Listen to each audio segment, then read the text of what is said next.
God. What the? Oh my god! What the? Fucking shot. No way.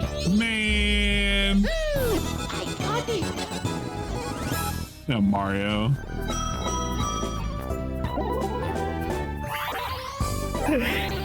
What are the fucking odds? Oh, take it easy, Shaybot. Yeah, Shaiba, go to bed. Now, hidden blocks in Mario Party 3 can also have items, so it's not time.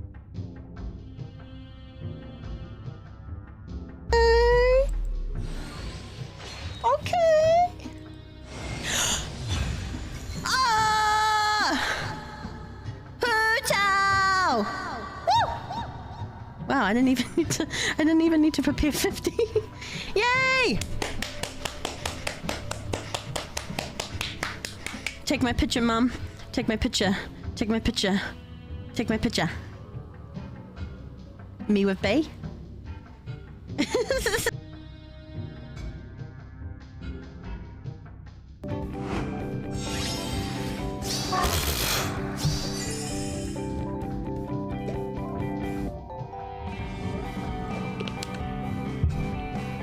What a piece of shit.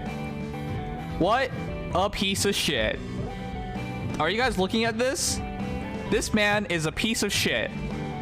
You have to remember it. This man is absolutely a piece of shit.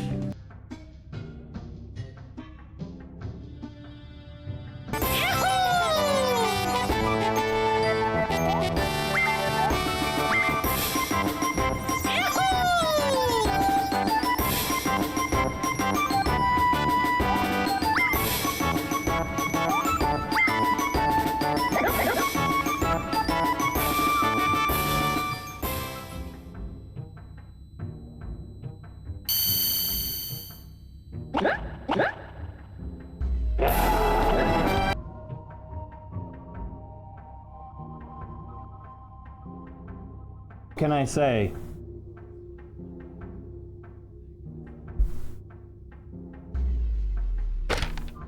What can I say? I am Iron Man. Pretty cool, huh?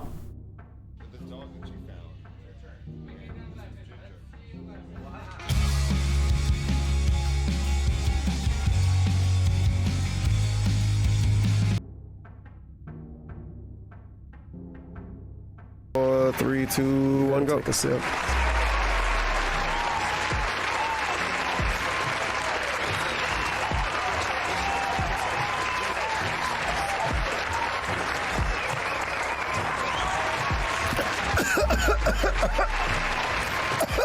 Ooh woo.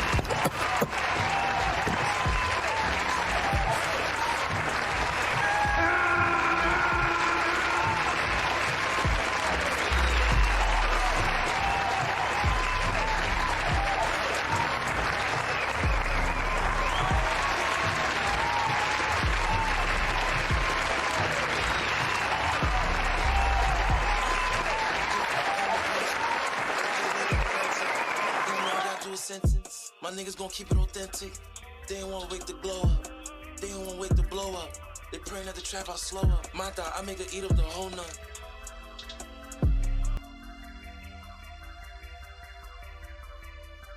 Is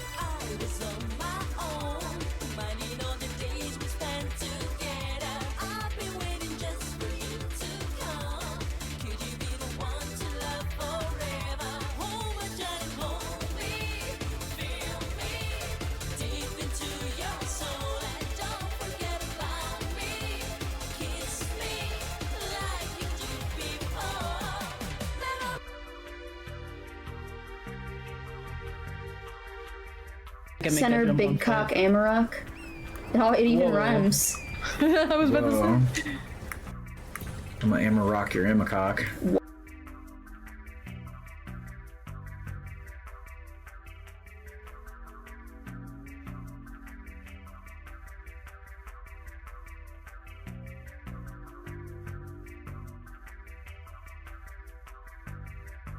You. Yes, you're the one. You wanted it. I'm gonna give it to you. But I'm gonna beg the whole time. And, right, I'm not gonna like it, and it'll be your fault.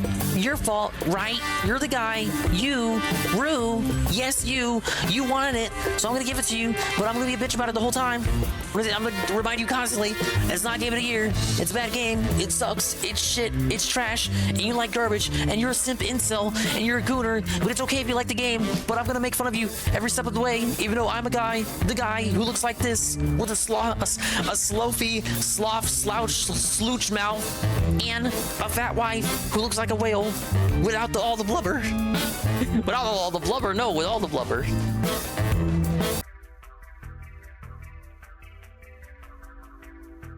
Ring cam. That camera's not the best. Yo! What the fuck? My guy! Oh shit! Look at my hand. Do you see what's in my hand?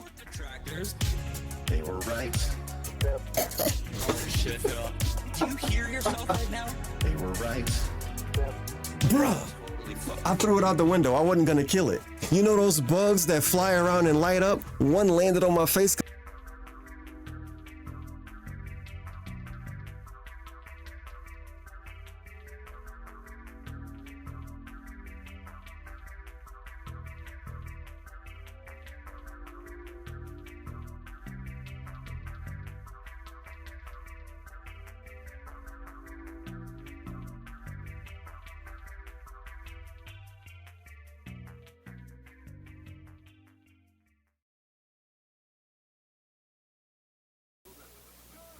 Ladies and gentlemen, Garfield and friends. We're ready to party. We're ready to party. We're ready. I hope you bring lots of spaghetti. I'm scared. Come on in, come to the place where fun never ends. Come on in, it's time to party with Garfield and friends. Dancing, Fiesta, romancing, siesta, samba, la bamba, ay caramba, disguises, surprises, and pies of all sizes. Come on in, come to the place where fun never ends. Come on in, it's time to party with Garfield and friends. Come on in, it's time to party with Garfield and friends. Garfield and friends. And pay attention. There'll be a test at the end.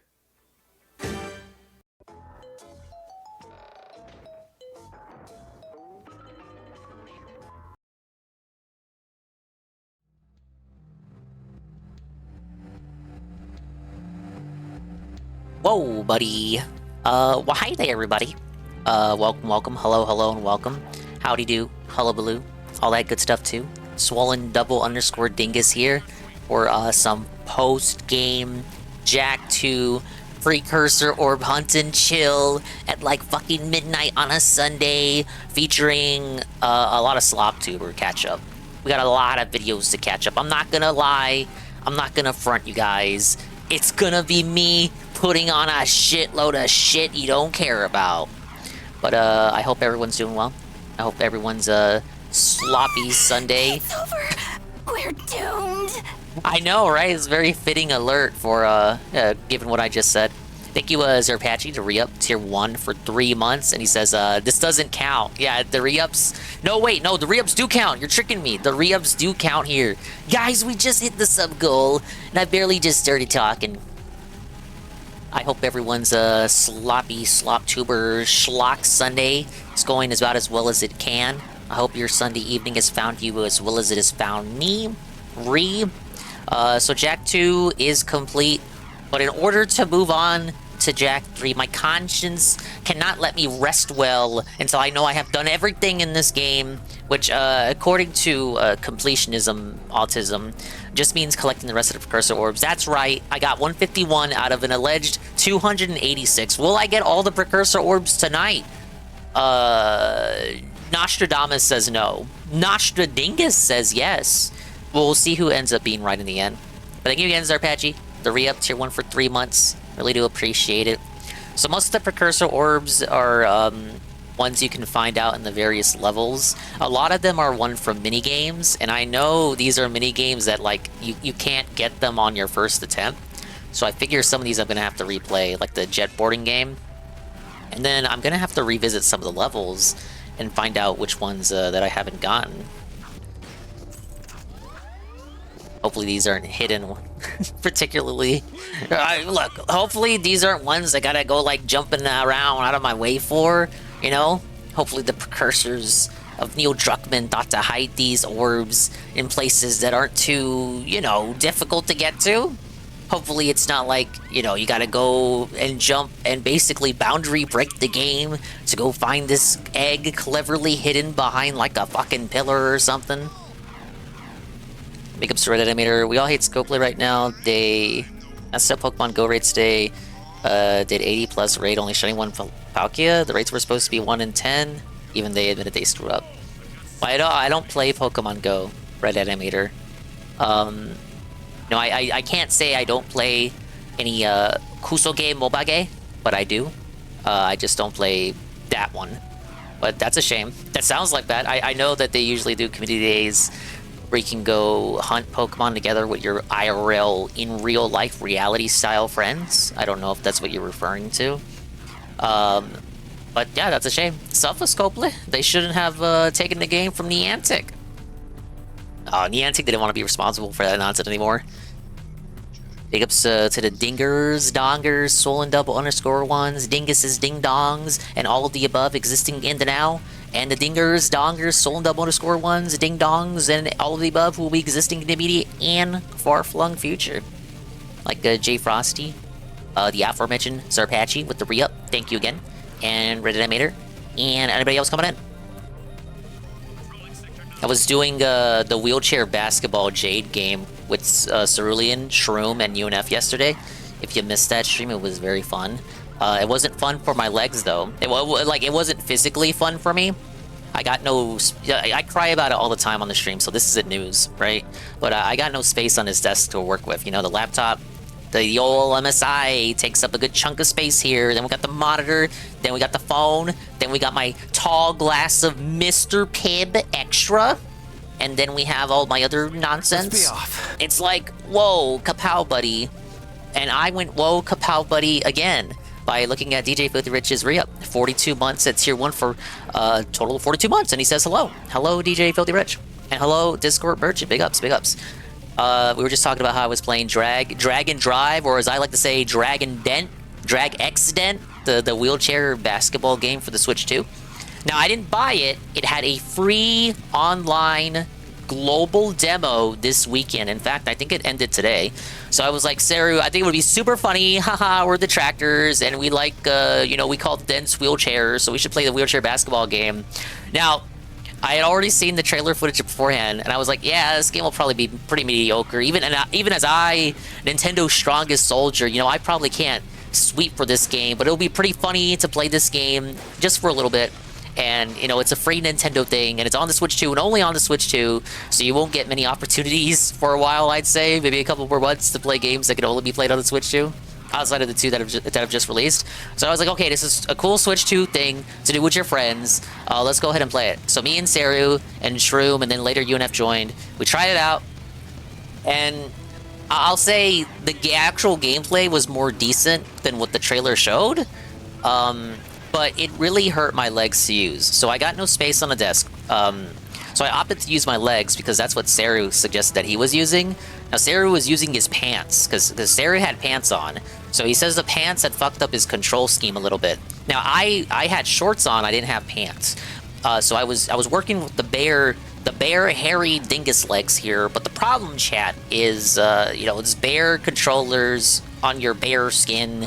And I was by the end of it, my legs were all red. I was getting a rash, chat, and it was hurting me, and it was all red, and I was like, whoa, buddy, I can't fucking play this.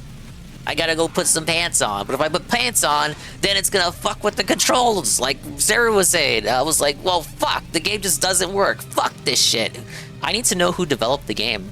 I need to know which, like, dev team within Nintendo was responsible for that. And I guess I had the wrist straps a bit on a bit too tight, because when I took them off briefly, I found that they made imprints on my arm. My wrist had imprints of the straps on my wrist. I mean, that faded away eventually, but it was kind of like, oh, okay, I guess I had them on too tight. But I had to have them on tight because that's how you're supposed to play the game. And like, that never happened when I was playing Mario Party. Like, I ended up playing Mario Party again with the Joy-Cons, the same fucking strap, and I didn't fucking get any imprints playing that.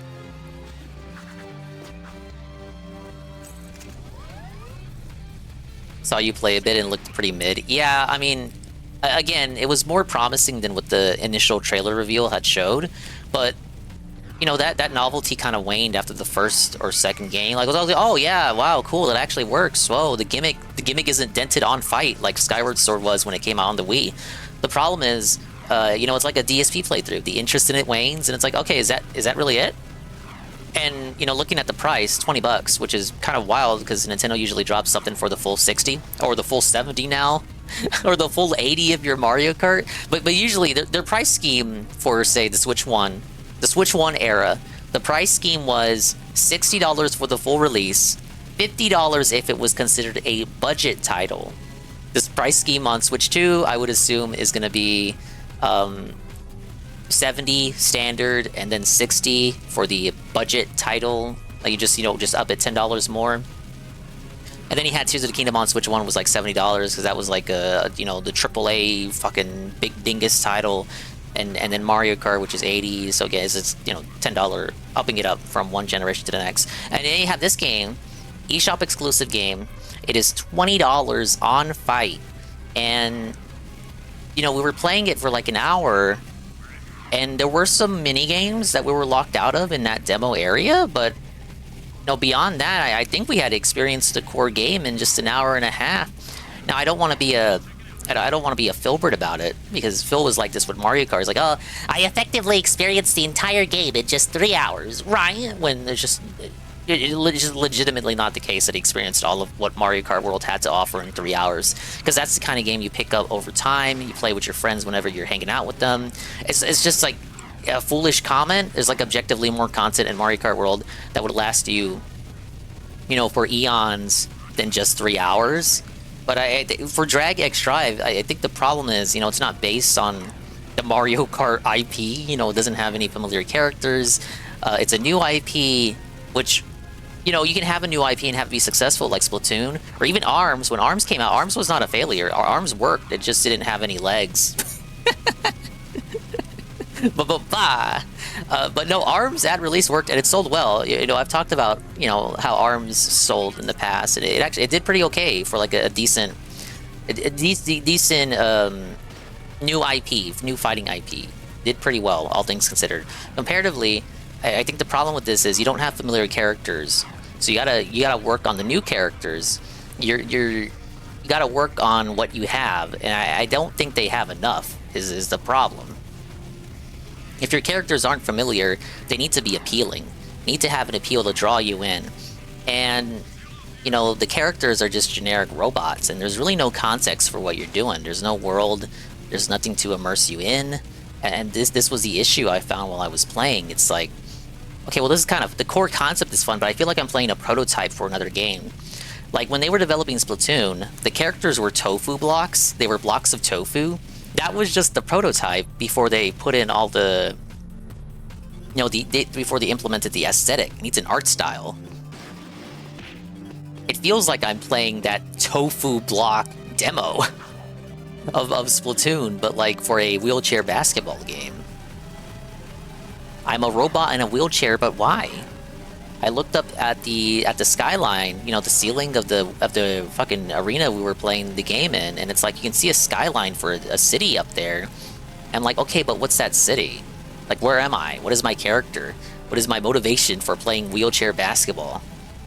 Even if it was like I'm not asking for much. I just want to. I need to be convinced. It's like method acting.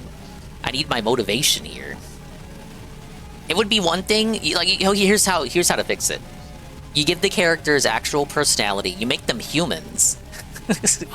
You make them humans, and you make them have actual personality, and, okay, I gotta fucking repel these blast bots. Give them personality, and like, let's say, look, let me fix it. How about it's like Final Fantasy X, where you have the Blitzball thing. Titus was the Blitzball star and shit, and then later on you can actually play Blitzball, and that it could be like that, where it's just they're just, you know, stars of this like competitive sport in this magical world. Immediately fixed. You don't even have to like really focus on the setting, just have the context for that. Because as it is, I don't really have a lot to work with. It's just kind of like a party game, which is fine. It's like, I don't know. It's just not enough for me there. Big ups, Infamous KS. How you doing, Dingus? I'm doing great. Thank you for asking. I'm just describing my experience with the wheelchair basketball game. And again, it's silly for me to critique it as just like, oh, it's just a party game. But my point is,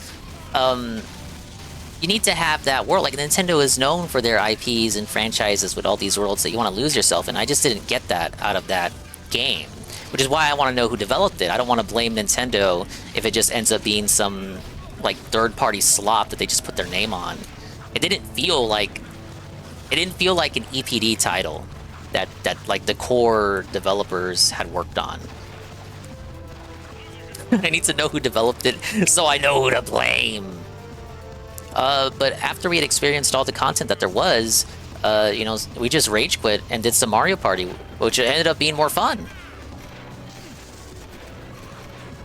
So that's a kind of game where, you know, beyond your first experience playing it, you know, that it probably won't last you very long. I can't imagine who's gonna like buy the full version and actually play it for like more than a week.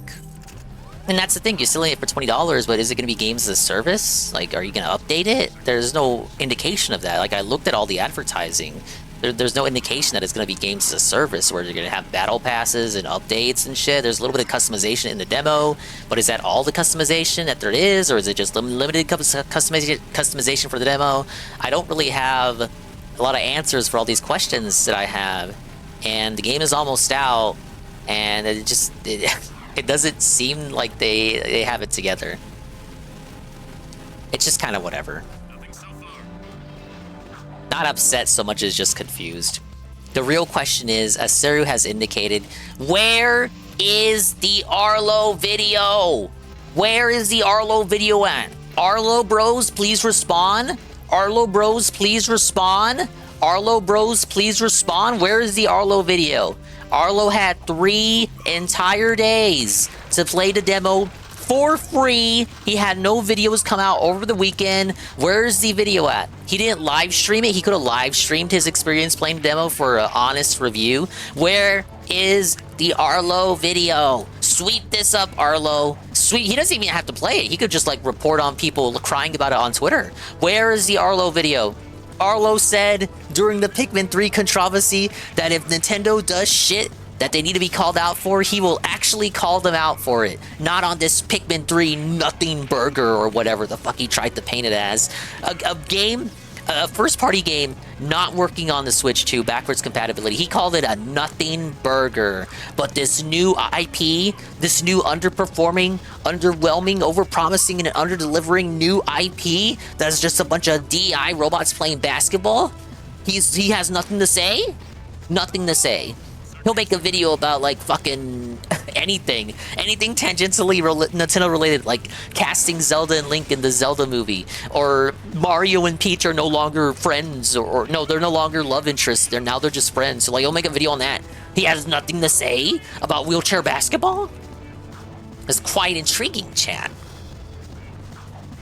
We're jacking it. Yeah, I don't get why in the universe that they made the robots to have them there in wheelchairs. Why would you make them wheelchairs anyway?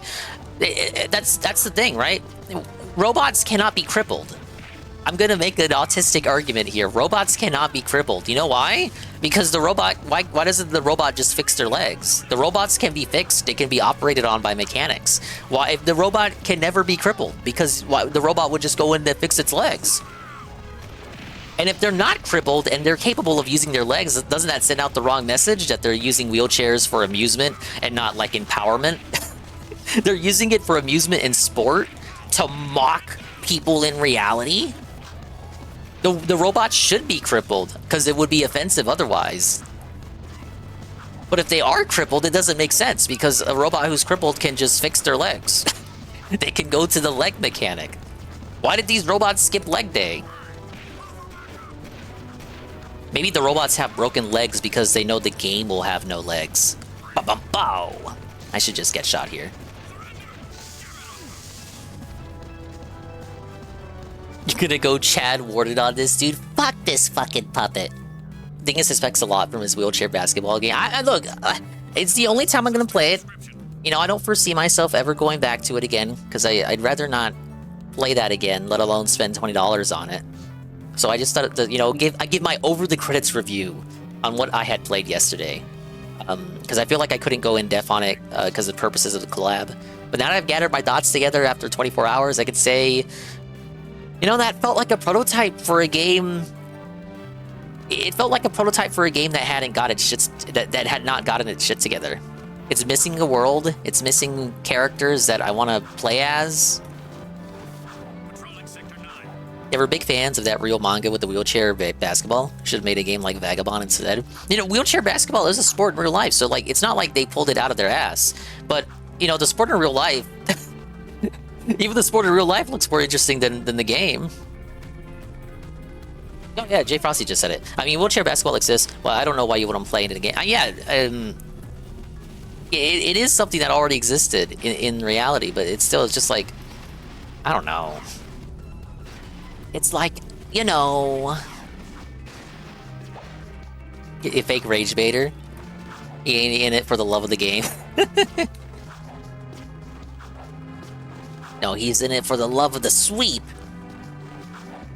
They're kneecapped because everyone hates clankers, and it's humiliating for them and entertaining for humans to watch them roll around like dents on Iron Buffalo. Whoa, Kimosabi. We don't even know. That's the. I'm calling them robots. We don't even know if they're robots or just humans in like, you know, suits. It could just be like a Metroid Samus situation. You beat the game and you find out it's a lady underneath. What if you beat? Well, there's not going to be a campaign. But imagine if wheelchair basketball had a campaign and you beat it and it was just like black people underneath. It was like, you know, Blasians. Yeah, okay. I'm stealing a joke I had made yesterday. You beat the game and it's just Blasians underneath. Hey, Alpha Elite. Yeah, the hateful true. Is that where we should start for videos?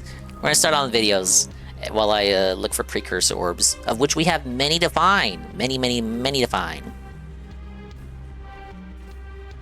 I think this is the first one I have loaded. Oh, it's this. Okay, yeah. I've been meaning to watch this one. Alright. It's the Superman 2025 review. It's you know, a bit old. I am guided by the emblems. But not as old as this recent Ann Lee raid. Whoa! Thank you, Ann, for the positive raid with a party of 14. I'm just getting started on the video watching segment as I continue to hunt for precursor orbs in Jak II. Now that I have completed the game, I must venture into the post game and look for orbs. I must get all the orbs before I start Jak III. Thank you, Sensei for the Mr. Pibb. And let's get a shout out for Ian. I was just giving my thoughts on the wheelchair basketball game that I played with Seru and Shroom and UNF yesterday. No, we're not gonna start with Arlo. I said we're not gonna start with Arlo. Oh, this is that Ann clip. I always imagine what Ann's mental state was in when he made this clip.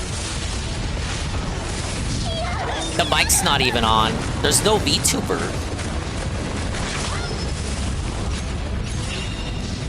Ann bought this because he watched the anime with his anime club friends, and he thought this game was going to be so awesome. Instead, he earned the Fell for It Again award and was rewarded with a fucking Muso clone. It was on super discount. That's what they all say. Had this on PS4 though. See, you didn't even you don't even have it on PC. You could play it on PC. If you had it on PC, it'd be like in 60 frames now, with the power of the modern and PC. Okay, I believe one of the orbs is through this minigame. Most of the minigames have orbs attached to them, so I gotta hit the goal. Let's hit the goal! That game was fine. Yeah, I'm just being a bully. It probably was fine. I saw DSP play it. I think he put out a review for it too. It was back when he was doing his fake anime arc. When was it when Cat just started showing up? It might have been a little bit before Cat started showing up. All right, but thank you for the raid. I hope you had fun with Metaphor.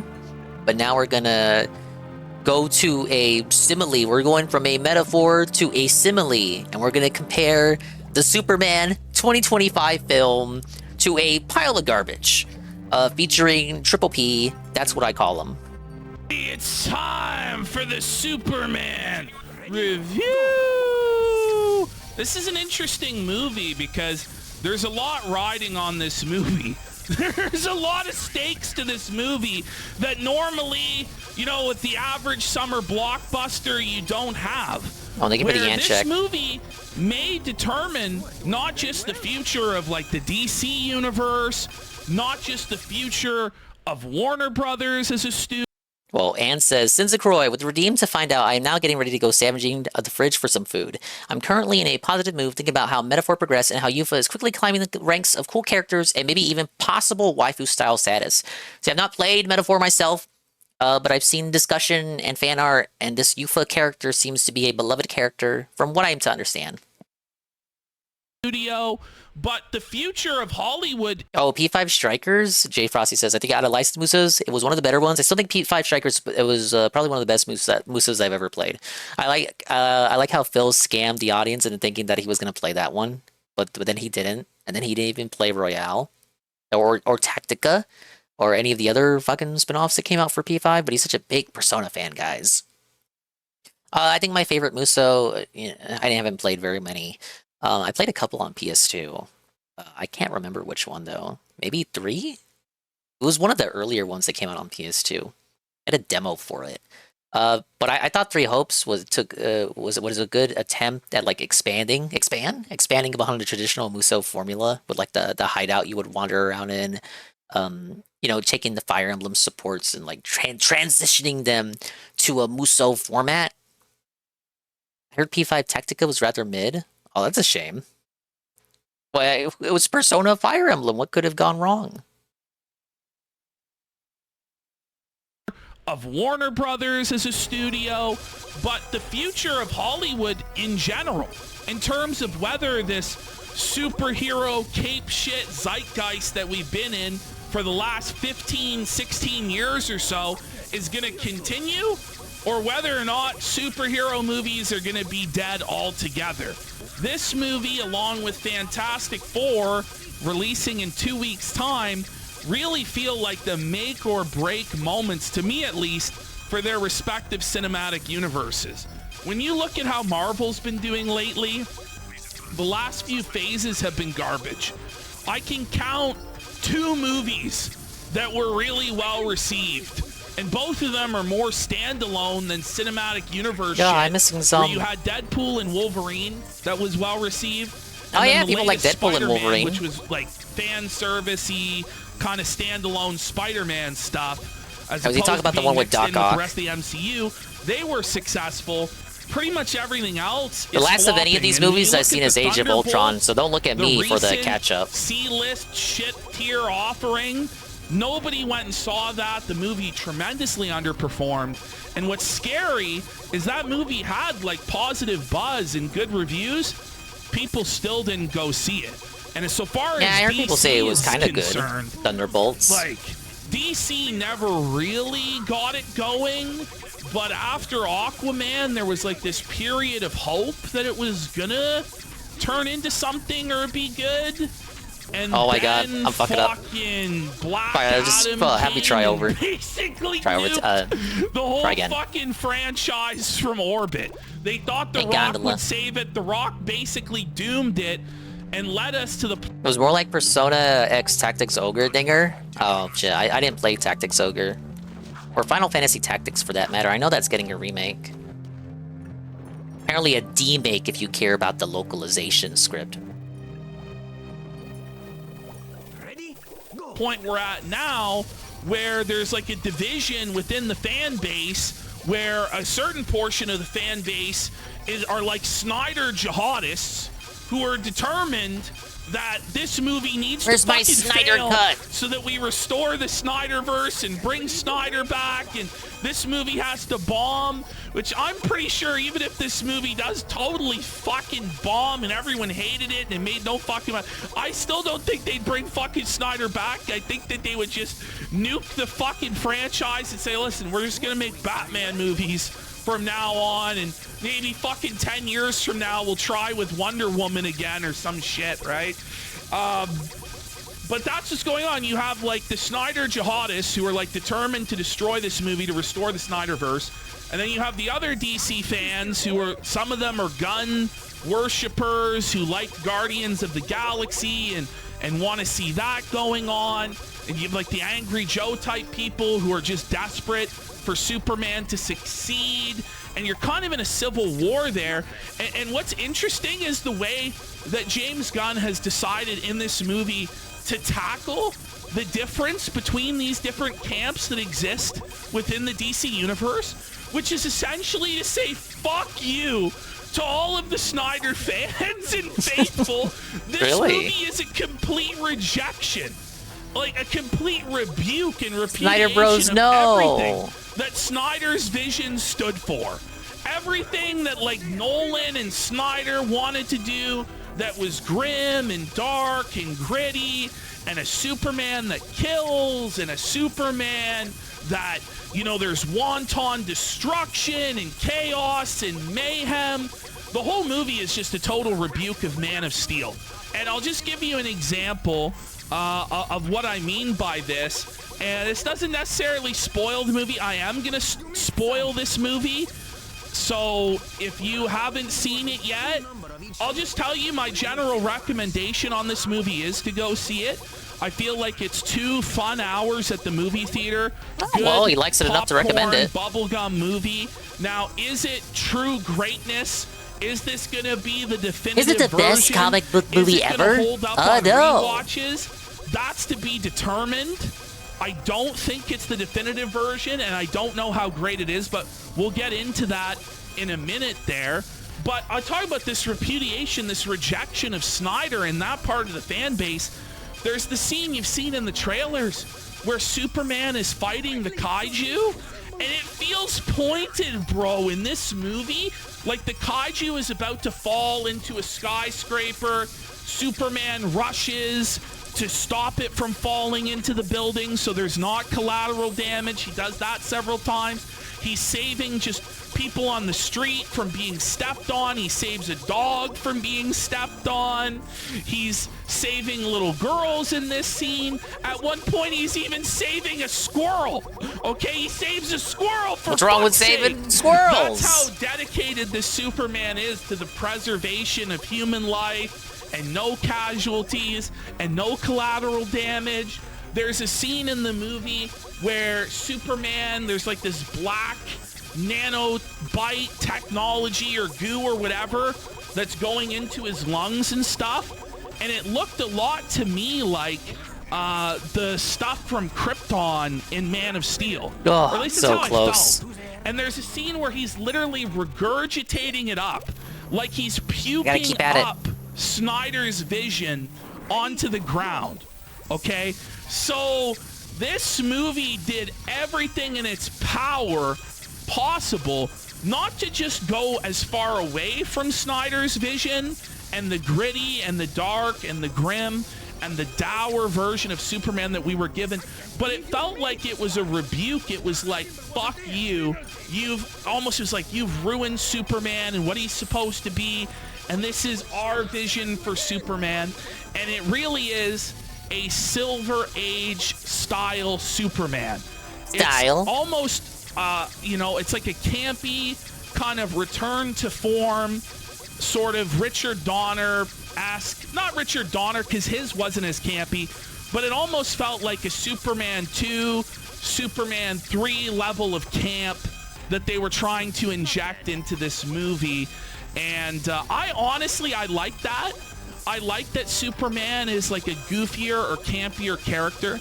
And I feel like we've gotten away from that with comic book movies to where it's like, this really is retarded nonsense for children and man children.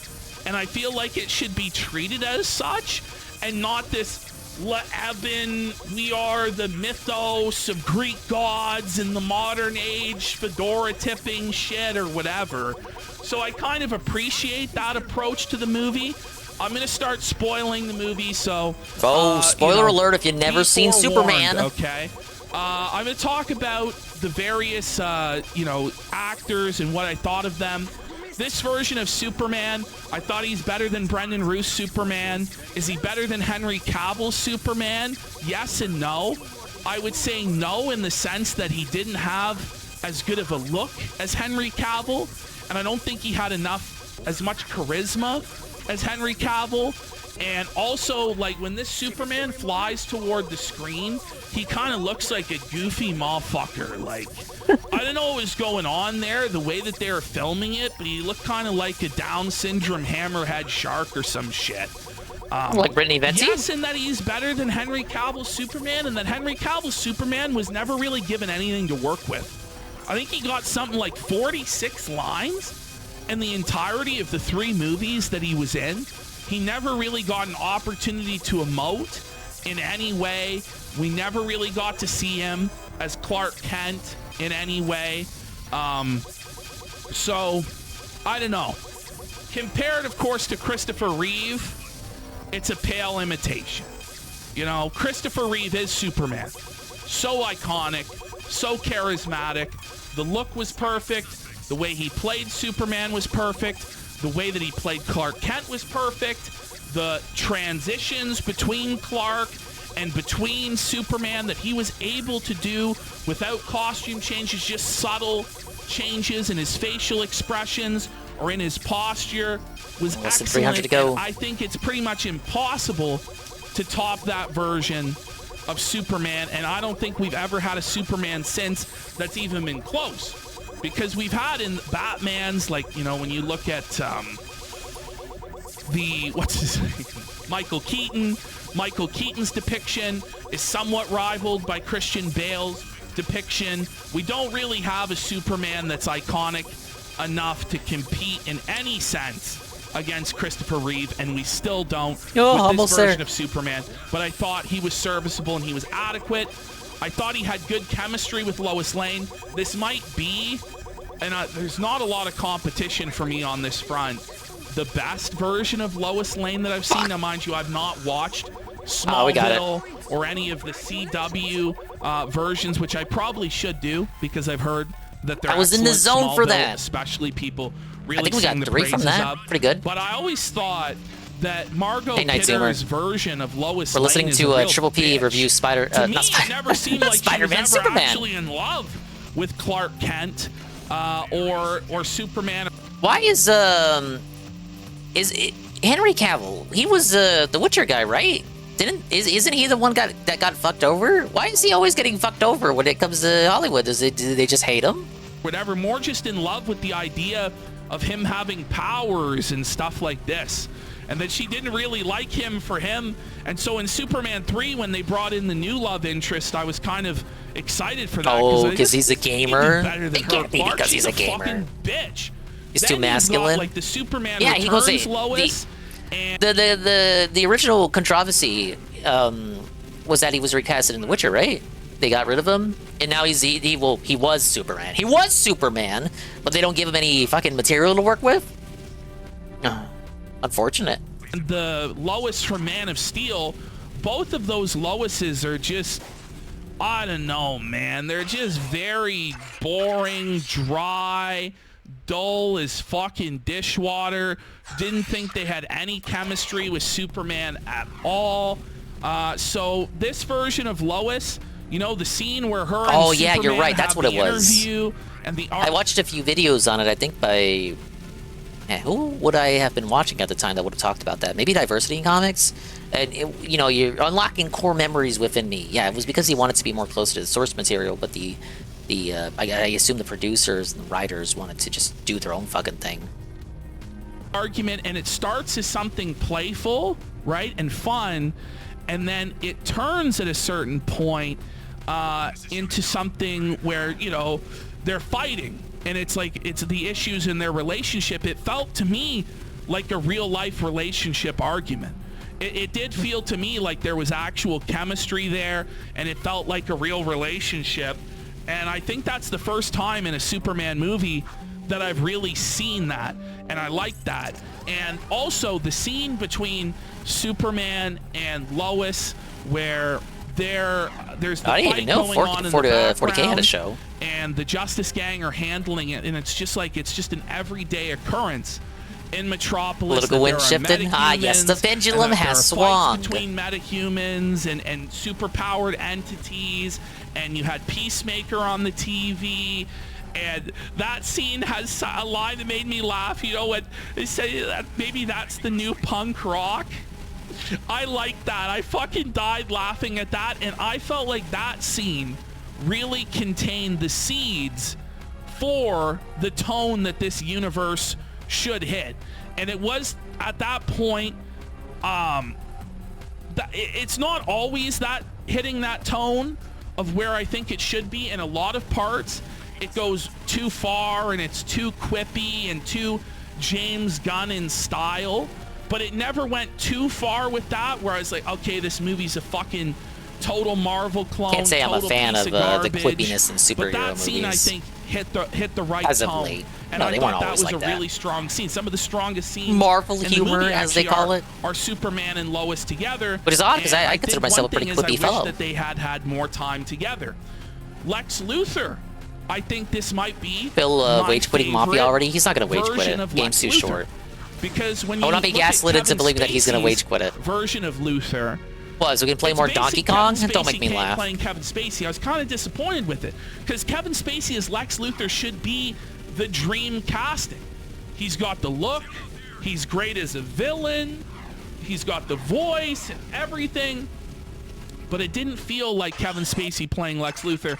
It felt like Kevin Spacey playing Kevin Spacey. And, you know, Superman Returns as a whole is just very disappointing. very, very disappointing and underwhelming.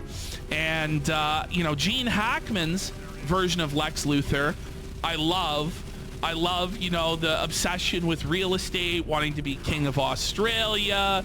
I love all of his mannerisms. And Well, he can't be the you king know, of Australia. how The campy king of he can Australia is be Jesse. and stuff like that. But that version of Lex doesn't have that real ruthlessness, that real killer instinct, that real sense of being a threat. Even in the first Superman movie, when Gene Hackman gets the kryptonite around Superman's neck and Superman's drowning, you never really think that Lex is going to beat Superman.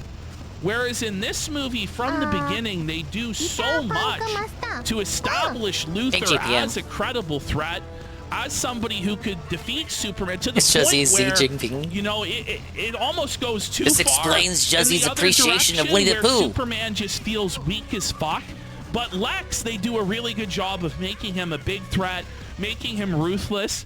The scene where you've got the Indian guy, no sir, Superman sir, please, I made you your food sir. And Luthor just fucking cold-bloodedly executes the motherfucker is great. The whole interdimensional prison he has and locking up his ex-girlfriends and stuff, I thought was good. I liked how, you know, he had the whole team around him and they were like a really competent, slick corporate Pretty sure team. Lex It Luthor felt doesn't like kill civvies, a but I might be real wrong. modern version Didn't people? of I've heard Lex people say that they don't Luthor, like and Lex I Luthor in this liked it. movie because he's an I liked it a incel. lot. Did I hear that liked wrong? He was both campy. Was I just and reading he more was- he TV was a threat. propaganda? And you know, a lot of his monologues I liked. I know some people don't like this Lex. I liked him. The only thing I would say is that maybe too young. You know, if he was about 10 or 15 Not really an years incel, older, just too evil. Okay. I really feel like he would have How can you been be an incel Lex, if you're but rich? he's like If a you're rich, little that's just too good. baby-faced, This is just what I a little read. too This is the young critiques of the looking movie that I've at read on 35 on to the play TV Lex. board. And I also, at some point, would like to have gotten a Lex that's kind of like the Superman the Animated Series Lex, where he's kind of more jacked and a bit more of a physical threat as well. Chad Lex. But you can't have everything. The one everyone thought was I black. thought he was pretty good in the movie. But that was just because of the skin Justice tone. Gang, That was just the skin tone for the thought that characters. If you people thought Lex was like black in the cartoon, but that was just the skin tone for how they drew the characters, you know, in the animated series. Like you could look at like Superman has a darker like skin tone too, but nobody ever said the Superman of that cartoon was black. We're gonna really suck ass and really, you know, let this movie down. But they were actually pretty good. And He's Mr. black. Terrific was actually pretty good in this movie. I preferred the new Fantastic Four over Superman. You're in luck, GPM. You won't believe what the next video I have loaded up is. Find him to be like that annoying or that fucking shitty of a character despite his racial handicap. As we all know, he's black, so a certain percentage of people are gonna hate him based on that anyway. But despite his racial handicap, I actually thought he did a pretty good job in the movie. He was a pretty likable character. In terms of Green Lantern, Guy Gardner is Green Lantern. The characterization of that was spot on. That's how Guy Gardner is. So that was good.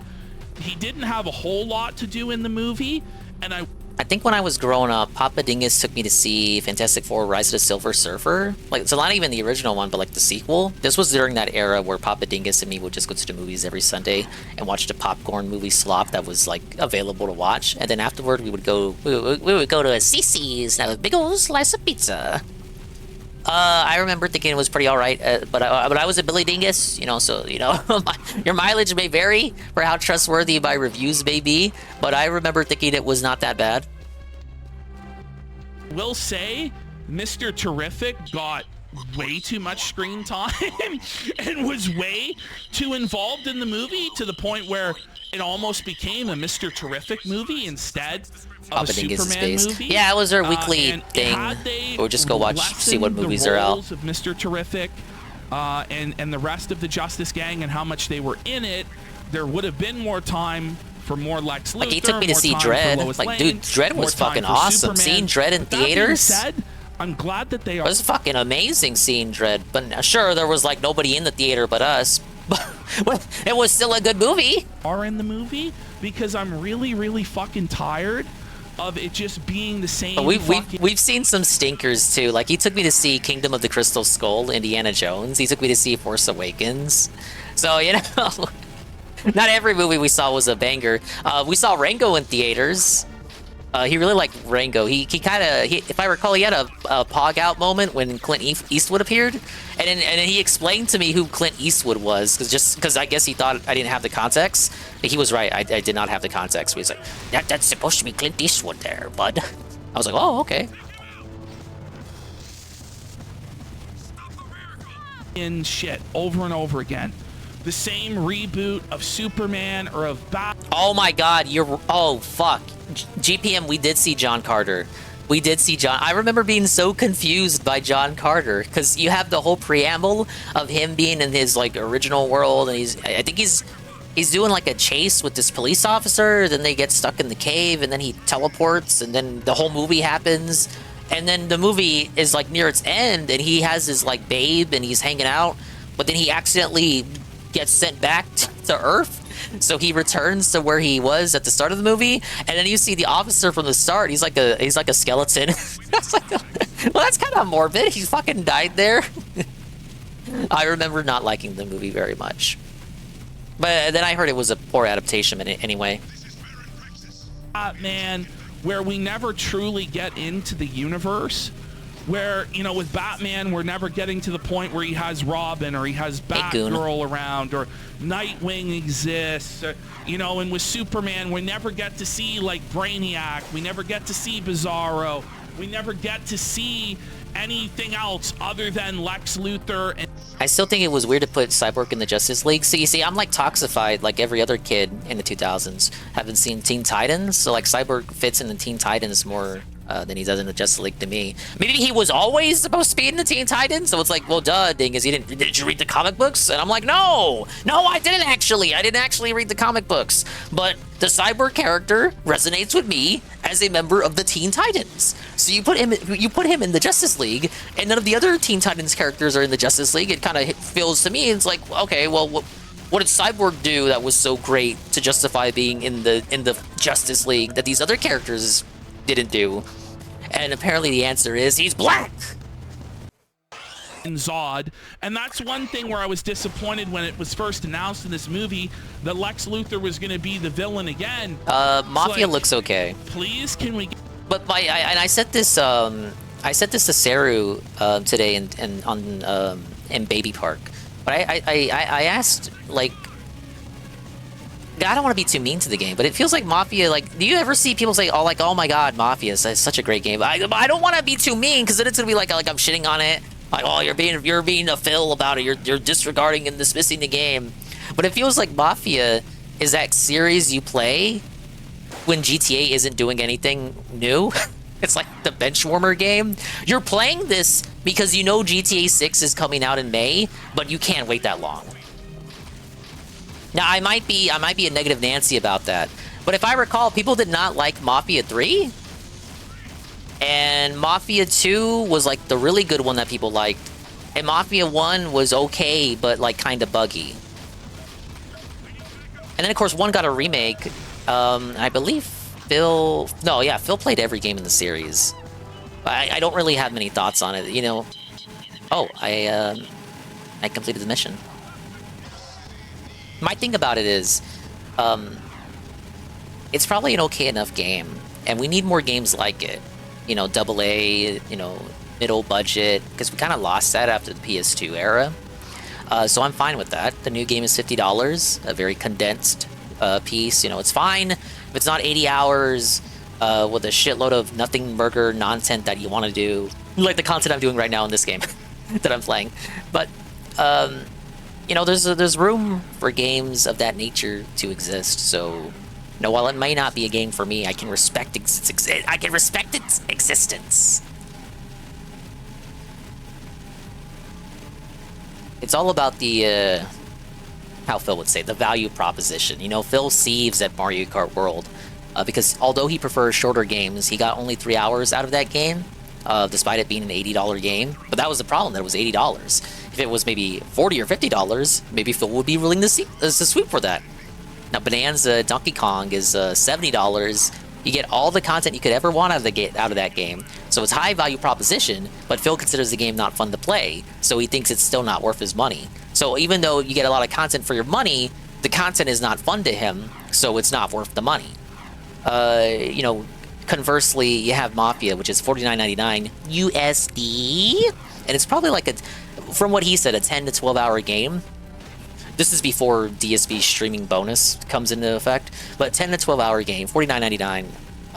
That seems fine in this day and age. Yeah, sure. Hold up, is this the same dingus featured in Lechero DSP, Familia DSP episode that premiered today? What? I was not informed of this. Big ups. Glad to see that. You've been jacking to it for a while. When are you going to bust into Jak 3? I want to get the precursor orbs tonight. I will get to Jak 3 when all the precursor orbs are collected. But welcome in, Chrono. The story is done. The story is beat. So I'm just fucking around while listening to videos. There's a small reference, but pretty funny. Okay, I'll take a look at it later. Thank you for letting me know. Shroom on TBS and Dingus and Familiar DSP. Well, it's always nice, you know, to get a little shout out. I don't really go out of my way for that kind of stuff, but it's nice to be appreciated. Even though I don't really do much, I just fucking play games, do an occasional restream, and just put out very lazy clips with no editing, which might bite me in the ass. I'm gonna get sued by Phil, you guys. Is open world or nya, like collectibles and world map? So this is the open world GPM. This is the main hub world. This is your San Andreas, your Vice City. Now there are exits in these worlds, in this town. There's exits, you know, dotted around this town, and you go through the exits, and it's like an airlock or something. The pseudo loading screen. You're put in a room, and then you're taken to the outside of the world where all your various levels are. Like you go into one of these exits, you go to the sewers, go to the forest and shit. Like you get the idea, like segregated levels.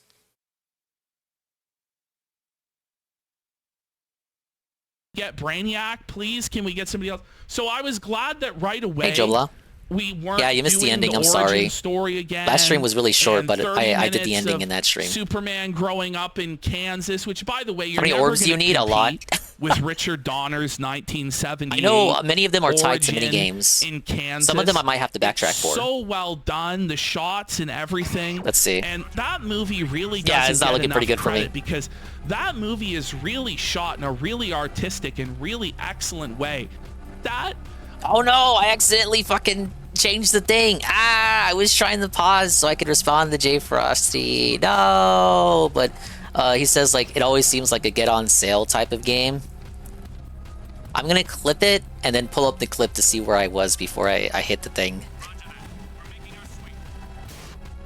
But yeah, and you're not wrong. In my opinion, you're not wrong. But like, it's the same critique as when Phil says, "Oh, it's like a great Game Pass game," and I just feel like that's a little bit inconsiderate. Just like, oh, like that's a game you could just play for free.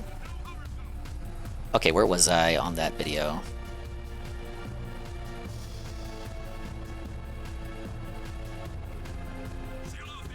Sorry, I'm looking at my own clip.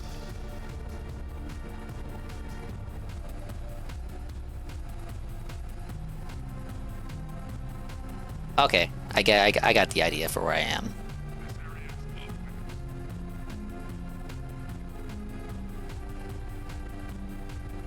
A line like that is really telling. It's like the modern decade version of "This is a good rental game." Yeah, and I would hear that, you know, as a Billy Dingus too. You know, I was alive. I was alive when Blockbuster existed. I got some games from Blockbuster. I never did Redbox though. I wasn't a Redbox style. All right, it might be a little stuff we already heard, but this is where I was just about. That right away, we weren't doing the origin story again, and 30 minutes of Superman growing up in Kansas, which, by the way, you're never going to compete with Richard Donner's 1978. No, this is a separate video on his channel, Astro. Kansas. It's so Redbox well is done, gone, the Doom. shots and everything. Redbox did get felted. That movie really doesn't get enough credit because that movie is really shot in a really artistic and really excellent way. Artistic? In Superman 78. And just with one scene or two scenes The with series Clark's channel? dad, you The feel channel so he much always emotion behind it. had. So let's just What? stop trying to compete with that origin. We all know the origin of Superman. We all know the origin of Batman. We've all seen it on screen a million times. I now want to see Justice League. Like, I want to see them all together. I want to see all the characters interacting. And I'm glad it's like, okay, we're now years. But here's the problem you run into with that. Everyone wants the origin story to be skipped, but so then they skip the origin story. So you have these characters that already know each other, but then you're like, okay, but like I don't feel like they have any chemistry. Like, what is the connection between these people? I'm not convinced that these characters have known each other for years because of like the acting or the script they were given. I want to say it's almost like a catch-22, right? I've seen critiques sort of like that before for these superhero movies where they go over the origin story, they skip it over because they know people don't want to see the origin story for the gazillion time. But because they skip over the origin story, you don't have those pivotal moments of the origin on screen. So it kind of comes back to bite you in the ass when you got these characters that ostensibly have known each other forever, but it doesn't feel like it because of how the acting is. Into the story, and we have certain characters around, and we're going to actually hopefully get to see all of them because it seems like these superhero franchises, particularly Night Zoomer's the DC an OG ones, for the Daka Daka channel. People used to think Daka Daka was Triple P. We never get to see them all interact together and really get the universe fleshed out before they end up failing and having to be rebooted again. So I'm glad he did do that.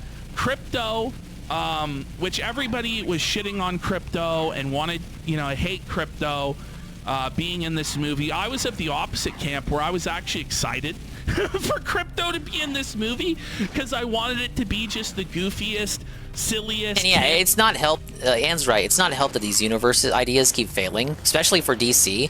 So you got to replace the actor every couple of years. They say, okay, we got a new actor, so we got to redo the movie. We got to do the movie series again. Uh-oh, here's your origin story again. Fell for it again award. Campiest shit possible. Unfortunately, Crypto for me didn't work because Crypto's a fucking asshole in this movie. Every single What, scene the dog's with an Crypto, asshole? he's being a fucking asshole. We need the Cartoon Network and Crypto just back. being so disrespectful and nasty, and he's breaking into places and stealing Still gotta do dog this one. treats, and I don't know. I don't know what they were doing with this characterization of Crypto, but it wasn't working for me, and I wish he wasn't in the movie at all now. To be honest with you, I really didn't like Crypto. But it wasn't that bad to where it completely tanked the movie or anything like that. Similar weird like side things like the robots in the Fortress of Solitude. I never really got that. I never was really feeling that. I felt like they were kind of fucking weird. I felt like the power levels were also all over the place with this movie. It felt like, first of all, like Superman, it felt like Green Lantern could kick his ass. Or that, like, if Superman was to fight, like, the 3 Justice Gang members, it would be a competitive battle or whatever. And, like, that one woman character, the weird butch fucking There's Latina, women in this movie? the engineer or whatever she's called, her fucking power levels and what she could do were all over the fucking place in this movie. A woman is stronger than a man? She's gonna be part of the Authority movie coming up, but I didn't really like her in this movie. Also, it felt like with this, This is such a breath of fresh Ultraman air from DSP's movie character, reviews. Like, I'm not else feel saying like it this was is setting fucking him gold, up to be but like DSP Bizarro? movie reviews were just reading off Maybe the that is Wikipedia what they're article. gonna do with him in the future. And then this is happened, and then make this him happened, and then Bizarro. this happened. It kind of Meanwhile, like felt Triple P's like actually they talked were about the hinting actors towards and how that, they and actually obviously felt as the him going characters. into Like, that was he black convinced hole by at their the end. performance? I don't think he's going to be gone as a character. They ended up Hey, I got it. changing, like, Superman's parents First try. into being bad guys. Now, a lot of people are really rattled about this. I don't really give a shit at all, and I don't really think that it hurts Superman that badly that they made these changes. But a lot of people, oh my god, they made Jor-El bad. Well, Jor-El's not really gonna... Yeah, that's really all it is. It's just because it's not a book report. This is him. You can actually tell he's seen the movie and that he's like contemplating about what he saw, what he really thought about it. You can tell he's recollecting what he just witnessed, trying to put it into words, and like almost really kind of evaluating what he thought about, what he truly thought about the movie and how he felt about it as he talks about it. Be in the movies. Like, Jor-El exists as like an exposition device in these movies. He appears as a hologram and gives advice. He's not really necessary or needed. And it does give an interesting twist to the movie. And I felt like these little changes that they made here and there to the lore, to me, they made it more interesting and they made it more unpredictable as a movie. And so I really didn't have issue with that.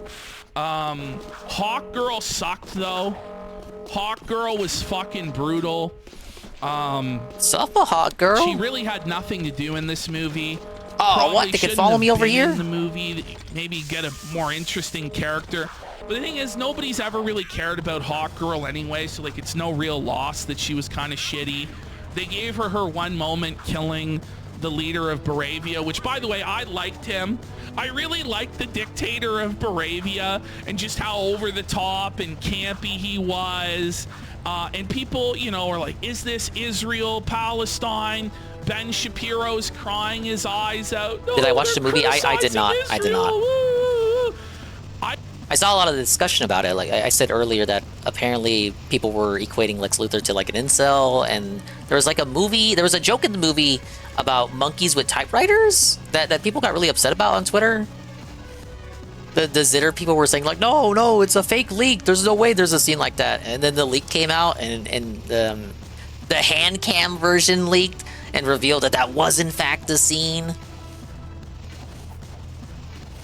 I heard they retconned Goku's parents to not be evil. I mean, the Superman parents were evil thing has been a story in the comics, but honestly, it just kind of makes Superman basically Goku, which I'm down for. Oh, okay, that's why Goon said what he said. Goku's parents evil. They should do that. I don't really think that there is any sort of actual tangible, What am I gonna lose the heat? Like, what the? coherent political take from this movie. You could say it's about Israel-Palestine. You could say it's about Russia and Ukraine, but it's just an international crisis that serves as a plot device to drive everything forward. I don't think the movie is super political, and when James Gunn talks about, it's about it. Interesting that he comes to that conclusion, giving up, he talks about politics on Casino every now and then, and before the movie had come out, I was seeing clips of the trailer. It was like Superman arguing, the movie's about Superman being an immigrant. Oh, it's supposed to be like it's supposed to be an allegory for what's going on in reality right now. Oh my God. It was interesting for that to be his take. Immigrants, and it's about Trump. I didn't really detect that in this movie, and it didn't really bother me. I will say the one line I did like, where there was at the end where they're like, conservatives and liberals can both agree that Lex Luthor sucks. And I do think that that's the tone with Superman that they should be striving towards, like a unifying, bipartisan, super positive type message where it's unifying and it's not divisive and it's not political. And I think that they came as close as they could in today's modern age of accomplishing that. And the idea that being positive and being wholesome is the new punk rock, I thought that was funny, and I thought that was great. And I really did enjoy that with this movie. I don't know. Like, overall, is it like the greatest movie ever made? Is it like tremendous? Is it gonna replace the Richard Donner version as the definitive Superman? No. Is it? I'll say this too. Like, the action scenes in it, when you compare it to the fights in Man of Steel, it wasn't up to snuff. It was not as good as the fights in Man of Steel. I just think Superman that's superhero movie with bad Snyder action. Had the better action. It's not looking scenes. But when it came to just being overall like fun to watch and just like a light sit, that's where it excelled. But this movie is probably a 7 out of 10, maybe 7.5 out of 10 movie. I do find it funny that Angry Joe, by the way, I feel like he's taken this movie like way too seriously and feeling like this movie had to be a masterpiece. Or the world's review from me? Had to be the greatest thing ever made. Never seen it. I don't really understand why Joe is so fucking seething, because to me, it was good enough. But I had very low expectations. I was honestly expecting this movie to just be a total flaming fucking bag of dog shit. Angry Joe gets his bag off of getting mad, right? That it wasn't. But if you're coming in, probably no surprise as to why he's upset about something. Correct. God's gift to the world. This is the new Donner.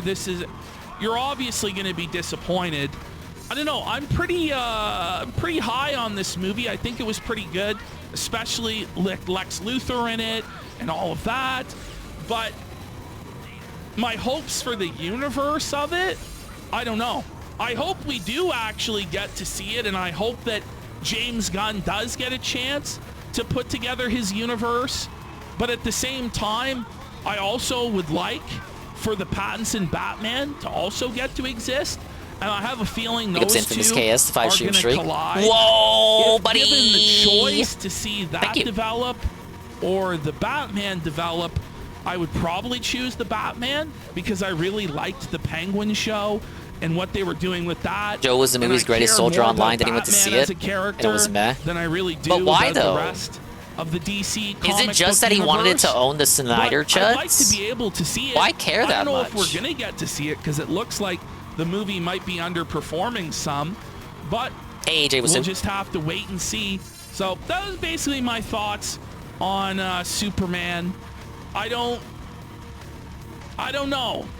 I don't know what's gonna happen with the franchise going forward. He's a Superman fan. But I think it was a decent enough adaptation. He's a fanboy. See you in the next one. Peace. All right, so that's a Superman 2025 review. Honestly, he was a lot more fair with the movie than I thought he was going to be. He actually ended up liking it a fair bit. You know, is it like the best superhero movie ever?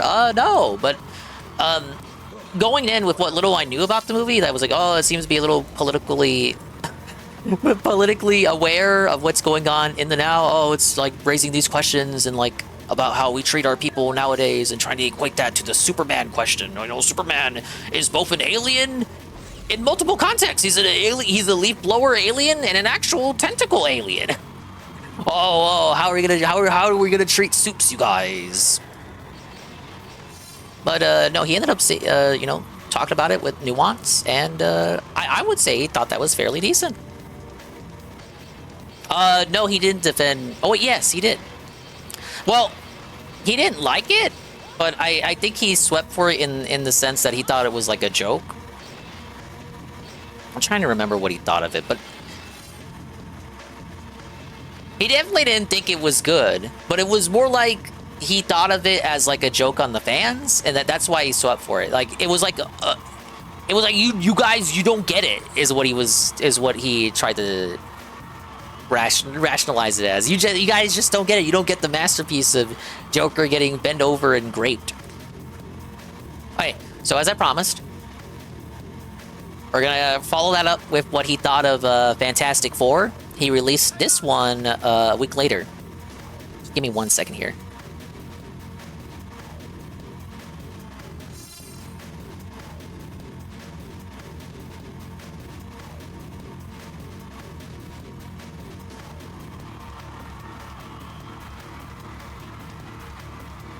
All right, time for Fantastic Four.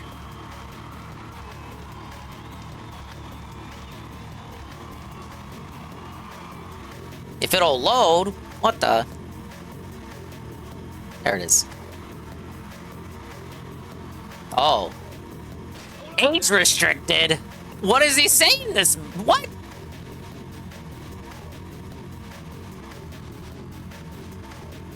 What is he gonna say in this video? $80 popcorn vessel! $80 fucking popcorn vessel! $80 popcorn vessel for. Okay, something tells me he didn't like the movie. $80 Let me I need to get the zoom in. I gotta like load the video, wait for it to load properly. There we go. Vessel! $80 fucking popcorn vessel! $80 popcorn vessel for fucking what? 80 Canadian dollars. It's probably like over 100 US. I fucking trusted Disney and I got fucked again by the satanic pedophile fucking executives at Disney. They swindled me. Okay, I can see why they age restricted it. More like Fantastic fucking Snore. Over $100, 120 something fucking dollars Canadian. These cocksuckers swindled me. Fucking IMAX ticket, fucking $80 popcorn vessel, fucking popcorn and drink, fucking candy combo. For fucking what? For what? Fucking piece of shit. Fucking piece of shit Fantastic Four movie. GPM bros, our response, GPM said Fantastic Four was better than Superman. One of the biggest disappointments, one of the biggest atrocities in cinematic history there was fucking foisted upon all of us. And you have these lemmings out here tonguing its fucking balls. Lemmings like Nerdrotic. Lemmings like fucking Angry Joe. Just sucking that Marvel. I always hear about Nerdrotic, but I'm not. Are they based or not based? To this I don't watch their shit, but I always hear their name come up. That was the Fantastic Four. Were they paid, or are their standards just so fucking low? All right, you like them? Okay. Is this what Joe it's Blow come likes to? me. Must be okay. Is this what it's come to now? After phases 4 anti-woke. and phases 5, to where this is Marvel saved. Marvel saved, guys! Whoa! I've heard Synthetic Man bring him up. Be real. This entire movie was spoiled in the promotional material. Every single Such as the plot modern point movie industry. was shown in the trailers. Even the pregnancy was shown in the marketing material, to the point where there's nothing that happens in this movie that's unexpected or interesting. There's no twists, there's no turns. It's just the most predictable slop imaginable. Oh. They don't Oops. even have the balls to do the ending which we all expected. And yeah, we're gonna spoil this movie, but it's not possible to spoil this movie because you can't spoil what's already fucking rotten that fucking sector. to its core. This movie All right, I get it, stinks Astro. worse than Yeah, the I'm not really a fan of that crowd. Jamas, for Christ's sake. They stink worse than the Jamas. Oh, buddy. Hey, Pancake The Mix. Marvel Cinematic Universe at this point is deader than fucking Hulk Hogan. It is fucking cooked, folks. So many problems with this movie. So many problems with this movie. Every single person is miscast. Top to bottom. Fucking Pedro Pascal is Mr. Fantastic. I knew. You know, you don't need to see shit. If it's to Disney, smell shit. Did they just cast him because he was in The Marvel Mandalorian? They got right up on the That's table. pretty lazy. Spread their fucking ass cheeks. Presented the chocolate starfish right over our plate. Looks like you're shitting on my... You don't know. It's not out yet, is it? Maybe Pedro Pascal will be a great Mr. He was not. He was not. They were all terrible. How do you know it's shit? The worst It's part not of out this yet. movie is how little chemistry the cast have. No chemistry with them, with each other whatsoever. There's no camaraderie amongst the four. You know, you're just meant to believe that they're all friends. Believe that they've been parts. Why don't you show us them going on adventures? Why don't you? Oh, is that the problem? Is this another? This goes back to what I was talking about. Like, I haven't seen Fantastic Four. Does it skip the origin story? This is literally this is a good example of what I was just talking about. Do they skip the origin story for this Fantastic Four reboot?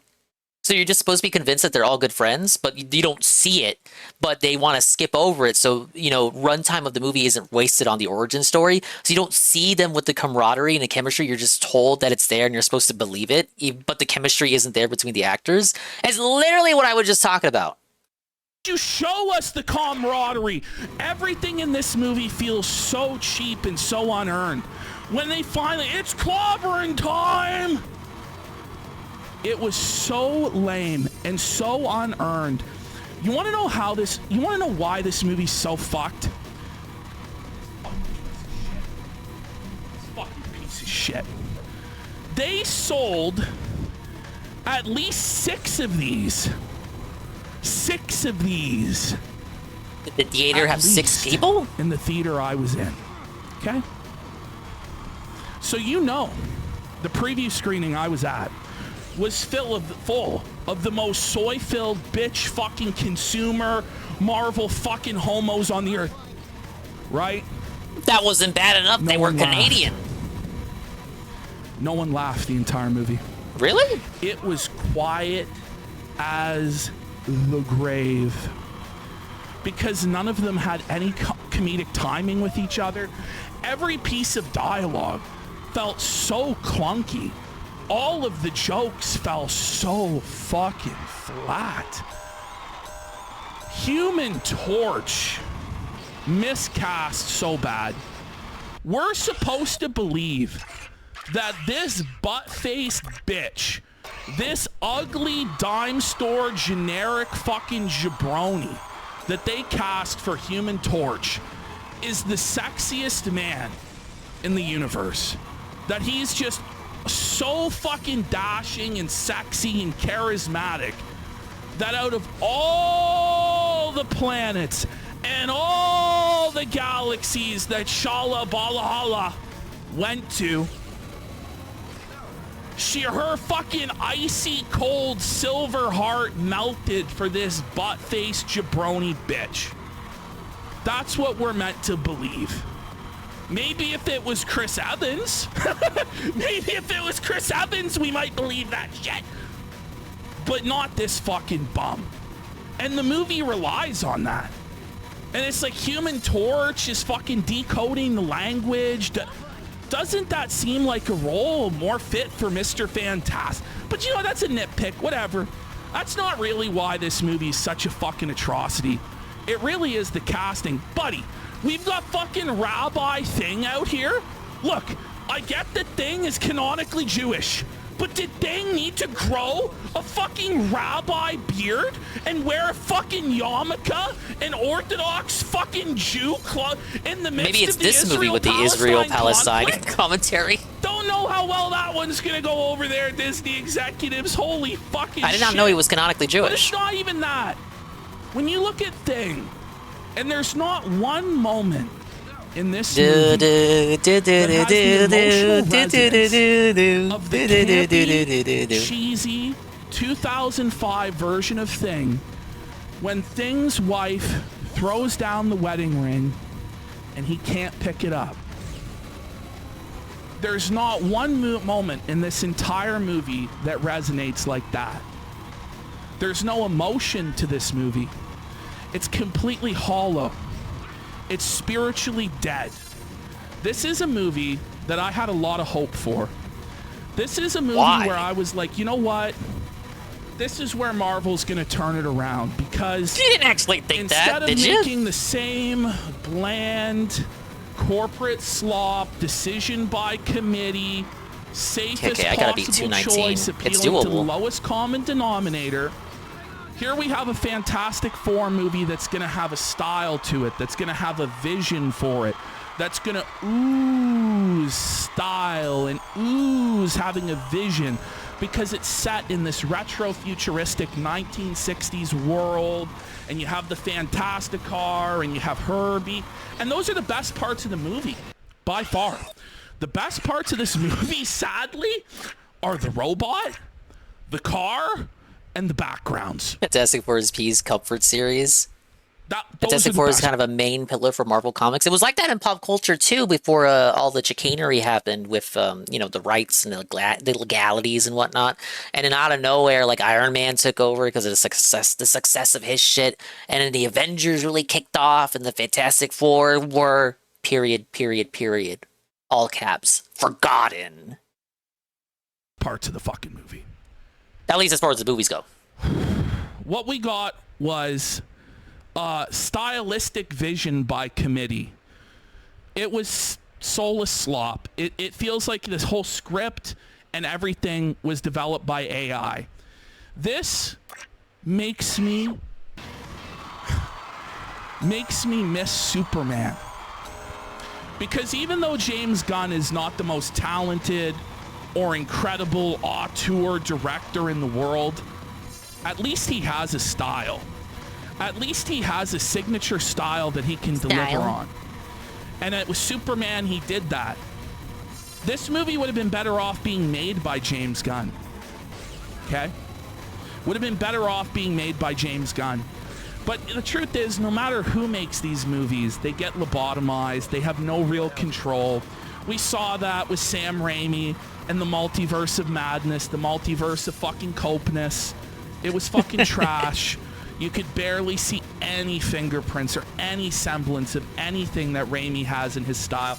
It wouldn't matter who they gave this to. It doesn't matter any of these Marvel projects. It was foolish for me to believe that Marvel would actually give a fuck. That Disney would actually give a fuck. Sounds like you got another Fell for It Again award. I don't expect it to be great, but Hey, they Golem. didn't even dare to be great. Just doing some orb hunting They tonight because I didn't beat the even game. try to be great. And Triple they P is haven't telling us tried about to be Fantastic great, Four. Let's be real, in this franchise, almost ever. Throughout the entire, whatever it is, 30-something fucking movies they've put out, how many of them were actually great? Maybe just Winter Soldier? That's about it. And you look at these recent phases, what they've had. There's 3 movies that were even somewhat decent. None of them were great, okay? I talked about this before, but in college we had this movie project in my film class. It was like, oh, what is your favorite movie, or like a movie that you want to talk about and shit. And I chose The Shining. I thought I did a pretty good job. The guy after me pulls out fucking Civil War.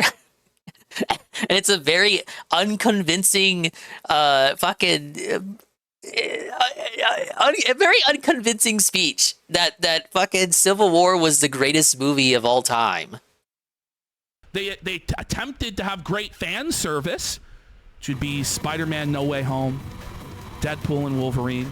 and Guardians of the Galaxy 3. In 5 years, we've got 3 movies that were even somewhat worth our time. An endless Disney Plus slop series of fucking trash, to where this movie may not be so bad in a vacuum as, oh, this is a Fantastic Four reboot or something like this. But after flop after flop after flop, disappointment after disappointment after disappointment from Marvel. Oh yeah, this is the movie people thought, you know, was going to turn around, right? This movie needed to be a grand slam. This movie needed to get us excited for what was going to happen next. And they couldn't even give us Robert Downey Jr. Dr. Doom. They couldn't even give it to us. They've already spoiled that we're getting Robert Downey Jr. Dr. Doom. So why is he Dr. Doom? Is it just because he can't be Iron Man anymore? Is it just fucking cope to still have him be in the movies? A line or two? Just to be like, whoa, and soy out. Whoa, I got my money's worth. I didn't get my... What if they revealed him early as Dr. Doom for it to be like a Fell For It Again award, where they have Robert Downey Jr. Dr. Doom, but it's just for like half the movie. Then he gets usurped by the real Dr. Doom, who's played by a completely different actor. They want star power because they're that desperate. Robert Downey Jr. I can't even say his fucking name. Robert Downey Jr. Dr. Doom is the saddest attempt at getting butts in seats ever. After Endgame, all their projects have flopped. Okay, but what's the justification for it being Robert Downey Jr. in universe? Like, is no one? I don't even know. I don't know what the fucking current story is. Is no one gonna look at that and say, "Hey, you look exactly like Iron Man"? Maybe is it just like, oh, it's a different universe Iron Man who became Dr. Doom? Or just it is to be no in-universe explanation? It's just gonna be he just happens to look like Dr. Doom. Oh, the fucking movie where he's gonna play Dr. Doom isn't even out yet, so it's probably pointless for me to ask how they're gonna do it. Just shut up and eat the slop. It just makes me curious. I was like, is there gonna be a multiversal explanation? It's like, okay, it's whatever. What's fucking Tony Stark? It's Tony Stark in a different universe where he went down the wrong path and ultimately became Dr. Doom, and then Dr. Doom escaped that universe, and now he's in this universe where he's the main bad guy. He's the new Dr. Doom. He felted the fucking Dr. Doom for 2015 Fantastic Four that nobody liked, and now he's Victor Von Iron, whatever his name is. I think that's the point. Different universe. When our universe sees him, they'll be like, "Oh, it looks like Iron Man." Well, is that going to be like a sitcom misunderstanding where Iron Man eats shit because he looks like Dr. Doom, or is Iron Man dead? Is that what it is? Is that because he can't be Iron Man anymore because he's dead? I sound so dumb trying to act like I know anything. Hey, Goki. Oh, and soy out. Oh, I got my money's worth. I didn't get my money's worth. I got fucking robbed. This was the most basic plot. So lame, because what I expected and what most people expected we were getting was that this motherfucker right here, Galactus, and his fucking $80 popcorn vessel, which I've fucking destroyed now. Yeah, so Galactus is used as the main bad guy instead of Dr. Doom Man. The $80 popcorn vessel Galactus. Oh, no. We expected that Galactus would win. We expected that Galactus would be fucking badass and that he would be a universe Avengers level fucking threat, because that's what Galactus is. Galactus should have fucking eaten this world, Earth 837 or whatever the fuck it is, and the Fantastic Four should barely escaped with their Messiah child to the fucking world that we're, oh my god, oh, it's crazy. But no. They job out Galactus. Jobbed out Galactus! And Marvel doesn't have very many fucking good villains! Fuck! And a lot of them are fucking dead! They're fucking dead! We have Galactus! How many fucking just bring them back from another universe are left? Fuck! Jobbed him out! And he didn't even lose to the Fantastic Four. He lost to Sue Storm. He lost to the Invisible fucking Woman. Soloed him.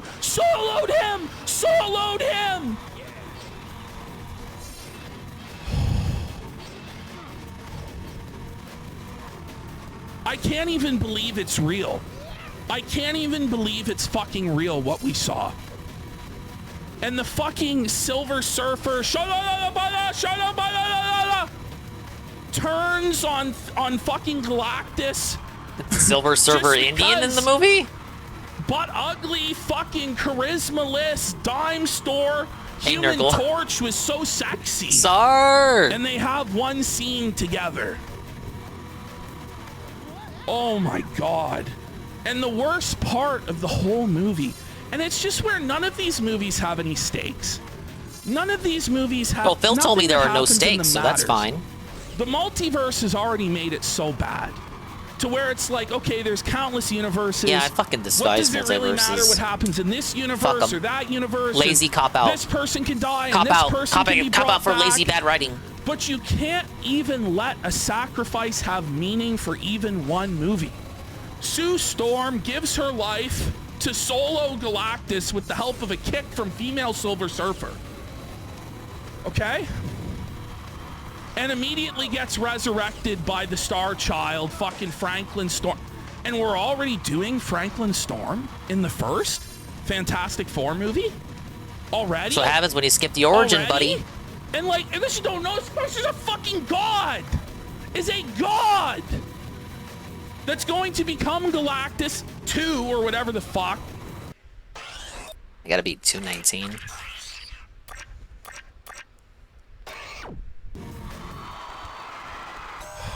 Resurrect Stu Storm right there.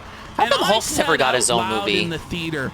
He just plays Really? major parts in other And people's when movies. this Like he's a movie fucking ended, I said out bum. loud again. Why does That's Hulk it. just bum off of other people's movies? That's I know we've had a Hulk it. movie like And in when you go to 2008, these but was that midnight releases of the MCU or was that Marvel like its movies, own thing? Usually, no matter Why can't how Hulk get his fucking own lame film? it was, people clap at the end. He got two? Nobody fucking clapped. A lot of people just straight up fucking left. And then nobody stayed for the second One of the first fucking ones? post-credits. Okay, so I mean, that there was a part of the couple MCU. guys I thought that was who like the did. last standalone But one. after the first credit sequence where we got ripped off and we didn't get Doctor Doom, it's like, fuck this noise. This movie really did nothing to set up Doomsday. Phase 4 and 5 certainly did jack shit to set up Doomsday because they weren't setting up Doomsday. They were setting up Kang. Kang! You saying we was What bright Kangs? idea was it to fucking make Kang the new Thanos level threat and then job out Kang to Ant-Man? No, it's what Golem said earlier. Motherfucker wasn't raping and sodomizing bitches or whatever the fuck he was doing. Jonathan Majors. How the fuck can he be the villain for the Avengers when he can't even beat Doing great fucking capitalization. Thank you for Ant-Man? asking. And now Triple P's we've ranting just- about Fantastic Galactus, Four here. A they movie I've made not seen. Galactus, But some and of you know, have. Like, I get it. I give him credit. So give him credit. At least they made Galactus look like Galactus. You have to give them credit that they Ow. at least had the balls to make him look like this, yeah? Yes. But then they make him so small. Why is he only like a couple times the size of the Statue of Liberty to where he's like walking around in New York just like he's Godzilla? Oh, is the VNAN stuff not working? He Sorry. should be fucking bigger than the planet Earth. He eats the planet Earth. I'll attend to He that in a eats second. planets! Hey, Cypher 710. This is a solo video. It's not a clip of the casino. What were they thinking? What were they thinking? Weird fucking pregnancy scene where Sue's giving Damn it. birth. Why is The Peter whole Rascal time. cast in a movie? I think it's because my theory is it's because he's already in The Mandalorian, which is also owned by Disney. She's got like all her let's clothes reset on. these Finally, VNAN they things. take her fucking pants off. Well, because the movie is like some G-rated gay fantasy or whatever, they can't even do a scene where she gives birth because heaven for fucking bid there's even the slightest bit of edginess or the slightest bit of anything that's risque in this fucking film. I don't know. Like, I liked the way it looked. I liked the 60s setting. I liked the newsreel intro. I liked Mole Man being in it. I liked that it was campy. I liked that it had a lot of, it felt like a comic book movie. But this script was so basic and so bare bones, and it was just so predictable, and they just did not have the balls to let Galactus win and have these, because we know these guys are going over to another universe anyway. They're not going to have any more adventures on this version of Earth. I liked this version of Earth.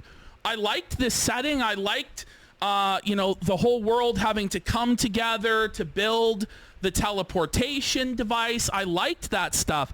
I liked the press conferences. I like, that they're the Fantastic, but it's just like the chemistry's not there. Everything was so stilted. Everything, all the performances were bad. Everyone was miscast. The action sequences were not very good. There's very little action in this movie. And No, sorry, capitalization. He did say at the start there would be spoilers. Is how over-reliant it is, or how much it relies on, rather, the relationship between Mr. Fantastic and an Invisible Woman. Because they have no chemistry. Their romance sucks. They're not rational characters. It just didn't work for me. To the point where, like, during one of their big scenes, do we give up the child? I just walked out and took a piss. I had to piss. I don't get why the Fantastic Four have to be introduced with this other universe heroes. Why can't it just be OG to this Earth or whatever?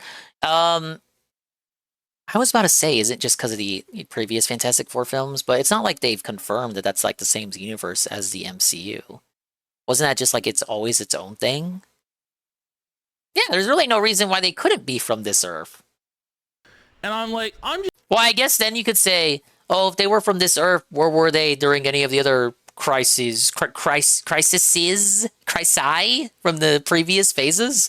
Where were they at if they just existed here the whole time? just gonna go piss, because I just don't give a fuck anymore. And this I was talking about it earlier, guys, capitalization, but I really Papa Dingus took me to see Rise of the Silver Surfer when it came out. $80 popcorn I thought it was okay. vessel.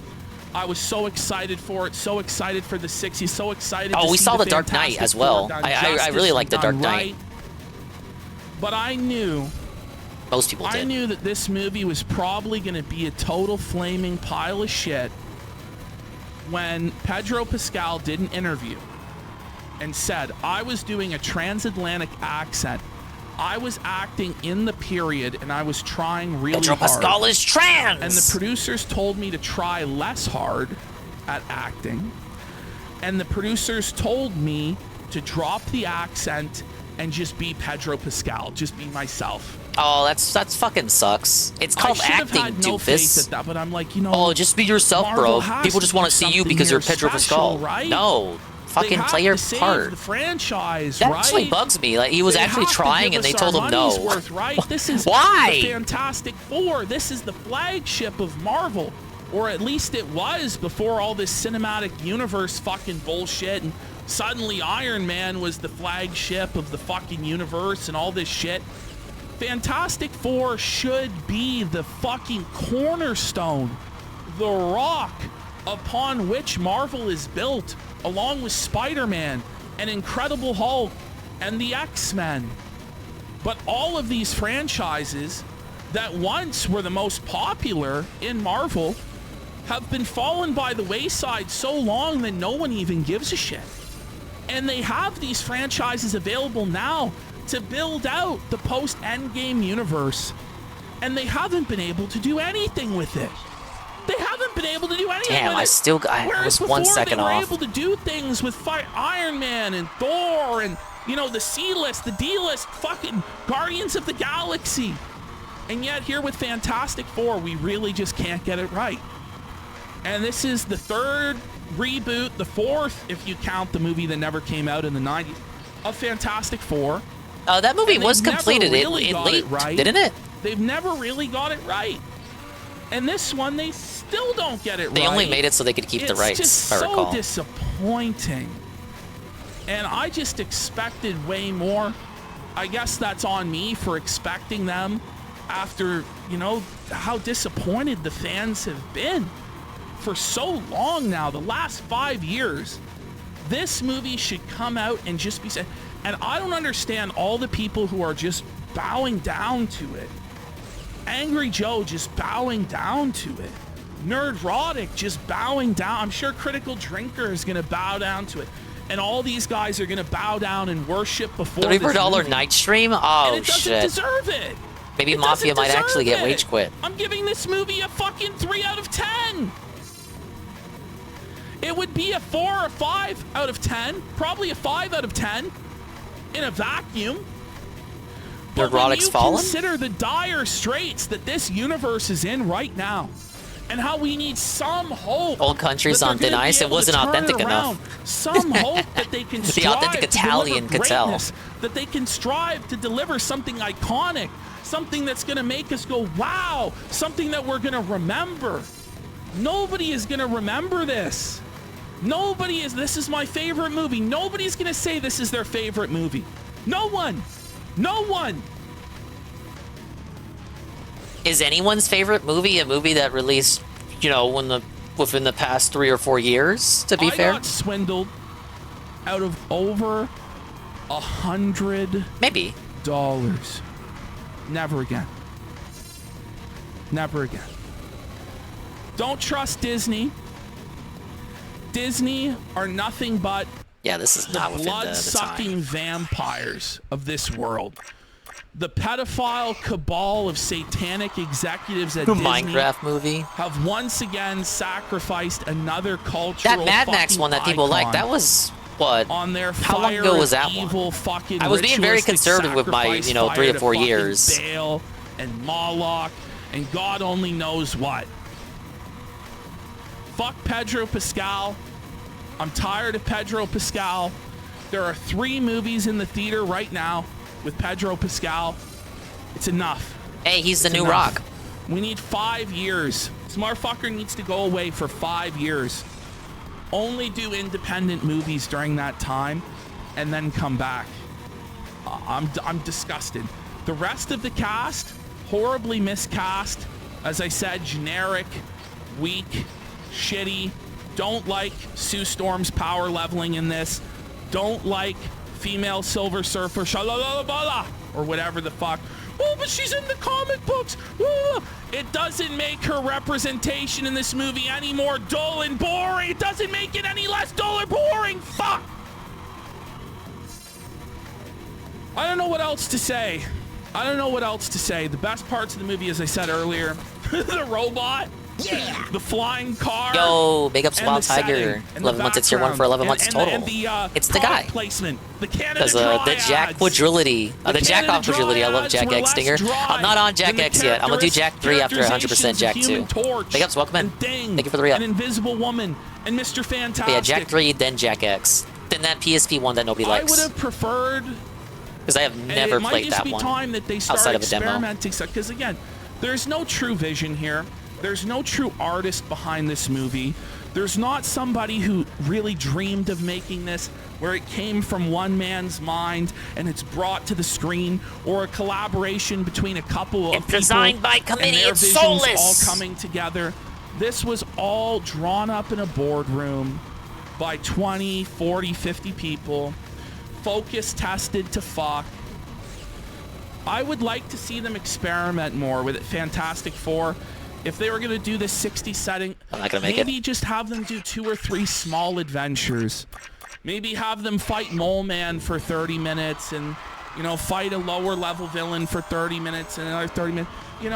Do something. Do something different. Because it's all so tired. It's all so bored. And ultimately, even though Superman was not great,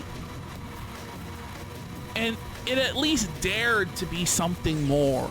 Wait, he said it was decent in the last video. Trying to be something. This, they just didn't even try, and that's not acceptable. And we shouldn't accept it. You should not go out and give them your Maybe money. he had time to You should reflect on the not go movie out and and reward decided this it was in fucking fact piece of fucking shit. garbage. Don't do it. I went out.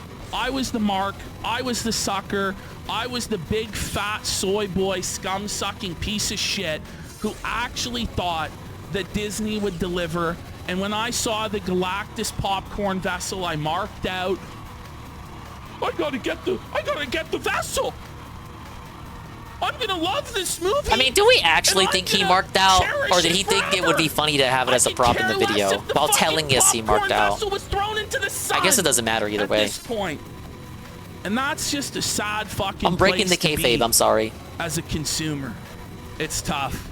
I consumed and I was disappointed. I trusted Disney. What was Well, I there's thinking? mistake numero Fuck, uno. I deserve it. Save yourselves.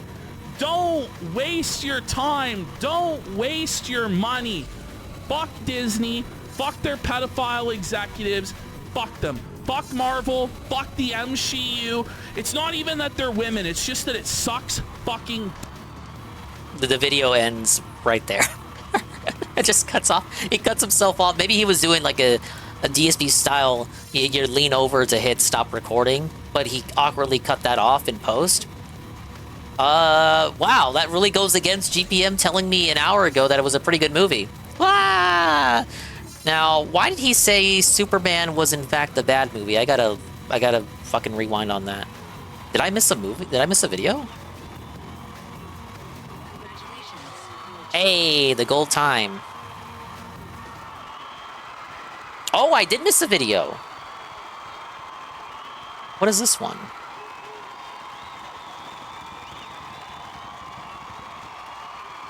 Oh, I apologize. I missed a video in this movie reviewing saga. Oh, yeah, I guess he changed his mind about Superman.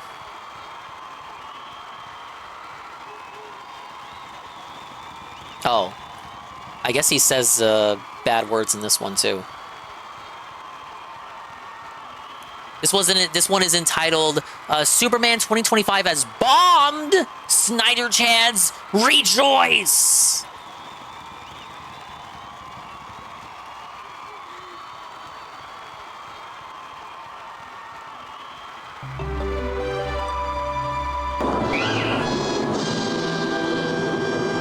That an Anissa tweet? New Superman was awesome. It's been so long since I've enjoyed a superhero movie. Oh. Oh, Anissa liked it. Oh, I guess I know why he made the video then.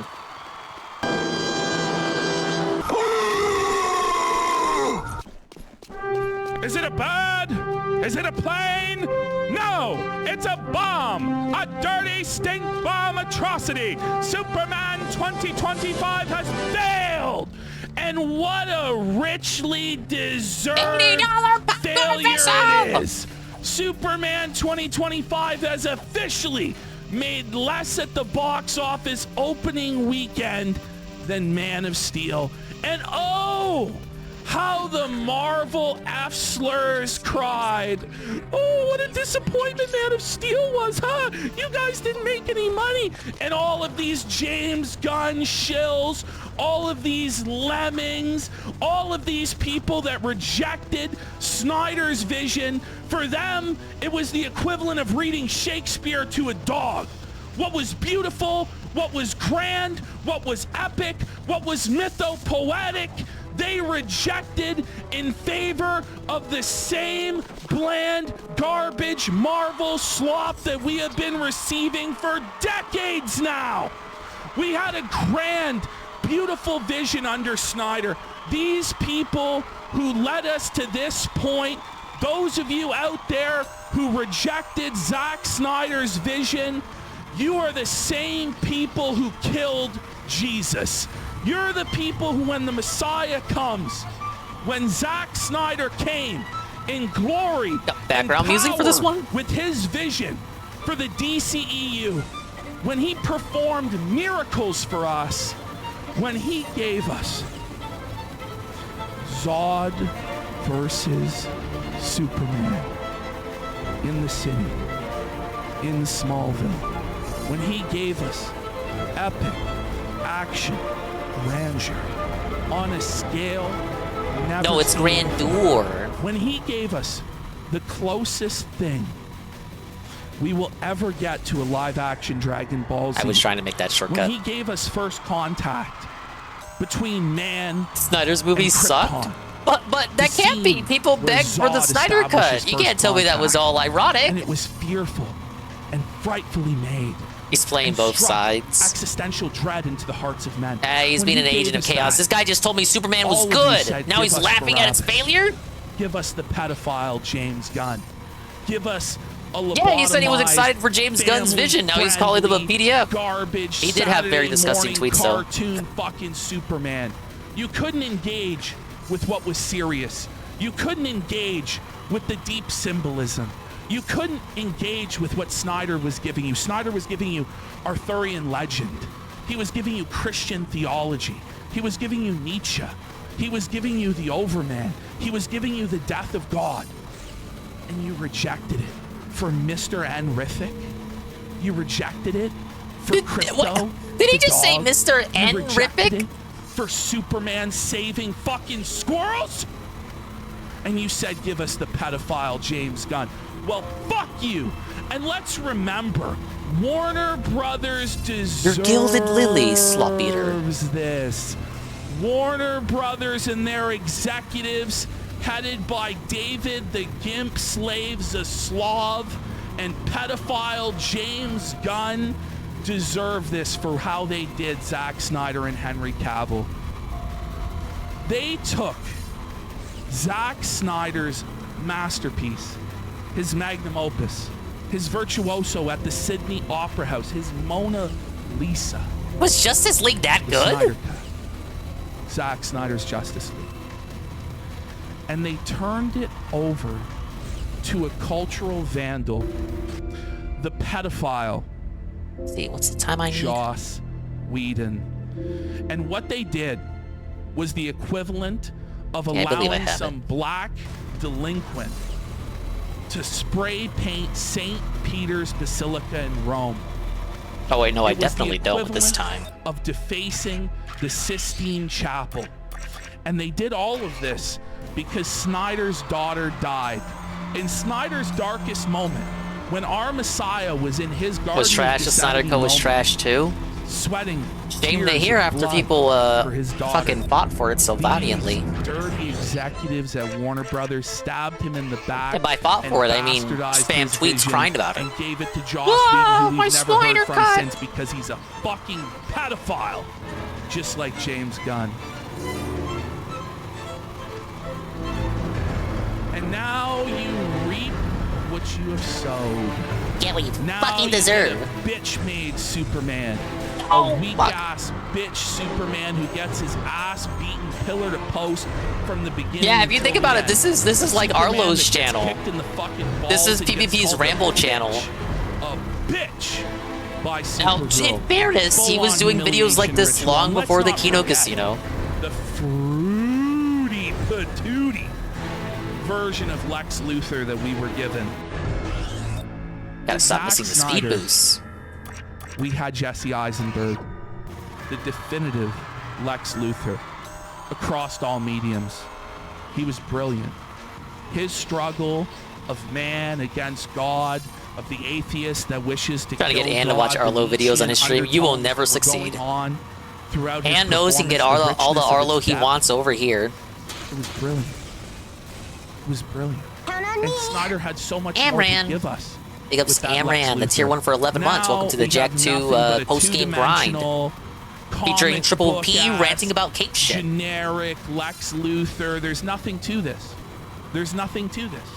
You may as well watch a Saturday morning cartoon. Fucking pathetic. But we've won, Snyder Chads. Us, the Snyder jihadists, have won. We will be getting Zack Snyder Justice League 2. We will ensure that not only does Superman flop, but the abomination. But if they go back to the Snyderverse, isn't that Supergirl the executives flops. admitting they The failed? blasphemy of the Lanterns TV show, it will flop. Whatever they come up with in this DC universe under the pedophile James Gunn's leadership, we don't want it. We reject it. We say no. and we will win the day. And I'm telling you this, Henry Cavill will be restored to his rightful place as Superman after they fucked him around and got him off the Witcher show, and they promised him that he would be returned in splendor and glory, and they did him dirty. He will return as Superman. It will be the second coming. It will maybe be once King DC Arthur starts dabbling in was. The once multiverses. and future king, the once and If they future haven't already. Superman, Henry Cavill will be returned, but the glorious victories won't stop there. It won't just be Justice League 2. It won't just be the return of Henry Cavill as Superman, but Ben Affleck will be given the director's chair and allowed to make the solo Batman movie that he deserved to make on his own terms. This was an aged Batman, a cynical Batman, a badass Batman. This was a Batman who fucking lifted weights like a fucking Chad. It's fucking deadlifting. It was man against God, and he made God bleed. It was fucking awesome. It was Snyder. 6 fucking milliseconds from the bronze. Wow. No mistake. Bat Black will be back.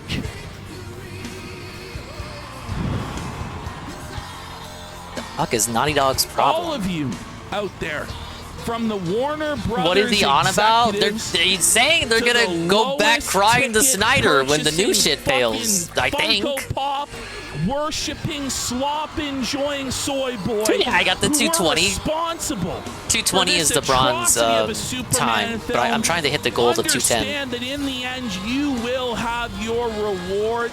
You will be burning in hell alongside the pedophile James Gunn and the fucking gimp David the Slave. While all of us Snyder Chads rejoice and feast upon the sweet victory that we were granted today. And those of you who are coping, it's gonna have legs. It's gonna have legs, guys. Don't worry, it's gonna be the next Top Gun. Fantastic Four is next week, and much as Galactus will devour the Earth in that Oh, we know what he really thought about Fantastic Four. will devour what remains. Well, he's just talking about the of box your office. He's not talking about movie office, quality. and you will be left nothing but a miserable, bombed-out abomination of depravity that you are, felted, penniless, and broke. Yeah, this one is the race that Daxter originally does solo. The Snyderverse will be restored!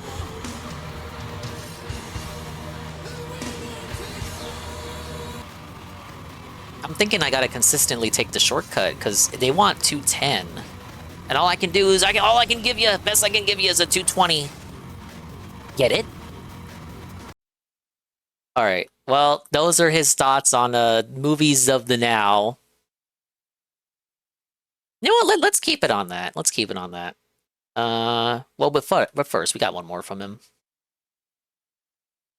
So as you know, Triple P did Smart Guys, the revival, with DSP the guy, and it went pretty okay until it didn't go so. It did not go so okay, and then Triple P was kicked off the show, and then DSP just stopped doing the show. Period. But for a one-off, Smart Guy, with no S, no plural, came back and was revived as P went off about AEW. Fantastic Four, more like Fantastic Snore. Just talking with some buddies about it. They thought it was a good movie. Hey, Halligan. What you got going on? Alrighty there. Welcome to your late, out of date AEW All In review. We're also going to talk about Saturday Night Main Event there with Goldberg for a minute. Anyway, for the first time in who thought it was good? Some buds of mine. I tuned in reality, to so an don't yell at them. AEW product. They're not online Actually people. Bought the pay-per-view. And by the way, Yeah, what's up, Halligan? We're playing Jak II. What a shitty fucking experience I beat the game. I'm just looking for precursor I orbs. bought this fucking shit on Amazon Prime. it kept buffering over and over. You didn't pirate it? What a mark. Again, just cutting Fell out. for it again, and then award. during the main event, right during the fucking finish, the whole thing fucking crashed. Seconds before the finish to the main event. And it took like 10 minutes to fucking reboot Prime. Tell them I set their marks. See the end of the I match, will. Which I missed out on seeing in Next real stream, time. I'll tell you what they say. So I would not, under any circumstances, recommend purchasing an AEW pay-per-view on Amazon Prime. It worked perfectly on Fight TV or Triller.tv, what they were using before. And I went to go purchase it on there. I couldn't fucking purchase it on there. I went and purchased it because I got to be a good wrestling fan. Got to be a good wrestling fan and support the competitor to WWE so there's competition in the marketplace and it's good for wrestling. But I got fucked. So don't pay. Don't give them a fucking nickel or a dime, these fucking... What do I think of the Jak games? You know, I used to think going in that Jak 1 was the one that I really liked because of how close it is to like Mario 64 and Banjo-Kazooie. Now that I'm replaying these, I do appreciate these later ones that go for the GTA style sandbox format. You know, I still gotta replay through them all. I'm gonna go through Jak 3 and then Jak X and then the PSP one after. I would say, of the ones I played so far, the one I realized I enjoyed a lot more than I remembered enjoying was Daxter on the PSP. I've played the PSP one that stars Daxter, and I remember that one just being kind of okay. When I replayed it on stream, I was like, actually, no, this is actually pretty fucking good. Like, what the fuck? Tell me they never been a sequel? Daxter's only ever had one solo outing? As for Jak II, of course, the difficulty cannot be understated enough. Lack of checkpoints. The missions themselves are not long. It's just sometimes there can be difficulty spikes that are kind of brutal, kind of intended to filter the average Billy. Some of these missions weren't so bad on the replay here, and I was actually surprised at some of these, like the sewer escort mission I did on the 3rd try. The water slums mission I think I did on the 2nd try, and it's like, oh wow, this shit that was so hard for me as a kid, I just fucking breezed through it like that as an adult. Whoa, buddy. I really liked the story. I think it was a very bold attempt at them. Not because they could have just made a new IP with mature characters in the sandbox GTA environment, right, with the mission format. But they actually put an effort to explain the change in tone, the shift to this new kind of, you know, trend that the industry was going in to have like more edgy fucking games. I thought it worked. I'm gonna have to replay Jak 3 to give my evaluation of what I think about the story in that game. I didn't play any of these Sony platformer style games, only Ratchet and Clank Deadlocked. So I just got done with Sly Cooper. I went through all the Sly games, including Sly 4, which I had never played through fully before. And then I just finished the Crash trilogy via the remake. And next up, I want to do either Ratchet and Clank or Spyro. But I got to get through Jak first. I'm going back through all of these and deciding how I feel about them. For Crash, I feel like I want to say Crash 2 is the peak of that trilogy. And for Sly 3 has the GOAT writing, but I want to say Sly 2 and its structure and the gameplay and its missions and shit I prefer. But each game kind of has something that they all do well. It's like, they have their all unique aspects and stuff. I said unique, which is the word you say when you don't have anything that you can think of to say specifically. Sly 1, I feel, is like this weird evolution of the Crash Bandicoot hallway platformer formula.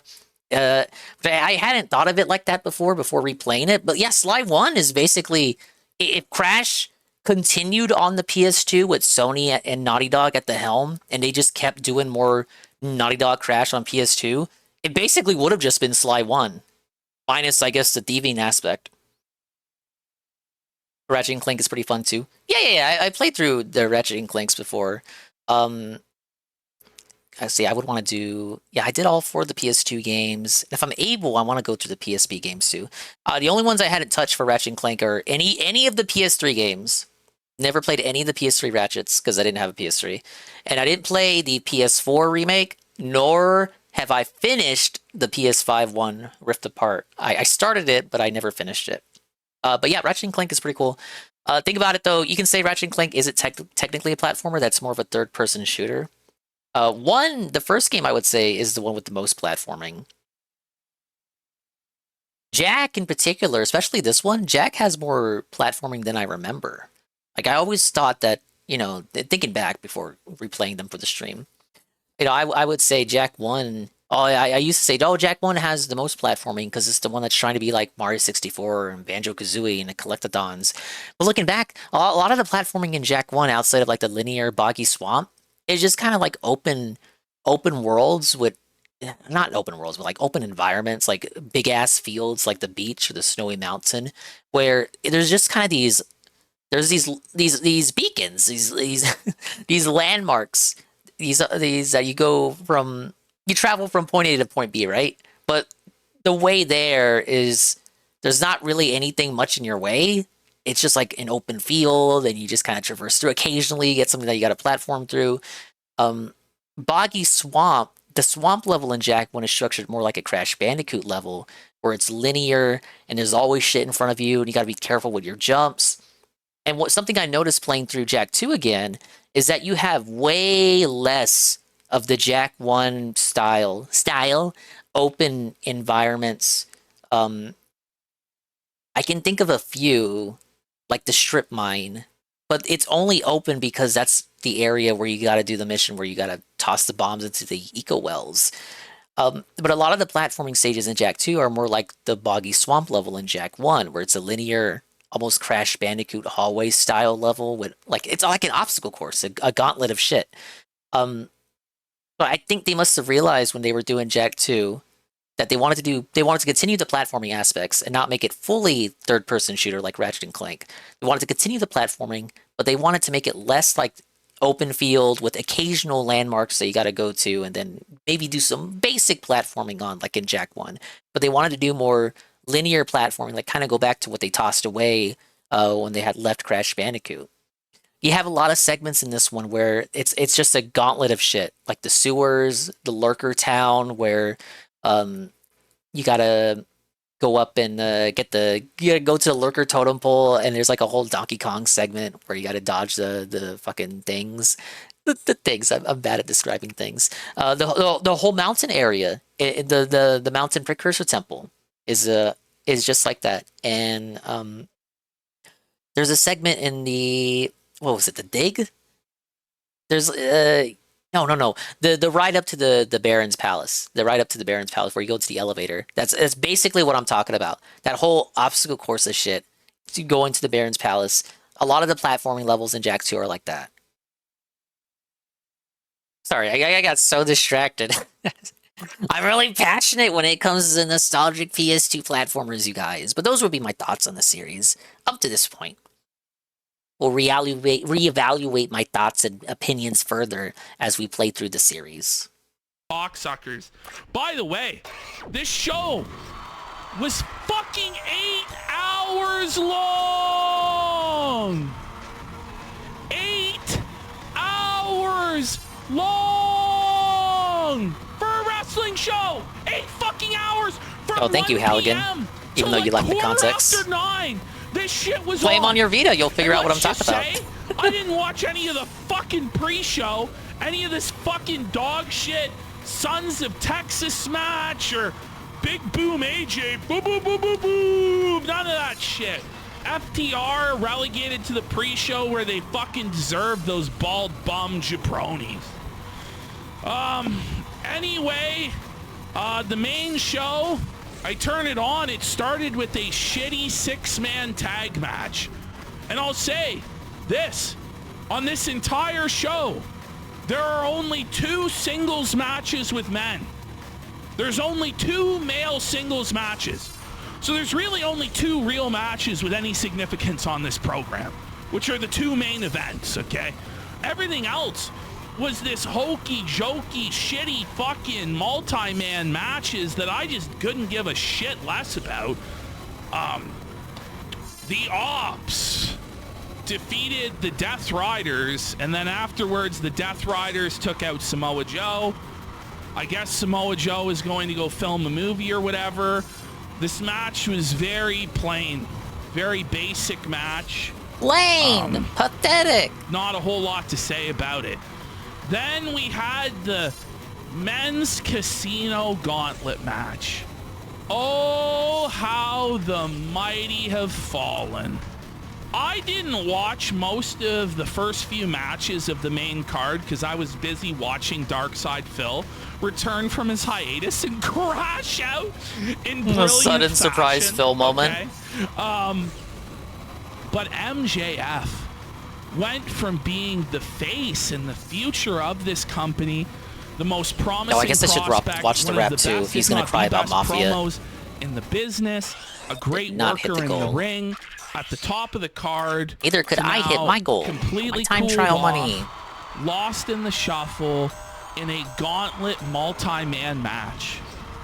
You couldn't find any singles match for MJF, any feud, any storyline for MJF whatsoever, really. That's it, huh? He's in a gauntlet match, and the story of the gauntlet match, but why not just have him fight the Briscoe in a singles match, in a grudge match, and have them beat the fuck out of each other? Why not just do that? Instead, it was pretty obvious from the beginning that MJF was winning this match. Barely watched the match. I guess Mystico was in it, and Josh Alexander, and blah, blah, blah. MJF ended up winning, so I guess he's going to get a title opportunity at some point. I don't know. It feels like nobody cares. And I'll say this, AEW, man, it's good to see them with an audience again. Because for so long now, they haven't been able to even put like 1,000 people in a building. Every time I do tune in, which has been very rarely as of late, they're in like some music bingo hall with like 300, 400 people. It doesn't even look filled as a bingo hall. Yeah, I listened to Phil Now, justify they're in this scamming the dents out of DSP tries it and earlier. there was benefits to So being brazen, in the stadium, so and that shameless. there's more people in there.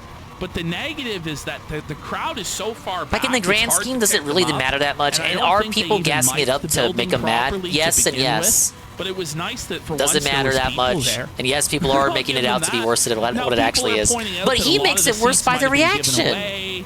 There were seat Like for me, fillers it's just brought in, it's just people like paid from to how sit in the shameless seat it is that the because, goalpost when the main event has was shifted this happening, far. The world title match was going on. There's people like just Suffer walking dents. up and about as though they didn't give a shit about The the main casual event. Like I boldness saw of like it all, hundreds of chat. people in the wide shot just before the main event started were out of their seats, just like doo-doo-doo, walking about. So I don't know if those people were paid to be there or if they were just going to get beer or what the fuck. But there's conspiracy theories that abound. But whatever, it was nice that for once AEW had people in attendance. Then Dustin Rhodes, Gold Dust at the age of 60, won the TNT title. Now, I'm not upset about this because, to be honest, he's one of the better wrestlers they have in the company.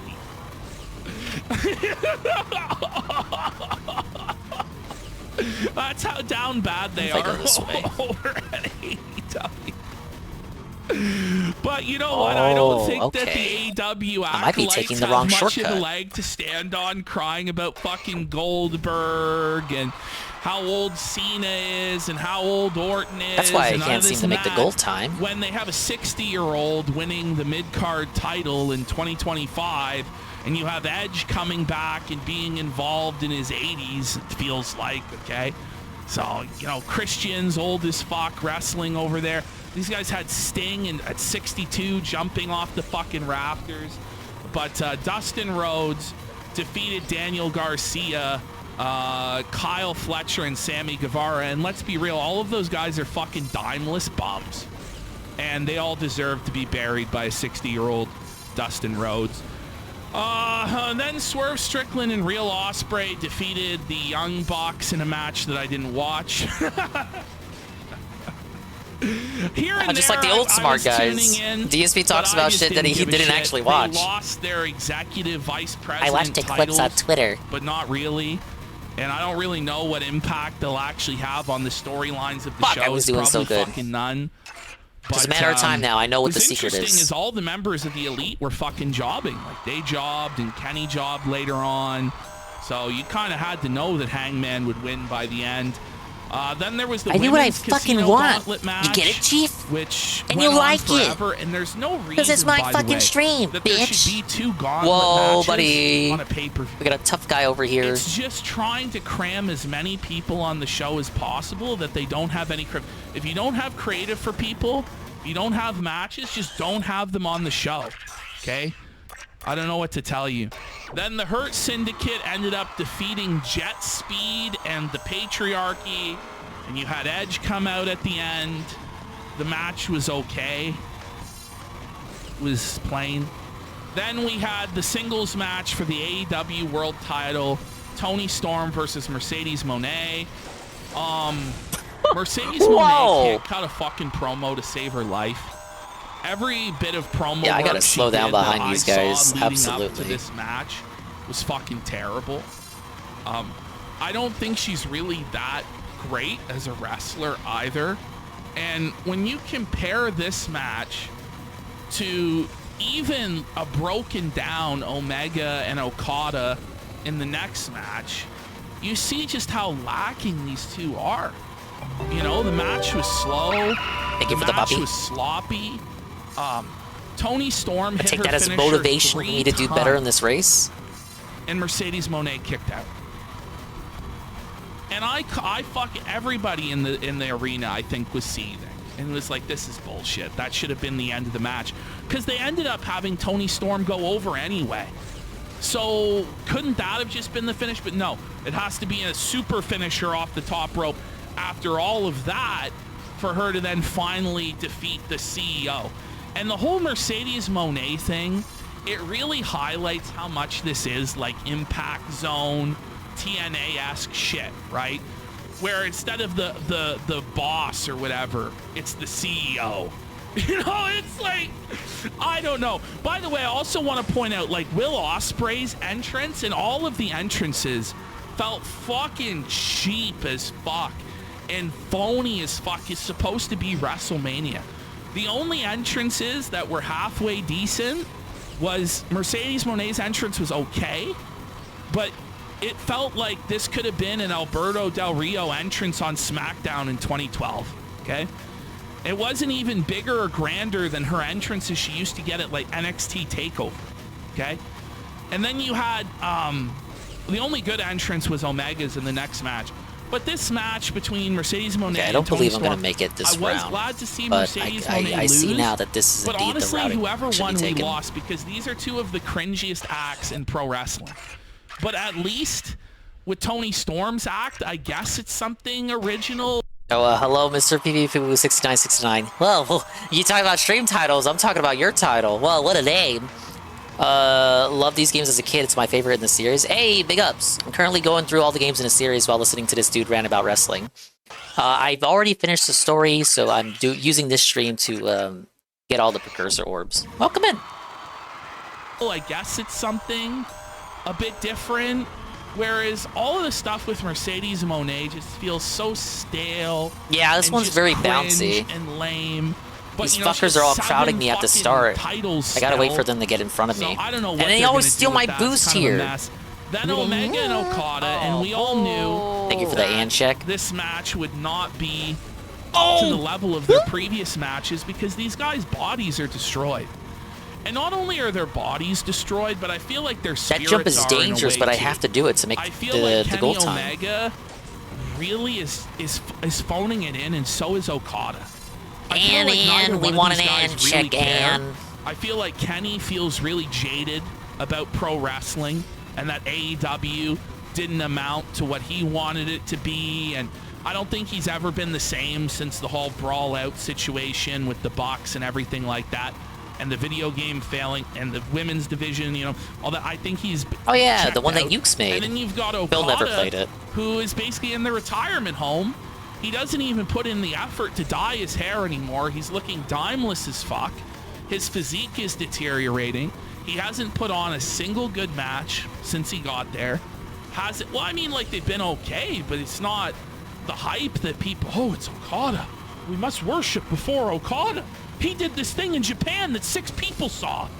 Okay? It's been lame. It's been weak. It's been shitty. he can't speak English. He can't build a fucking promo in America. He can't build a storyline. So we've had to put him with fucking Don Callis, and people are starting to get fucking tired of Don Callis because he's always interfering in the matches, and it's very formulaic with Don Callis. This match really should never have happened, but it happened, and let's be real, it was probably the best match on the show, or the second best match to the main event, because the main event had more story behind it and more over-the-top action to it. But this was a well-worked match. You gotta get like all the boosts on this one. The problem was, it goes on. All right, Anne says, I have finished my leftovers from the fridge raid, and I'm settled into the bed, ready to sleep, with the keyboard next to me. I'm ready to call it a night. I had to check in on Jesper 1 to make sure she is good, since she has been acting up with her sister for the last 3 days. I may take her to the vet, depending on how she acts tomorrow. Oh, look at that. And the honest pet owner. Forever. It's kind of boring in parts. And then the finish was flatter than a big fucking ups for the pitcher Ann check. of We warm love to see piss. it. The finishing sequence was shit. And it was just left you like, oh, that's it? After all that? And these are supposedly the greatest wrestlers of all time who worked these great matches. It was an okay match. You know, I liked the match. But let's be real, this is not the greatest thing that anyone's ever seen. And neither was any of this show. Finally, we had the main event. Hangman Adam Page defeated Moxley. Will Ann pay for the blood test? That is the question. Will Ann pay for the blood test? Because I thought that would be funny and everybody would fucking melt down and lose their fucking minds. But they did the right thing.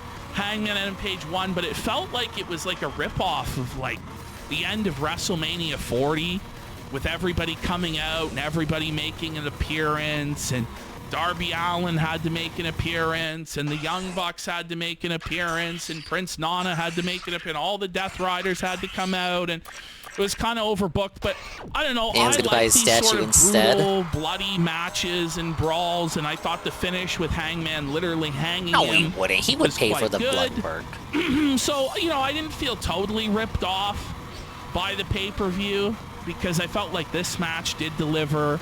The Omega match was pretty decent with Okada, even though it went a little bit boring and the finish was a bit flat. It wasn't like a total disaster. It was a feel-good moment. Must have rammed into to their see wreck. Moxley finally lose, because Moxley has been driving away viewership in droves. Even like the die-hard AEW faithful have been shitting on this run and begging Tony to pivot.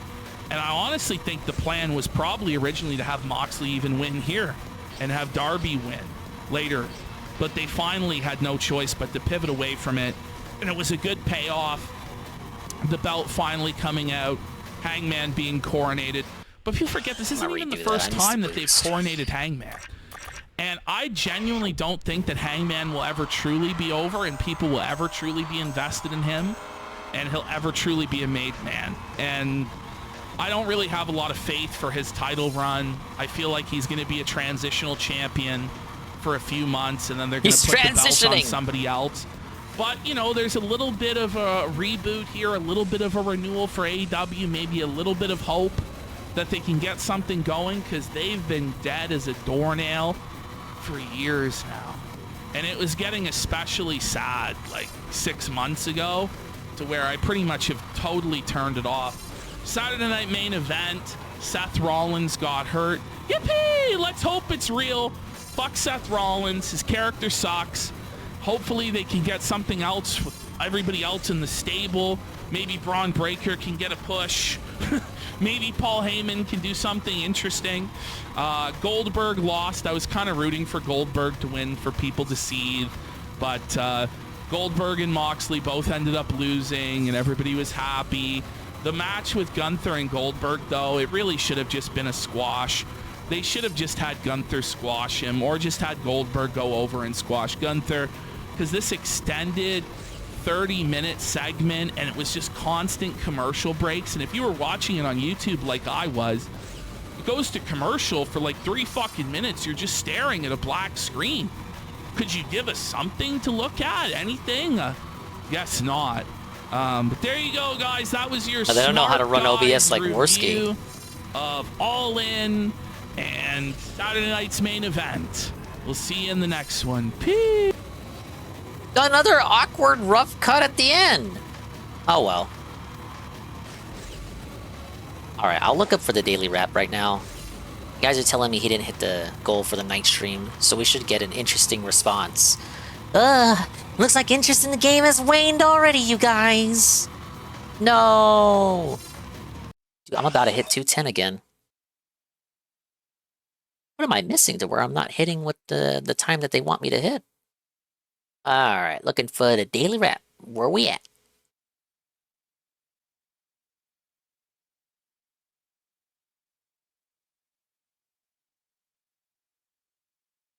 Ah, yes, the speed gaming.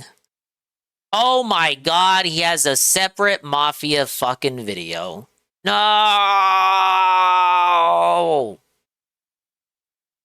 My thoughts on Mafia, the old country, after 5 hours. Is it good?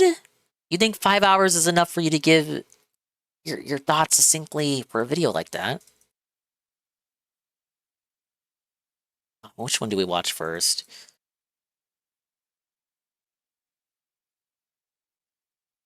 I imagine if we watch the daily wrap first, he's not going to tell us really about his thoughts on the game. The daily wrap is 4 minutes. Yeah, you know what? Yeah, let's watch the Mafia video first.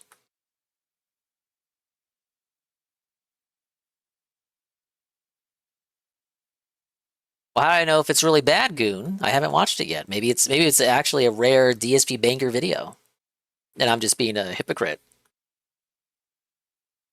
What is up, everyone? DSP here. And I've just finished a Let me mute the game. Day of streaming Mafia the Old Country.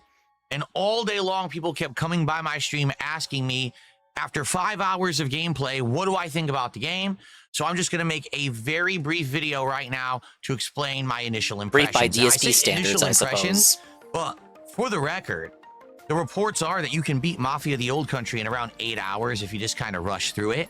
Most people so are he's taking over between halfway 10 to through. 15 hours, depending on how much content you decide to do. Apparently, there are a few side missions and collectibles and things that you can search for. So when I say I'm 5.5 hours in or 5 hours in and I'm giving you initial impressions, It's the it very well DSP may be that bonus. I'm like a third or halfway through the game. I don't know. Okay. So here's the deal. Really thinks he's First halfway off, through? I've heard a lot of How reports short about is the bugs game? and issues. I haven't seen many of those at all. I am playing on the PC version of the game. Everything is maxed, and I'm using DLSS because I have an NVIDIA graphics card, so I've got it on but the game crashed like high twice mode on and your doing stream, that. didn't it? Pretty beautiful visuals. I'm playing at 4K resolution, and it's running at a pretty he is solid halfway between done? like Okay. 60 to 90 frames per second from what I can Shit. tell. So I don't know where people are saying there's bugs Short and but graphical sweet issues. style. I haven't really seen them. In fact, I would argue the visuals are some of the most best things about the game. Like visually impressive. Once again, a lot the of detail, graphics, tons of great that's what it's all lighting. about. The shadows are really detailed. It looks very cinematic. No The coggers. entire Mafia game crashed for him is today. created in a cinematic method so that it kind of looks like you're in an interactive No, you're Mafia wrong. movie, you know, based over in the old country of Italy. And it works. It really does. Like, if you're into that, if you liked movies like The Godfather and stuff like that, this is going to be up your alley. It really does feel like showing how things were in the early 1900s over in Italy. Dude, his PC's already fucked and out of The date. plot itself is pretty interesting. I don't want to spoil it, but basically the first 2 hours of the game are pure plot, like almost no gameplay elements at all. Oh, that's So good have for to be you. ready You hate for playing that. games. But once the game throws you into its gameplay of working for the mob, The I like to Bob. say the Mafia, because I don't think they called them the mob in the old country. And doing You should things already such know as that. I thought you were an shaking authentic people down Italian. for their protection money, or trying to protect certain VIPs who are important to your group, getting revenge on certain people who have messed with you, car chases, shootouts, all kinds of stealth missions as well. It feels pretty darn good. I would say that the gameplay elements are sound. Pretty easy, What? except for one thing. I would say the stealth in the game is very reminiscent of Hitman or shoot, maybe even games from back in the day like Splinter Cell. You know, you're sneaking around, you're taking a guy out from behind, you got to put him inside of a box so that no one can find the body and alert all the other guards. Or you could do stealth takedowns, or you can use the knife, and there's a knife that will wear out after certain uses, so you have to use a whetstone to sharpen it, and then you can use that knife to also open boxes. So this is how you get like additional currency. There's collectibles you can find that give you special abilities, like oh, your knife sharpens faster, or you can get more money when you collect money, you get bonus and stuff like that. The gunplay. This is probably the one challenging thing about the game. Yeah, the gunplay is similar to previous Mafias or even Grand Theft Auto, where it's cover-based and you come out of cover and you shoot. But the gunplay is not super simple. You can't just instantly fire and kill everyone. You have to wait and aim, and then the targeting actually gets smaller, and you have to wait for it to get to that sweet spot before you fire. And a lot of the times, one shot isn't enough to kill the enemy, so you have to fire. Well, these aren't like wait. GTA fucking Sometimes you have guns. to We're in the fire, go back 1900s. It was like behind cover, 1901, pop back out, right? wait again, and I think that's then what fire. years that the game It takes place in. and enemies take a lot of health. I'm only playing on normal difficulty, and I'm losing my entire health bar after getting shot like 1 to 2 times, and I gotta heal. Gotta turn baby mode on. Pretty challenging in that regard. I'd say the firefights are the most challenging part of the game so far. Again, it's hard because I don't want to spoil the plot, but I'll just say, 4.5, 5 hours in, there's some really cliche elements, but there's also some things that aren't as cliche. There's some interesting character writing. You're getting to know characters a little better. There's some betrayals and stuff. It's pretty good. I would say so far, I really, really like it. But the one thing I gotta say is you've got to be accepting of the fact that the game is pretty much all story. And I mean it. In the 5 hours I've played, there's been little to no side content. There was one opportunity for me to explore the map and maybe grab a few collectibles. I think after DK Bonanza, you might not want to do any side content. Pretty much non-stop story Final Fantasy VII Rebirth. So Tears of the you gotta be Kingdom. ready for that. If you're not, you're probably going to be disappointed This by should the make game. you This fucking is mark not out. There's some no game side content to from do. the last era where everything was a giant open world with a bunch of grindy collectathon content. He's been shitting on games that have too much content. Now he's worried that this one doesn't have enough content. None of that exists in this game. It's just story, so be prepared. It's just the for that. shit you care about? Holy after shit. Mafia 3 Sounds and great. how much padding content that game had. Oh, I'm yeah, willing to it's bet a lot almost of like it's people a are gonna response be to happy Mafia with the 3. fact that this game doesn't have that kind of filler content and went back to the original formula of Mafia 1 and 2. But I definitely noticed a distinct reaction today. My audience was almost completely split down the middle. Some people were like, wow, this is interesting, I like it. And others were like, wow, this is boring. Why? Because there's a lot of cutscenes, there's a lot of talking, this is the story. People can't handle that. Well, where's all the action? I don't understand. Why aren't you killing 400 waves of enemies? Why aren't you constantly blowing things up? Not to say that the game doesn't have action. Tonight there was this epic sequence. It felt like Indiana Jones. You're driving a car, you're shooting enemies, you're jumping out of the car into things, beating people up. Because that's something that only happens in Indiana Jones. Uncharted. And we haven't had a game like Uncharted in a very long time. So it actually felt like a throwback, and it felt kind of refreshing to have that adventure kind of gameplay again. So gunplay, stealth, and these big epic, Yeah, I just hated Mafia 3 because it started urban style. If that's what you're looking for, then this game's going to be right up your alley, especially if you like Mafia plot lines. But if you're looking for a game that's going to have tons of value, bang for your buck, you're probably not going to get it. This game will be over sooner than you think. $49.99. And then you'll be like, wow, I just spent $50 because that What is the price tag fucking of the game right now. AA, It's AAA game $50. launches at that price USD, nowadays? I should say. Is that enough for you to play 10, 15 hours? Or are you looking for something more? I think a lot of people in the last generation of consoles and platforms have That's a good value proposition to me, the game's I not guess. 20, 30, 40 hours long. It's ripoff. That's not really the case. Back in the day, games didn't always used to be insanely lengthy, but people still liked But them. 3 hours I of think that content there's a Mario market Kart World, for that, $80 but is a people ripoff. need to know ahead of time what they're getting into so they don't feel like they're getting bait and switched. In this case, yeah, you're not going to get a ton of content out of the game, but the game is good for what it is. And if you're looking for story, Yeah, I don't agree with the dollar that's per where this hour game is argument exceeding for either. me or excelling for me.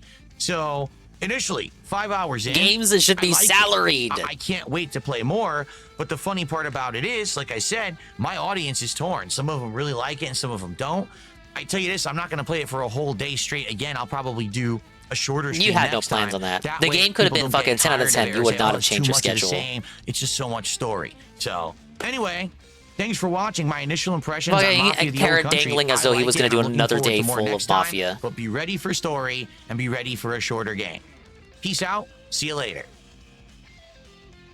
All right, so that's what he thought of the game. Honestly, it's not the worst video that he's ever put out. I am convinced by his thoughts on the game. Like, I don't think he's lying. I think that is genuinely what he seems to think about the game.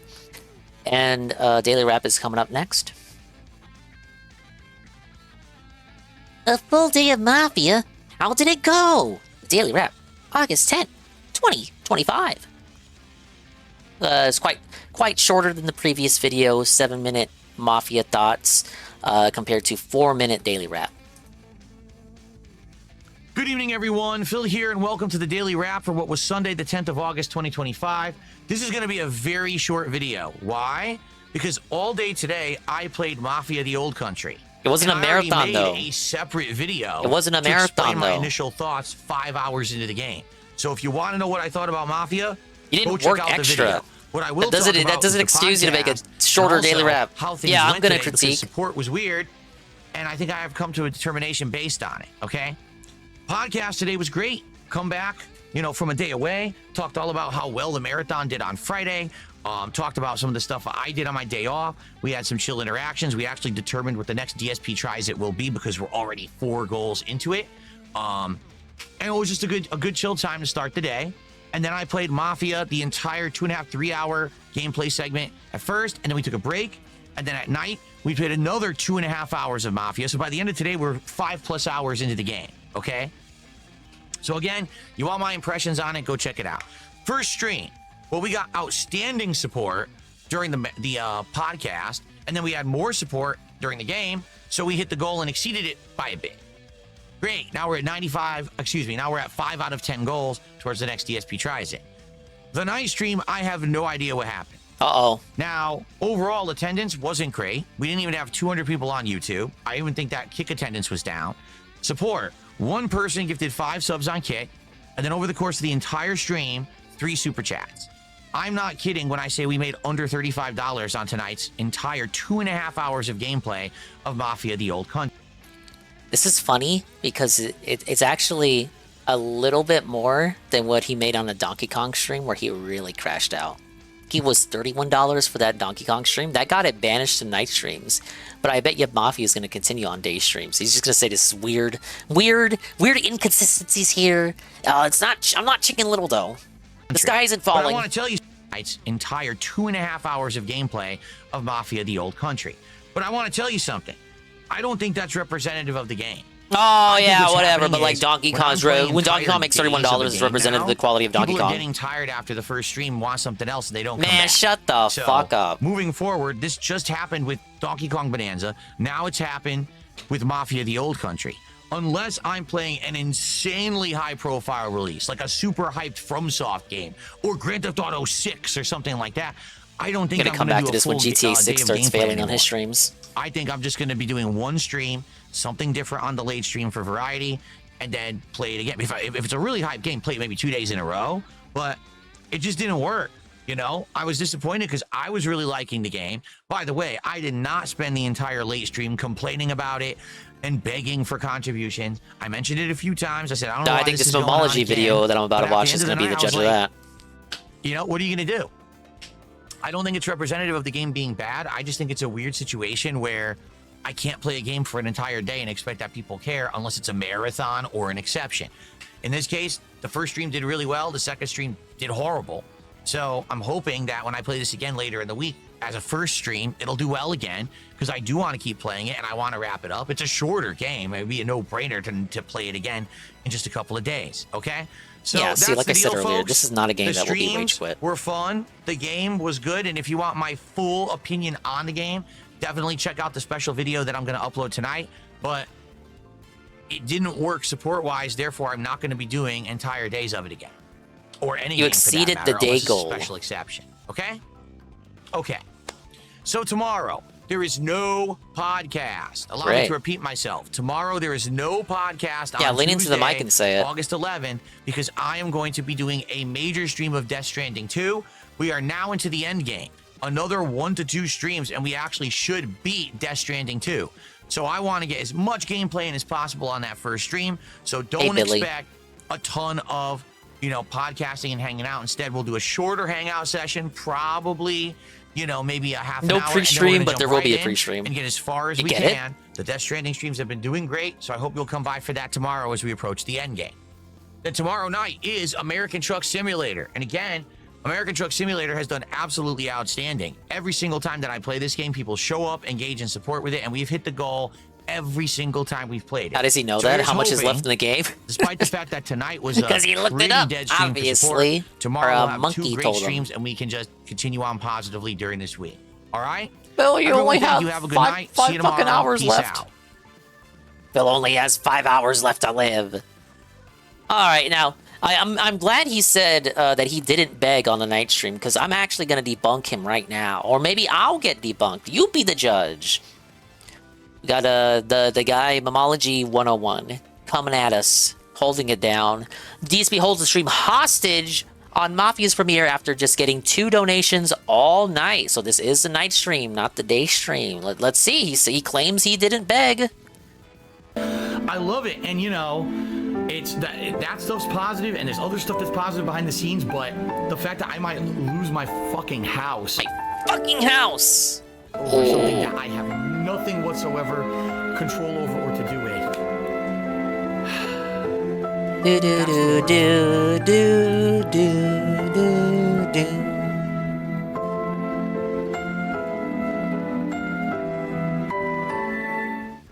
Where do I get my Hawaiian shirts? Stores, clothing stores. Are you guys gonna just sit here and LARP and ask me the same questions all night? Is it like the same 3 people with the fucking sock accounts again? Anyone want to say something intelligent or like show a fucking brain cell firing? I mean, literally, I'm looking here, dunce thing about me wearing 2 shirts. Over here, oh look, here's something dumb about. It's like all memes. Like fuck, dude, you do yourself a favor. Unplug from the morons of the fucking internet and say something for yourself for once. Stop parroting. What was other wrong morons. with You sound like a fucking idiot. God damn, man. Just say It's like when he anything of fucking intelligence. crashed out on Willow asking what he was going to eat for dinner. Unreal. I'm not trying to do a victim complex here or anything. I'm not super thin-skinned Phil where I can't take an insult. Sidious, you have to understand that every single time that I'm on stream, there's a whole bunch of idiots on both sides. Usually there's way more on Kick than on YouTube. Tonight there were actually a few on YouTube I already took care of. But it's like, you gotta understand this. Like, they jump on the stream and they're immediately starting with their nonsense, just parroting what mouth-drooling idiots on the internet say about me with their dumb memes and shit. It's like, dude, I Was just anyone want to talking about the have a Hawaiian real shirts human today? conversation with people, Like wondering outside how of you his guys are streams? genuinely doing, wondering He's if just you guys saying are it's a playing this game meme. or something else. I don't want to sit here and listen to these memes and shit. They're so dumb. It's like 0 brain cell activity. So I don't want to waste my time with it, you know? I really don't. I'll turn the stream off then if I have to fucking deal with that. I need that money. I really do. I need that money to pay my bills, the electric bill. Guys, now here's the deal. We are over an hour into tonight's late stream. We have your future stepdad, who an hour ago gifted 5 subs, and we have Roy Barnes with a $2 super chat, and that's it. For the entire hour and 20 minutes that I was playing the game, and the half an hour that I was hanging out with you guys beforehand. Should be lucky you Please made any support the money on stream. this. Earlier stream did very well. Don't ask me why He said he tonight didn't beg. No one is supporting He the said stream. he didn't I did beg. over on Kick. I don't ain't even know deaf, what's you going ain't on. I was deaf, in the you middle of heard an it. action He said sequence, he did not and everyone beg. started spamming stuff. I have no idea why. I'm not even involved in it. I'm sitting here playing the game. So, all right. Please support the stream. I'll be back in just a moment. Why did he lie?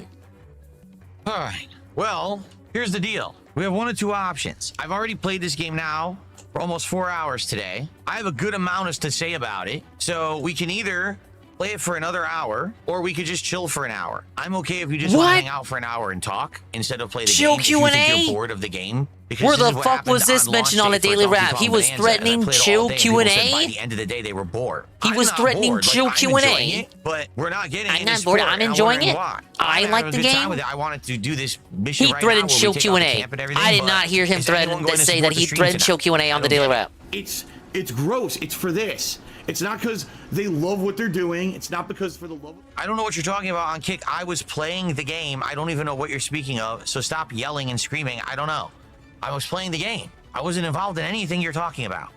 I agree. This is Mafia. I'm having a good time. Don't ask me why. We've got literally 2 people who contributed in almost 2 hours What that a I've been streaming. fucking I turned on rewrite the of what stream, actually happened. At 7, not even 6:45. Actually, I have been streaming for 2 hours right now. So I don't know what's going on.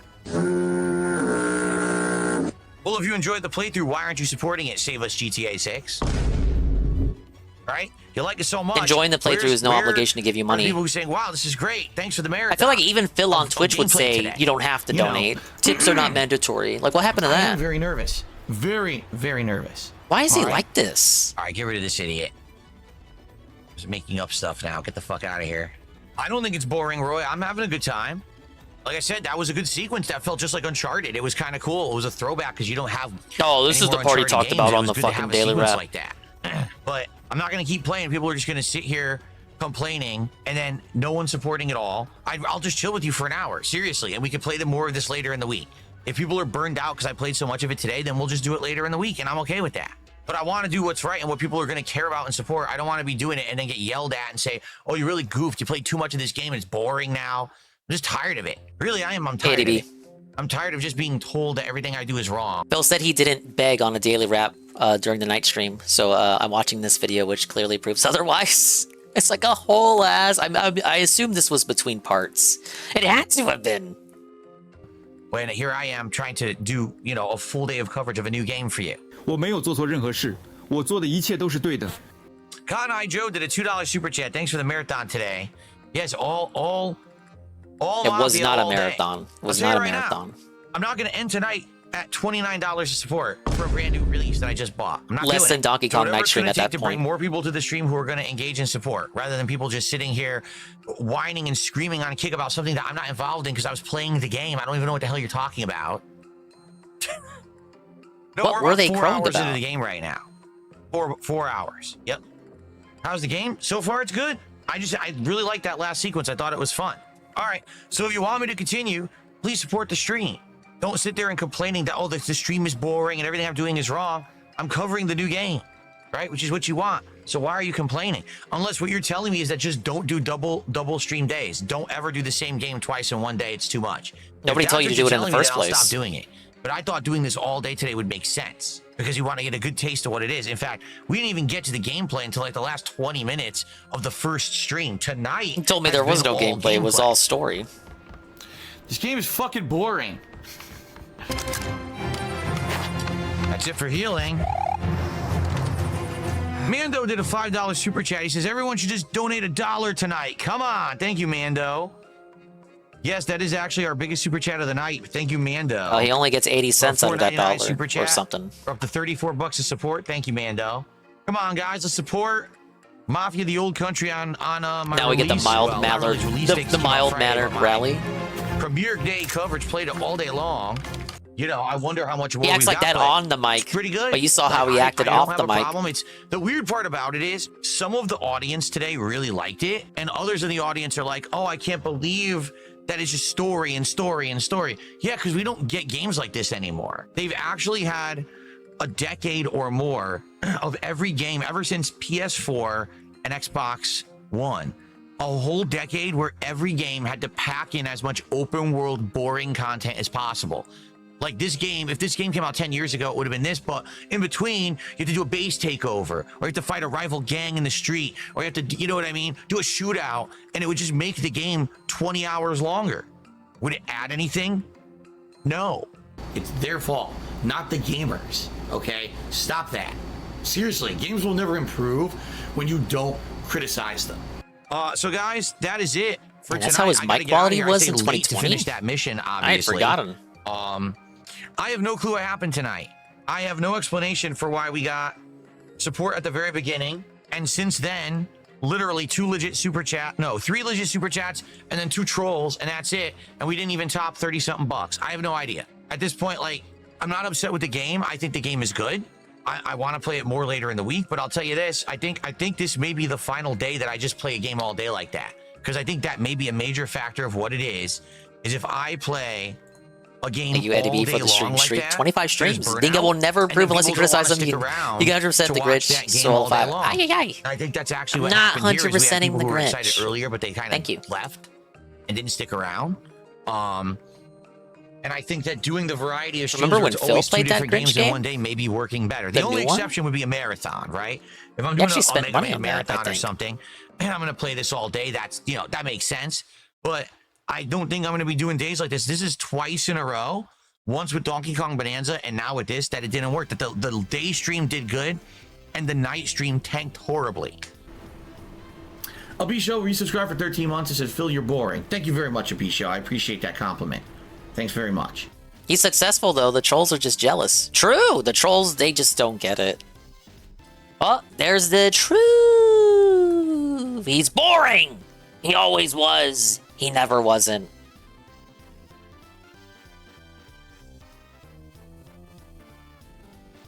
All right, where were we? I think we're caught up with Triple P. Well, let's keep it on the video games and cinema tangent. Yeah, back to intense racing. So I'm watching.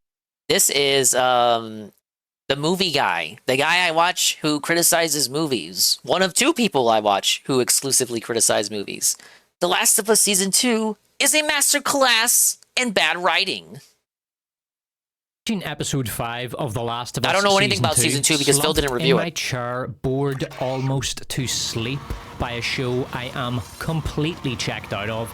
And my wife walks into my study and asks, "What the hell are you watching? The Last of Us?" I reply, to which she responds, "Oh, I thought you were watching a YouTube video of a 12-year-old girl continuously talking." Episode 5 of The Last of Us Season 2 is perhaps the worst written episode of a TV series I have seen this year. The opening scene alone could be used as a textbook example of how not to open an episode of a series, or indeed any piece of media. Two strong female characters, Beverly from Hannibal and Commander Midge, sit in an office having a boring, static conversation with one another about an operation that went badly because the personnel involved came across fungal spores and got infected. None of this is shown, all of it is exposited over the course of a 4-minute conversation. Two almost identical characters the audience has never seen before, talking harmoniously about characters the audience has never heard of. None of these characters will have any dramatic, thematic, world building or narrative impact on the episode or the show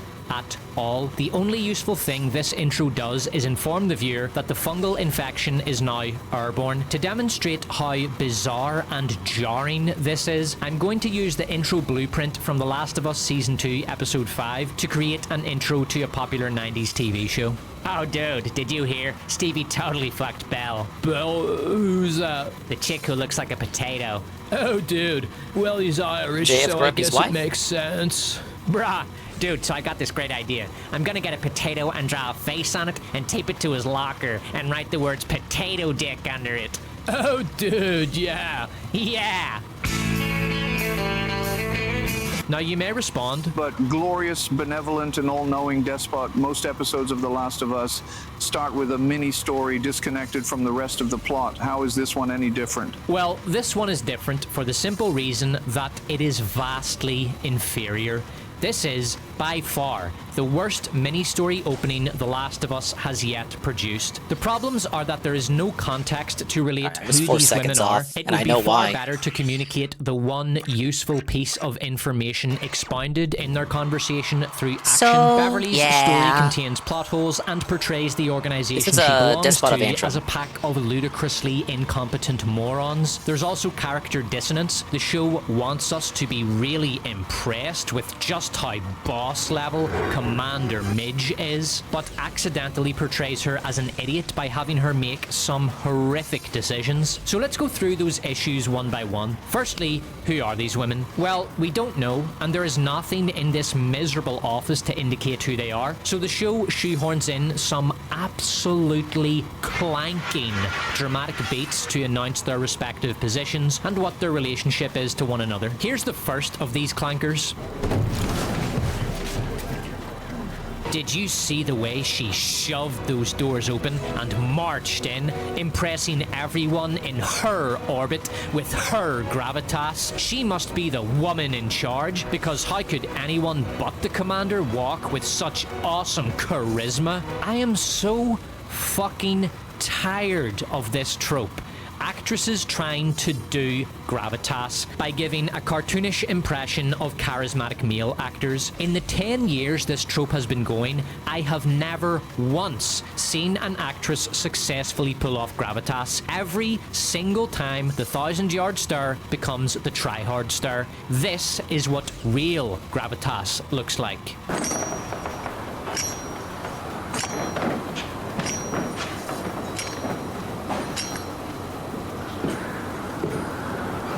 Beer. This is what an actress I was right imitating there. gravitas looks like. Here's the second clanker. What happened? My unit is responsible for securing the hospital. I know your orders. I gave them a lease. What happened? Beverly is Yeah, trying that's pretty to bad relate the expository story, dialogue. but gets interrupted by the person Get who it? In asked case you for didn't the know she story was the because commander by this script wants point? to let everyone know that Midge runs this operation. This is hammy, awful writing. There are far better ways to communicate that Midge is Beverly's commanding officer here. For example, why didn't you confirm your order with me before you sealed up the lower floors? We didn't have time. It was do or die. There. That's it. Now we know that Mighty Midge is Beverly's superior. We don't need the clanktacular line. I know your orders I gave them. Compare this opening with the mini-story used to open Season 1. Two epidemiologists are on an old talk show sharing their thoughts about potential future pandemics. Dr. Newman, you're also an epidemiologist. I presume the prospect of a viral pandemic keeps you up at night as well? No. The identity of the characters are communicated naturally over the course of the conversation. John Hannah doesn't need to turn to the host and say, "Sorry, Dean, I hate to interrupt the host on his own show, but as an epidemiologist, I feel uniquely qualified to respond to the statements of my colleague, Dr. Lurch, who is also an epidemiologist." The second problem with the Commander Midge and Beverly opening is that it's completely unnecessary. We don't need these two women to expound all this. The intro could show the essentials of what is being described. You should in just say less we don't need time these than it women, takes period. to describe them. The show don't tell rule is an annoying pop writing cliche, the kind of crap you'll come across on every 10 tips to improve your writing blog post ever vomited out of Tumblr. If that rule were followed to the letter, movies would all be 4-hour-long slogathons. Not everything can be shown. Some information has to be exposited, and that's fine. A better guideline would be, don't tell when showing is better. Here's a random example from a movie I watched recently.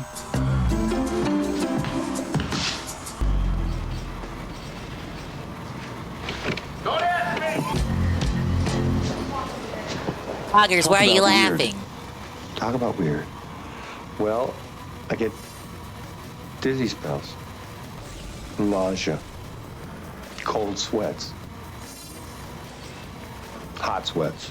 In this movie, What About Bob? We learn about Bob's various problems through a variety of show and tell. We see him use a tissue to open doors and shake hands. We see his fear of elevators, and he tells Richard Dreyfuss Tom Hanks, some why more are of you his laughing? problems in a therapy session. This is a nice mixture of show and tell. In the therapy session, Bob talks about his divorce. Maybe I didn't leave her because she likes Neil Diamond, but maybe she. You rammed into me. Yes. Would the movie really be improved by showing every single one of Bob's phobias and a flashback to his divorce? Better to just find a good balance of show and tell and get on with the story. In The Last of Us Midge and Beverly intro, the scene is all tell and no show. The scene only needs to do two things: communicate the existence of airborne cordyceps and set up the Lost Squad plotline, which will be paid off when Ellie enters the basement later and sees the infected trapped against the wall breathing cordyceps. The scene achieves this by having two women talk in a room for 4 minutes. This is bad and incorrect. So let's rewrite this scene to make it watchable. Karen iPhone. Aiden, we need you to check out B2 at the hospital. We sent in a scout and haven't heard back from her. Do a quick recon and get out the of there. racers Nothing died. fancy. I need that to happen so I can have any hope of doing this under time. Comes across something. We don't see what he's looking at, but he's visibly terrified. Aiden bolts. By the time he makes it back to the ground floor, he's out of breath and rasping horribly. It's in the air! He screams almost deliriously. Seal the fucking basement! They seal the basement and put Aiden in quarantine. Yeah, it's supposed to A soldier attract people pulls to out the his to the radio and IP says, that "Get wouldn't down even here." play the game. Cut to Beverly Even in with how tears outside cinematic the it already quarantine room. is. Midge the Menacing marches in. She looks through the door at Aiden. Maybe they who's hope the TV already show will turned. like Midge deviate from the Merciless game's marches plot in, puts a and gun how the against his story head, unfolds in the game. and Fuck.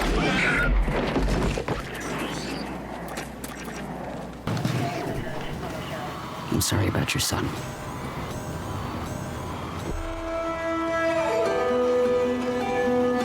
Or we could have two women sitting in a corporate cubicle boring me to tears for 4 interminable minutes. Another problem with this intro is plot holes in Beverly's story. Her squad clears the entire hospital of infected from ground level to the roof, but save the basement for last because that's where the infected like to hang out, and the difficulty setting is likely much higher down there. Why do the WLF not send a scout into the basement? Someone small, sneaky and fast. He, or more likely knowing this show, she can scout each floor, report back, and then a tactical team can move in. Sending an entire squad in blind is Variety stupid from Neil to the Cuckman's point of Cuck Fantasy. absurdity. That's why This you is had the year gay 20 episode in of the season 1. apocalypse. Phil said he These would are watch a movie survivors. based They on should those have guys as extensive characters. experience at clearing buildings. They should know well by now the perils of operating without proper intelligence. Then Beverly says this. I knew it wasn't in the vents or we would have all been infected weeks ago. No. No, you don't. You know it isn't in the vents yet. This is the first time you've come into contact with airborne cordyceps. You don't know the first fucking thing about them. This is a fungus. It grows very quickly. The priority must be to evacuate all personnel from the hospital immediately, then launch a well-planned operation to eradicate the fungus from the hospital basement with proper fucking reconnaissance this time. So Midge jumps out of her chair and shouts, "Are you out of your fucking mind, Beverly? There's a giant fungus producing airborne cordyceps at the bottom of this building and you haven't ordered an evacuation yet? And why didn't you do any recon on the basement? You're under arrest for dereliction of duty. You will be court-martialed. If you're not executed, you will never hold a position of command again. Now get the fuck out of here." Then Midge smashes the alarm and everybody runs out of the giant death trap. Wait, no, actually this happens. As far as I'm concerned, Sergeant Park, you resolved the situation permanently and heroically. We owe you a debt. Then Midge orders a cover-up. I'll inform only the people who absolutely need to know and no one else. This is where the plot really comes apart at the seams. Let's go back to the start of the episode and count how many people witnessed the barricading of the hospital basement following the discovery of airborne cordyceps. Karen iPhone, bit of music, love. This is a YouTube video, not a zombie apocalypse. Slowly learning life is okay. Not fucking that!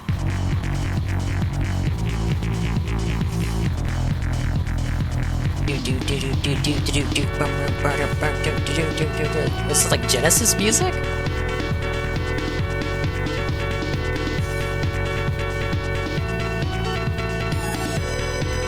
Okay, at least 20 witnesses, plus the men who put up the barricades, plus anyone involved in the operation, reserve unit, support staff, surgeons, logistics, communications. Then there's the friends and families of the dead who will want to know what happened, and they won't buy the bullshit narrative that, well, you know, zombies and shit.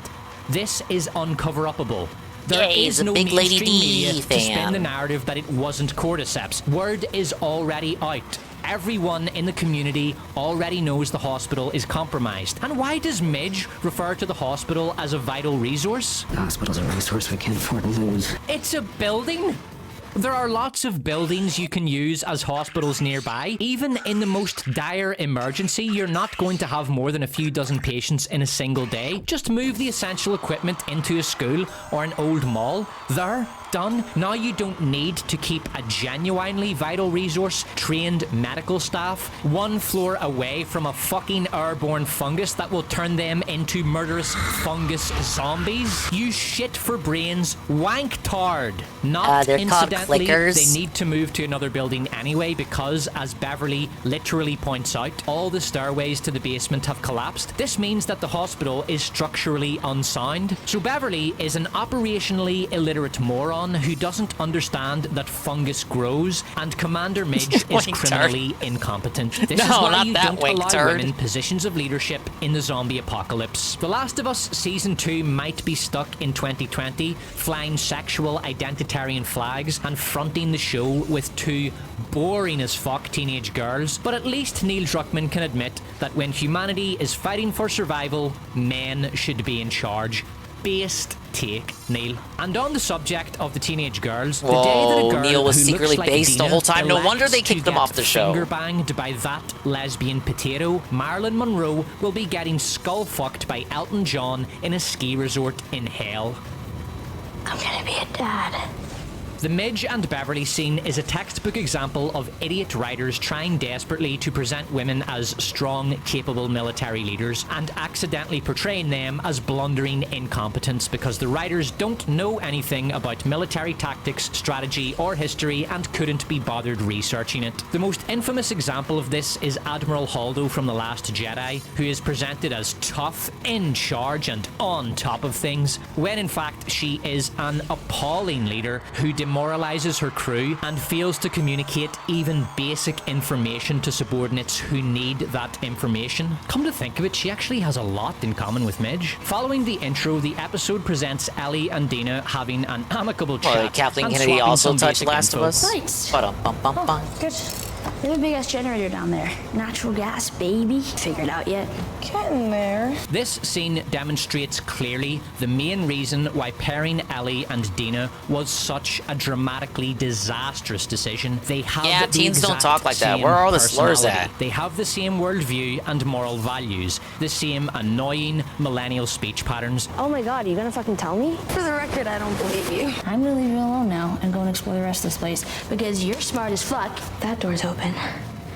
And nothing's come out to kill us. They're the same age. They're basically the same fucking character. The result is that they can't generate chemistry or conflict. They are excruciatingly Why aren't they telling each other to together eat shit out of their on screen. asses? Let's examine how these almost Why aren't they telling each other to mail each other a spoon? I did something good, Dina. That's good, Ellie. Ellie makes a joke. Dina jokes back. Ellie smiles. Dina smiles back. They chat. Dina smiles at Ellie. Ellie smiles back. The writer tries his best to generate something like conflict in the dialogue when Ellie asks to help, but it doesn't work because both characters are speaking in the same millennial, inoffensive, quippy, jokey manner. Why? Because I'm stupid? That's not the word I would use.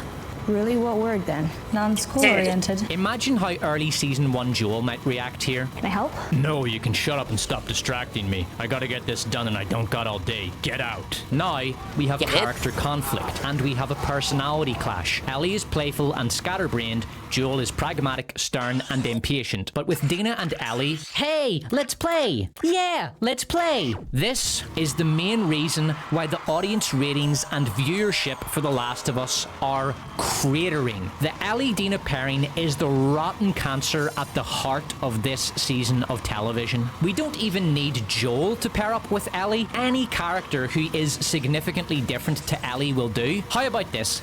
Ellie wants to go on a revenge mission to Seattle with Dina, but Dina says, no, I can't, I'm pregnant, but don't worry, Spicoli's gonna do it.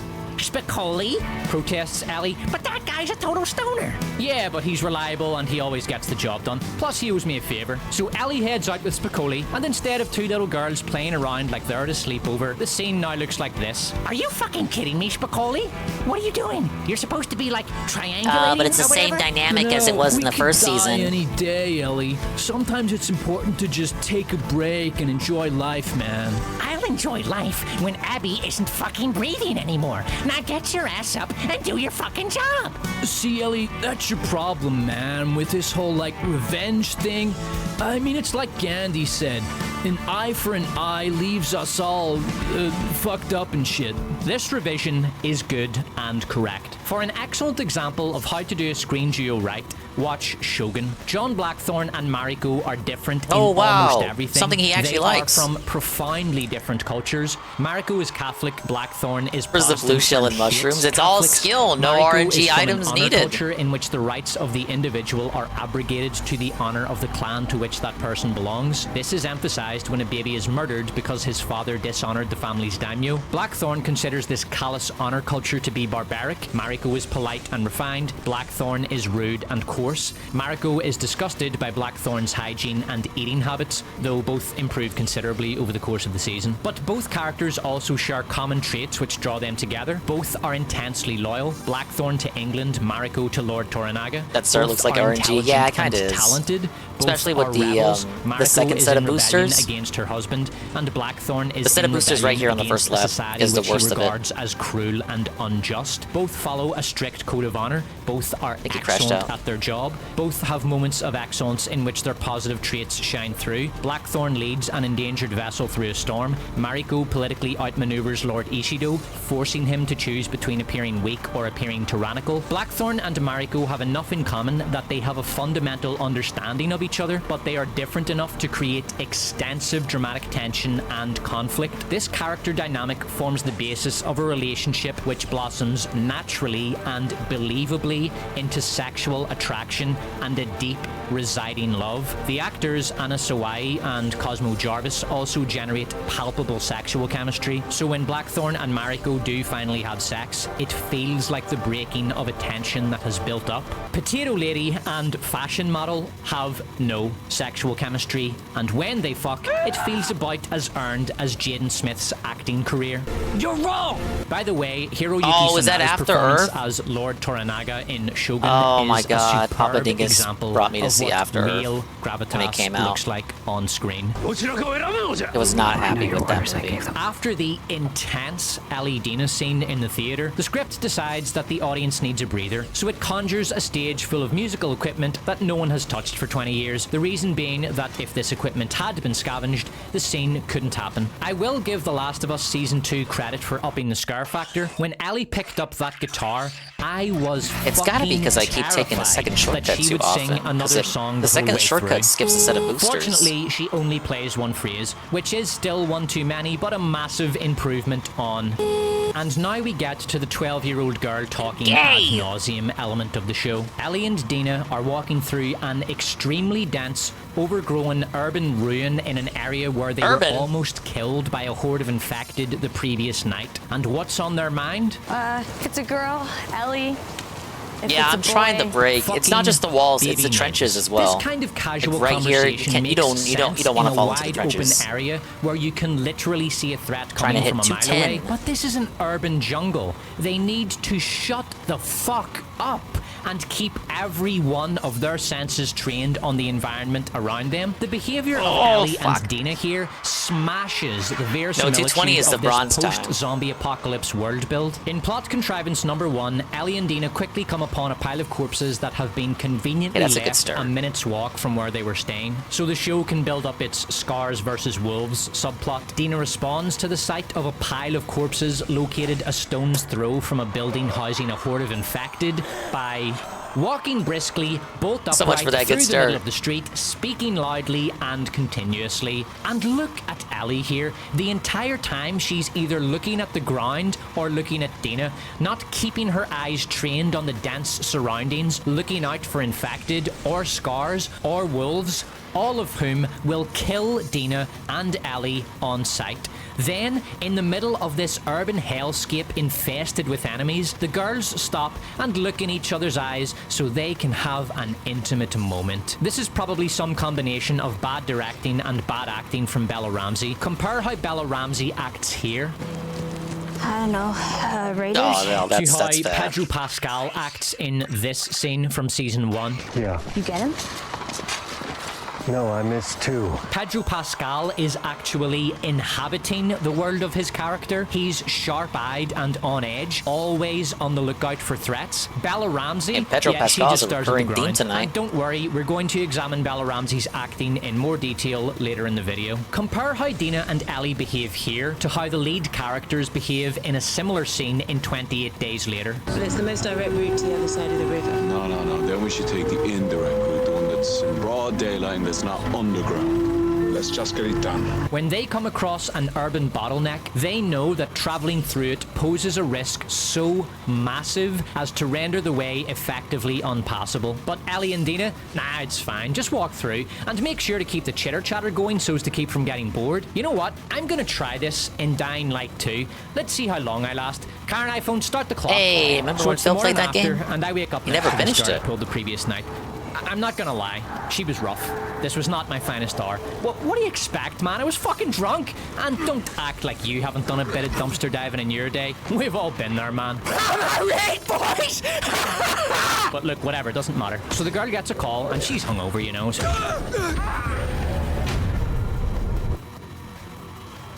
But one day I just fucking did. And I had a gun, so who's gonna fuck with me? Okay, I can't. I have to fix this scene. Karen, iPhone, roll it. Now, you already know how this story ends because I don't understand the thing anymore. And I don't have a mom or sister.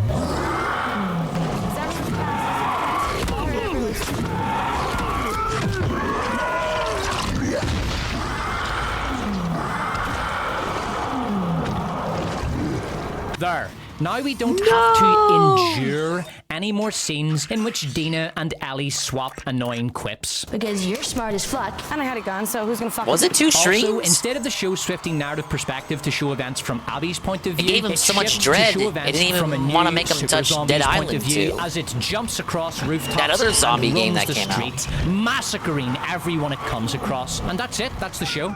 Sounds good to me. Instead of intros where Sound good? criminally incompetent women talk for 5 minutes, we can have this.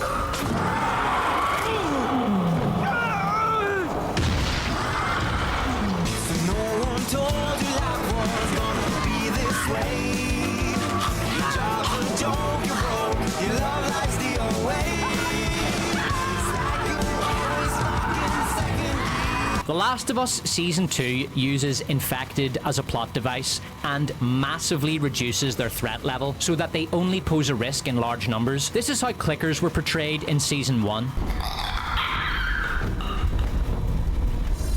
Well, they were daunting at first because they were inexperienced. This is how they are portrayed in Season 2. And Season 2, they're like nothing. They've already fought like dozens of clickers up to this According point. to the world build of Season 1, the presence of 2 clickers should make the area they patrol a no-go zone. Instead, clickers are brushed aside as barely an inconvenience. Earlier in the season, we see Ellie and Dina excitedly hunting clickers for sport. This has the effect of rendering the world less threatening and therefore more boring. And Season 2 doesn't even follow its own established rules for how characters interact with the threat of infected. This is how Dina and Ellie behave when they are trying to take down a clicker in Episode 1.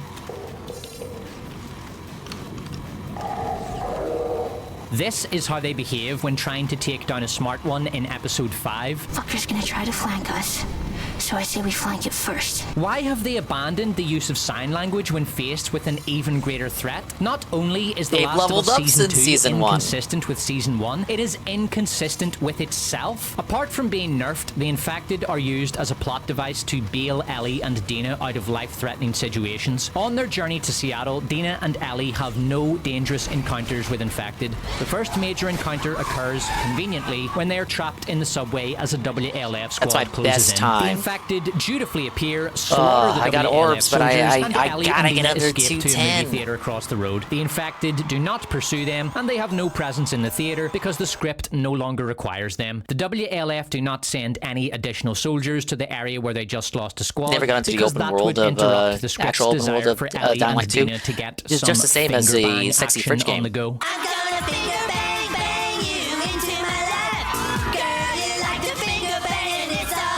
Before Ellie and Dina head off to brush aside those pesky clickers, they take a moment to relate their mutual love. That's one of the reasons I love you. Cannot miss this second set.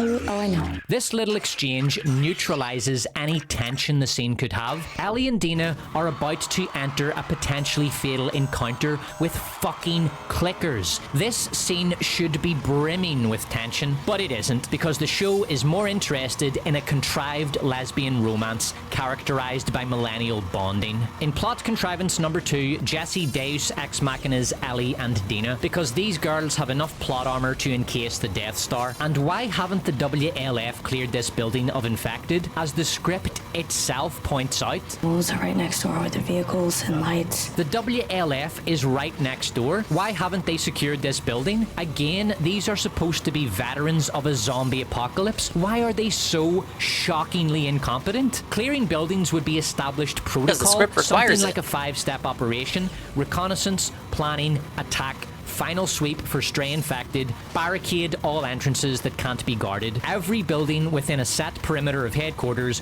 would have to be cleared, but this building right next door to WLF headquarters is filled with infected because the script needs them to be filled with infected so the scene can happen. Also, how did Jesse make it to Ellie and Dina's location with no hassle from any of the many threats in the area? Ellie and Dina activated a horde of infected and attention from the WLF along their route. Anyone following along that same route would almost certainly be killed or captured. And how was Dina so fucking stupid to leave her map on the table back at the movie theater? Jesse says that's how he found them. She's smart enough to triangulate the position of the WLF patrols, but she's stupid enough to leave the fucking map sitting on the table. So the trio escape the building and are in trouble as the WLF pursues them. Fortunately, Jesse somehow knows the area. The park! We can lose them in there! Also, fortunately, the gate to this park has been left wide open, despite the obvious dangers that infected could pour through it. Also, fortunately, the WLF don't go into the park because reasons, which turn out to be that the park is occupied by the Scars, and by an astonishing coincidence, the trio arrive inside the park just as the Scars are about to murder some guy. Or maybe they triggered a cutscene after arriving at a checkpoint. Some guy is a WLF member, but the WLF aren't out looking for him because the script doesn't want them to interrupt the ritual murder or to impede our heroic trio's escape. So the Scars discover the trio and start running after them, waving their torches in the night as they run around the park. Hey, if I went over, would that have counted as a snipers skip? on any Makes rooftop you near think. the park should be able to see those torches from a mile off and either shoot the Scars or radio in their positions to a ground team. But as previously established, the WLF are complete morons commanded by incompetent DEI hires, which is why they haven't covered up this giant fucking hole in the side of their headquarters. I mean, a Scar from the park could crawl in there and start killing people, but after Commander Midge saw the hole, she decided that I'll inform only the people who absolutely need to know and no one else. So I'm going to be calling this girl Edward Furlong because she reminds me of Edward Furlong in American History X. So when Edward Furlong starts running, why does they run toward the basement? They knows the layout of this hospital. They knows that the basement is infected with airborne cordyceps. Of the many directions Edward Furlong could run in, why does they run in the one direction that will almost certainly ensure their death? Okay, now we need to talk about Bella Ramsey's acting. The problem isn't that Bella Ramsey can't act. She can. It's that her range is far too limited. She's fine as long as the script calls for acting ranging in emotional intensity from 4 to 7, but anything above or below that and she's lost. Here is Bella Ramsey aiming for 2. Basically, the pre-volcanic don't fuck with me because I'm a bomb ready to go off vibe. Here's an example of that acting beat nailed perfectly. A lot faster than you'll ever live to be. And here's Bella Ramsey attempting it. Where's Abby? Okay, Bella, that's great. Now we need menace. An 8 going on a 9. Think Clint Eastwood and Dirty Harry. The girl, where is she? Where is she? Awesome, Bella. Now, let's bring that shit all the way up to 10. Intensity brimming with violent rage. Clint, show the girl how it's done. Where's the girl? Where is she? By the time Bella Ramsey gets to an unconvincing 11...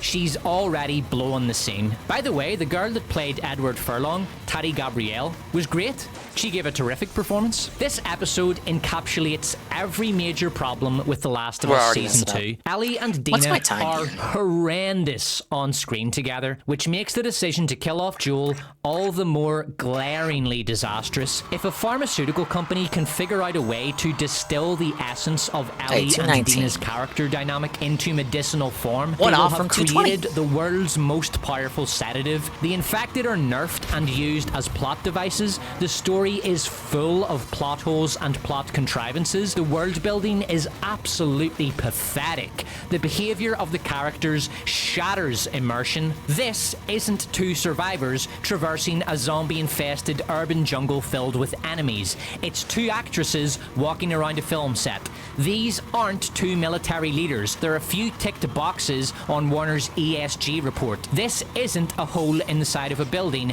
it's a plot hole. The Last of Us Season 3 has been greenlit by Warner and is currently in pre-production. And then Season 2 just covered the second game. 2027. Season Why 3 would you need will a Season probably 3? be a repeat of the Season 2 timeline told from Abby's perspective, which Oh would my be God, even no worse way. than Season 2. Or Warner might watch this video, Whoa, come just like to in their the game, for senses real, and go with the Despot's idea of making Season 3 about a super zombie running around slaughtering people. Whatever they go with, the Last of Us franchise is dead. A zombie franchise still ambling aimlessly on after the vast majority of fans have checked the fuck out. No one wants a third game, and after Season 2 of the TV series, no one wants a third season. The official establishment-approved narrative on The Last of Us 2 is that the game was divisive, a controversial, indeed boundary-pushing, even radical title that divided it the was fan just base, bad. often along ideological lines. What Season 2 of The Last of Us has proven definitively and beyond any doubt is that gamers and activists masquerading as gamers who defended The Last of Us 2 were wrong, and the haters were right. Just as those who defended The Last massive Jedi hater W. were ultimately proven wrong, and those who hated that abomination were vindicated by many critics peeling away The Last Jedi's layers of Yeah, I think most people can awfulness agree the and first one was a good subsequent game. Lucasfilm projects made in the They, same vein lost as The their Last way. Jedi. I'm gonna be a dad. Now, before I present the bonus section to this video, the Despot wishes to thank the sponsor of today's video. The Despot, after 2.5 years of doing this This is a fake part-time, sponsor. He the doesn't do Despot he doesn't is do now a sponsors full-time sponsor YouTuber. segments. Thank you to everyone who has watched. Oh, he quit his job commented, to and complain subscribed about Star for Wars. making this possible. If you want to support the channel further, please It's like how consider Phil becoming quit a his channel job to member. complain about Now, games. On He April didn't 1st quit, he this was year, left off. I posted a It was- video in which I they fired expressed him. my Laid off. excited anticipation of The Last of Us Season 2. I confess, my optimism proved misguided. Warner copyright claimed the video and rejected my fair use claim. So rather than let those bastards have a penny of my ad revenue, I burned that video to the ground. So, I have included the video here in full. Enjoy. I don't think I've mentioned this before on the channel, but I'm a huge fan of the Last of Us series. My favourite episode was the heart-melting episode 3, often derided as the gay episode it's by Phil's its favorite homophobe episode, critics. too. In the gay episode, a Nestor forms a relationship with a prepper, then they have sex, then they eat strawberries and laugh, then Nestor gets sick, but before he dies, he and prepper marry. Then our hero Nestor is euthanized, and our hero prepper declares that he is going to commit suicide because he can't live without Nestor, and couldn't be bothered heading out into the world to see if there might be some good he could do for a struggling humanity. Then Joel finds a letter from our hero Prepper, which reads, I used to hate the world, and I was happy when everyone died. The central themes of this beautiful love tale are: if you're sick, kill yourself. If you're sad, kill yourself. A man who celebrated That's the not a death moral of you wanna billions of share in a children died, post-COVID and world. you should be sad about that, but also inspired.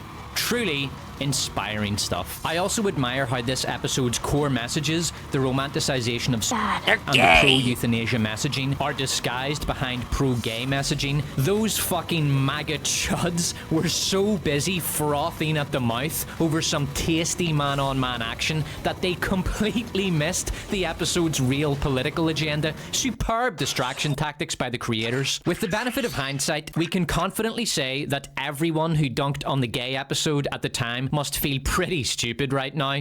I can't wait for The Last of Us Season 2. It's gonna be awesome. Bella Ramsey is amazing as Ellie, and it's always great to see Pedro Pascal get a chance to shine. We don't see nearly enough of that guy.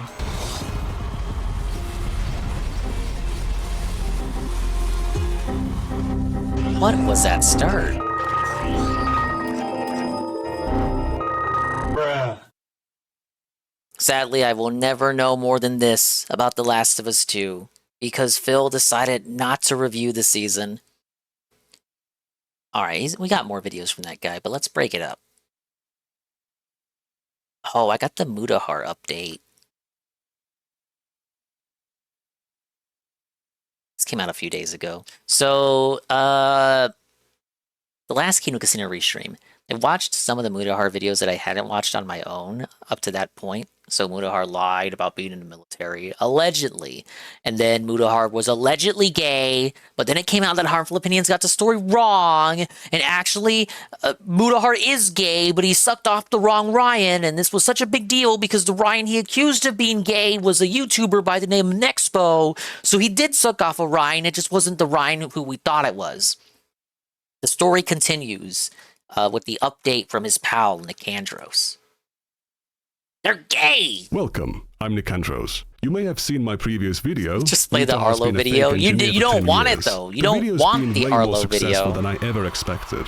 I assumed it would simmer in the background for a month before I released my big video, but it blew up instantly, and Mutahar has responded. In the video, I exposed Mutahar for giving inconsistent statements about his educational background and qualifications. Did he go to university for computer engineering or computer science? Did he drop out after a semester, or does he leave it open to leave his audience to conclude he graduated? Sometimes he'll talk about STEM degrees while claiming to be an engineer and therefore biased in favor of them, despite the fact that he has no such degree. There are Arlo bad videos, if yes. You don't get a STEM degree. Look, I'm gonna sound biased as fuck, but STEM degrees all the way.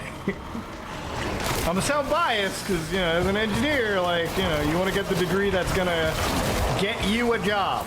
Whoa, he said it as an Not saying other engineer. degrees can't, but like, you gotta be smart. When will the lies end, Buddha? Why didn't he say, I don't have a degree, but I'm still an engineer? By the way, it does seem to be the case that merely holding yourself out to the public as an engineer is a violation of the law in Ontario where Mutahar lives. As Professional Engineers Ontario, a self-regulatory body, not a random engineer labor union, has fined a politician in 2016 for introducing himself as an engineer on television when he wasn't a licensed engineer. Do note that this person used to be a fully licensed engineer, degree-holding professional engineer, but because he was no longer licensed, he lost the right to call himself an engineer. There is no jail time for breaking this law, only a fine if you refuse to cease misusing this protected title. Despite Buddha should just pay the fine that he was a and former move on. engineer, that he was a dropout, Just Mutahar own was it. introducing himself Own as an it. engineer as recently as June of 2025. I feel like a doctor trying to explain like how fucking medical procedures work. As an engineer, telling people that AI is like... And at times, he leaned on these credentials to sound more authoritative. I also constructed a timeline which demonstrated that Mutahar has been a former engineer for a decade. He was getting a videography diploma, he worked as a video editor, but in 2019 he began calling himself not just an engineer, but a computer engineer. Note that he has never called himself a software engineer. A computer engineer isn't some Canadian English version of a software engineer. It's a much more hardware development focused engineering discipline, closer to electrical engineering. We're not doing it like that. Mutahar does not display this kind of knowledge or skill in his content. It took him months to switch the batteries on his fucking smoke detector. He's been calling himself a The thing about Arlo is he doesn't upload every day, but like every so often he'll fucking attack and assault your sub box with like 5 videos, and then maybe we go a few streams without me feeling like I want to watch Arlo videos, so they just build up. Computer engineer for a decade because of computer work he did in How's high it school. feel, Arlo? He claims to have done penetration testing, that he's a cybersecurity expert, that he does network security, and that he was coding bank applications. As a high schooler, he claimed he would have made a lot of money in these fields, but also that it was a dead-end job. Is there any proof that these jobs were ever real? Is there proof that his globe-trotting video engineer career was real? I don't know. According to further research by Harmful Opinions, Mutahar called his work blue-collar computer programming. He was a blue-collar worker! Oh my god! In 2015, and that term stuck with him for 10 years, misleading millions of people into perceiving him as far more qualified and educated than he was. Others have pointed out that he used his credibility to smear Mama Max as having possessed child sexual abuse material, bestiality, or animal abuse videos. The video that you would have to be hashed by the FBI Mama Max, or any name's of these familiar. agencies is actual child porn. And it would They had that controversy over going after people. or he something. literally just read a Reddit post. There was no proof of this. The only reason he was believed was because he was perceived to have these high credentials. Mutahar's initial response to my video was to ban the word engineer from his comments. When that Yeah, he didn't want succeed, people saying the he N-word. stopped uploading for a week Not that and N-word. went quiet on social media. So at this point, you know, we're about like a week into not crapping, right? He did private a video which harmful opinions covered in one of his videos, and he wiped an entire channel of podcasts he used to do with his friends, meaning that he was following this quite closely behind the scenes. Now he's back, and he's made a 2-minute response buried 3 minutes into a random 32-minute video. Let's see it. Now YouTube's pretty much engineered, I would say, in their mind. It's not it seems buried a as pretty deep as Carl foolproof way Jokes' of response to isolating Billy kids Mitchell from in that adults. one, what was Now, it, use like the a E-word Bloodborne over there. speedrun I want to video? just start talking a little bit. I know there's been some drama, and I want to kind of address things. He talks here like really Bedecker quickly. here. I want to address So that. obviously, The drama, I have chat. been calling There's just a myself little a drama engineer, here, in some chat. cases a programmer, a cybersecurity engineer, whatever you can call it. And you know, I apparently have also been a dropout, which I don't hide. Now, obviously, me being a dropout, I don't have a degree, so I'm not a certified or licensed engineer. Now, I made a lot of videos in the past where I've taught you guys about computer safety, cybersecurity, a lot of this stuff, and I think that content stands up on its own. And I believe it actually can be used, you know, and people have learned from it, and I think that's great. Now, if you Can he feel stand up offended, on his own if and you go feel outside? wronged that I called myself an engineer while not Yeah, if being you feel a offended, I'm degree-holding sorry. engineer, then for that, I Okay. do apologize. And I will denigrate myself to, you know, I guess programmer or a fat Indian guy that knows a bit about computers. That's what I'll leave it at. And that's pretty much all I have to say. Now again, if you want to stick around, awesome. If you still feel wronged and this does not suffice for you, Dismissive then, and downplaying. I don't really give a fuck. Simple as that. Now, again, that being said, if anything else comes out of this, He's you know, denying your lived whether there experience be by some mocking legal you stuff, then for being I'll just let offended by lawyers this. handle it, and we'll call it at that. But that being said, I want to move forward, and that's pretty much the engineered response that I had to give. I ended my video in a pretty melodramatic phrase. The only power I have is the one you give me when you lie. That was my awkward, cringy attempt at conveying to Mutahar in a brief and concise manner that as long as he keeps lying, all he does is hurt himself. He had the choice of telling the truth, but once again, he's misled his audience about what happened. He is betting on them not knowing anything about the situation, and he's omitting massive amounts of context in an effort to mislead them. He's been, among other things, misappropriating a protected title for a decade to come across as more authoritative to his audience. He's been lying to them for 10 years. Now, if you feel offended, if you feel wronged, every little thing from the visuals to the word choices is him dodging accountability and attempting to downplay it. Yeah, by telling the viewers I'm in on they're the joke. ones that feel wronged. Look at these videos where I'm looking at code and computer code looking things. If I you must be feel pretty advanced. wronged, I'm sorry. Apparently I'm a dropout without any higher education that an engineer would have. I don't know why that's relevant.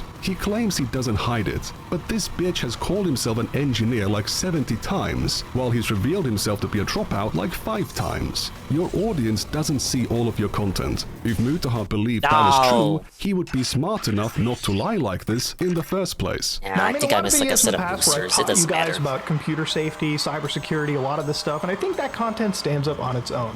And I believe it actually can be used, you know, and people have learned from it, and I think that's great. Who has Claiming learned that from it? people have learned from his content is an incredibly Source? low bar, and not something that was contested in the first place. If you like to use the brush tools Ow. in Photoshop, did you know that by holding down Alt and right-click, you can move your mouse to change the size and the hardness of your brush? Congratulations! Thousands of Photoshop users watching this video just rushed to open the software in order to try that trick.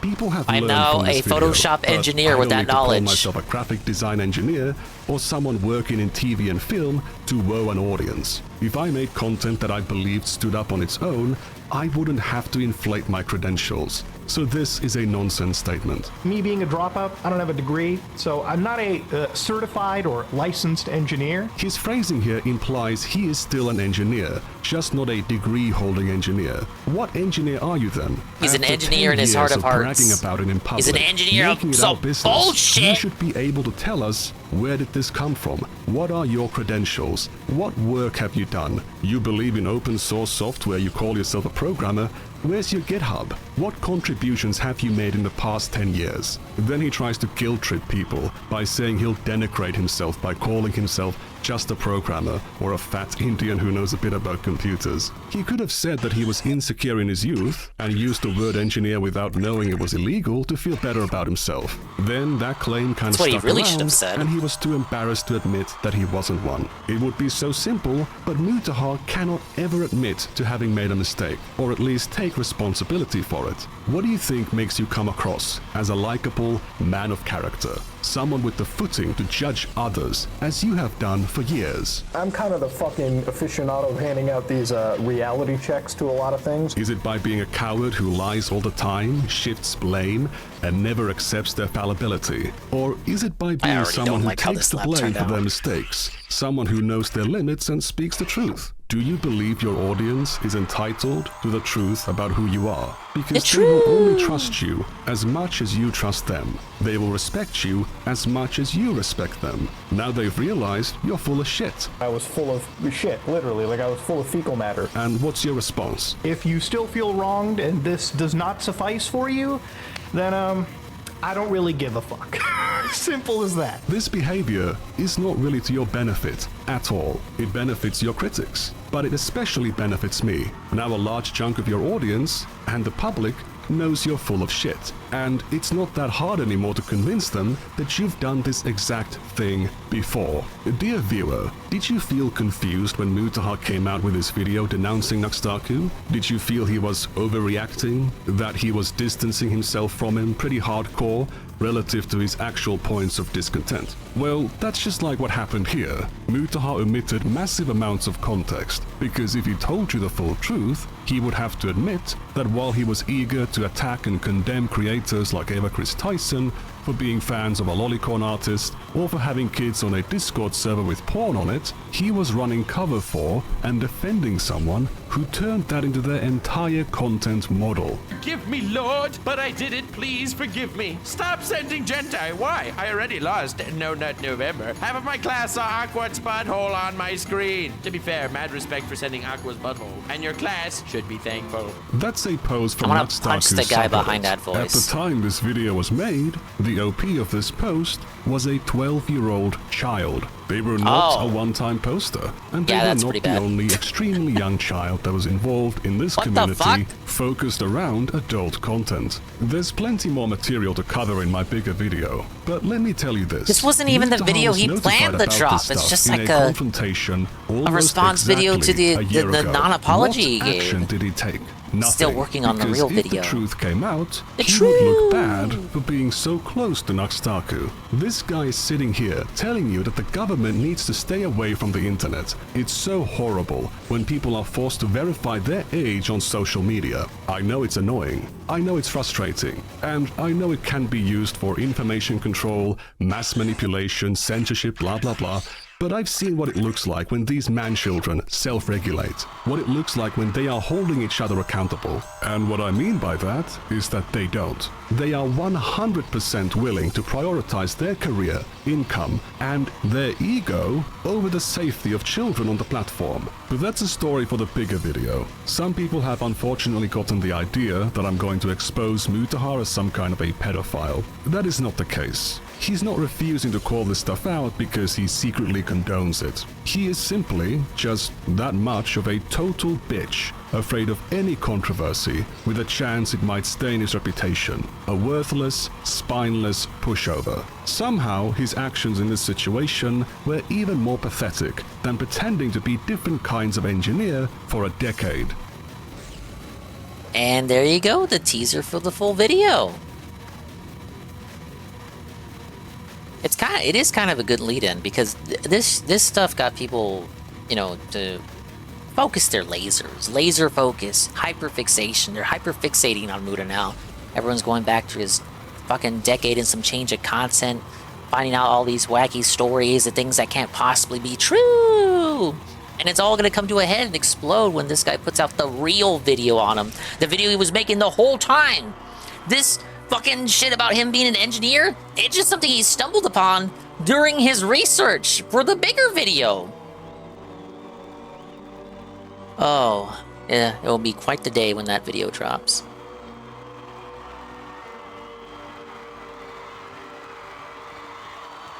Fuck off with that age verification online shit. Well, I've always said it. Parents gotta monitor what their fucking kids are on. Take the tablet away from the little kid. That dude should not be on Discord. It shouldn't even be on Roblox. Alright, are we gonna kneel to Arlo and finally do the Arlo segment? More PlayStation games are coming to Nintendo platforms. Over the last few years, Sony has been experimenting with bringing their games to other platforms. Primarily, this has meant publishing originally... Oh yeah, wait, Ivan did have this video. You're saved from Arlo for like 2 seconds. This is... Wario and the Bandit.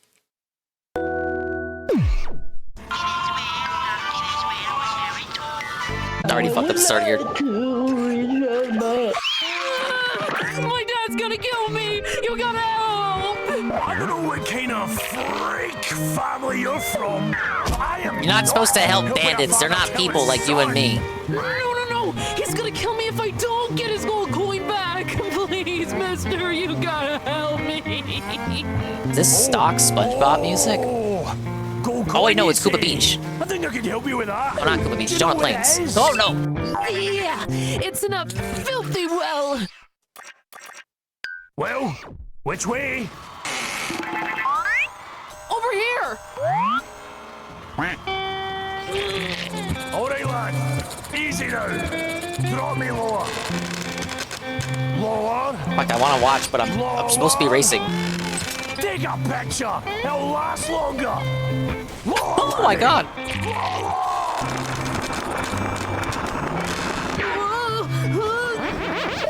Alright, that's good, lad. Okay, where could that gold coin be? Hey, you seen a gold coin anywhere? Thanks. Oh, I hope the little lantern goes from Yoshi's Island. Grab the coin, climb up out of this well, and tell the lad I couldn't find it. What could possibly go wrong? Whoa! That looks just like me! I can't believe that! Anyway... Hey, it's the music from Paper Mario for the sewers.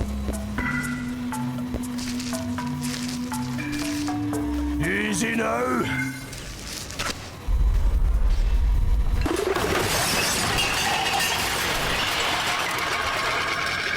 Oh, unbelievable.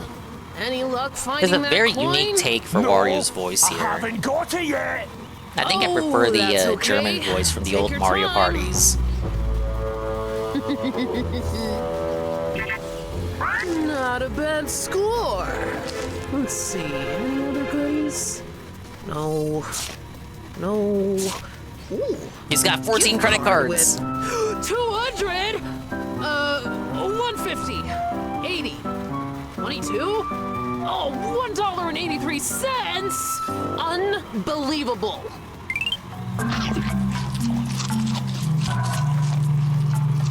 What is wrong with you? Why would you make that? You need to get outside, lad. Well, I got my coins, so I'm getting out of here. Thanks for something, I guess. I'll have to climb up myself. Which leaves me with one question. Where am I going to hide you? No. Did I just go down a well and dig through a mountain of trash for a piece of chocolate? Oh, I've been duped. It might be good chocolate, though. Hey, what happened to my switch? And my wallet? And my diamond-encrusted watch? What? There was no watch. Aha! So it was you. Give me back what's mine, lad. I'll give you what's yours. Wisdom more valuable than gold. Give You know, I'm beginning to understand your father's inclinations towards you. And unless you give me back my things, I'll be joining him in his wrath.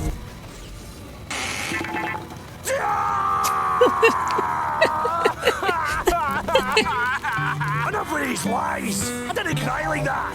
No, it's just a recording of you. I didn't make it. This is just who you are. This is who you are, Wario. Go outside, he tells me. Unbelievable. Oh, don't bonk the lantern ghost. The bump right here, that's the Wacka's bump from Paper Mario. This guy's a big Paper Mario fan. That was pretty good. Reminds me of something you'd see on Newgrounds. Do animators on YouTube still have a hard time these days? Because ever since they switched to metrics from views to watch time, that guy has to pump out like 5 cartoons a month, I bet. Thank you for the shout out, Zach. For Tusk_Snaggletooth. They're one of Vinny Kills' friends. I think. Yeah, they never changed it from that, huh? They gotta do something. Like, if it's a cartoon and you set it to like the animation category, that should make it count for views. But well, if they did that, everyone would just switch their category to animation, even if it wasn't a cartoon. There's gotta be some kind of fix for this. Animators on YouTube getting felted.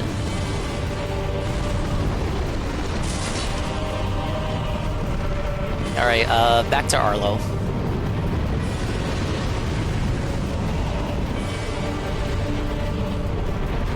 How long is this clip?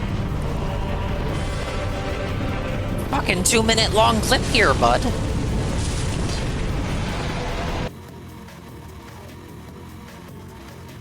Over the last few years, Sony has been experimenting with bringing their games to other platforms. Primarily, this has meant publishing originally PlayStation exclusive titles on PC. And this has been done very strategically, you know, not that really Ape-escape done music I hear for this? launch. Like when a game launches, it's usually like 1 or 2 years down the line because like exclusivity is really important to PlayStation.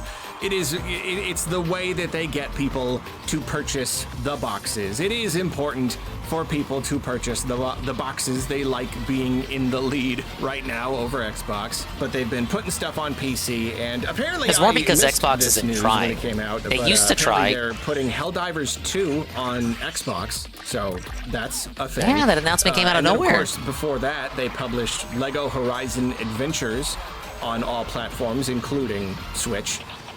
So you know, Horizon. That is a legit Lego games typically don't skip the Switch. Sony IP, a very PlayStation thing, but this like Lego version, it's kind of the same thing, but really mostly not. So they were okay publishing that everywhere. So yeah, they've been really dipping their toe into this, getting a little bit more comfortable with putting games on the other actual, you know, quote unquote competing consoles. And then speaking of Xbox, of course, they have also been quote unquote experimenting with putting their games on other platforms. They've been doing it a little bit more, and you know, it probably has something to do with desperation. You know, they're not doing super great right now.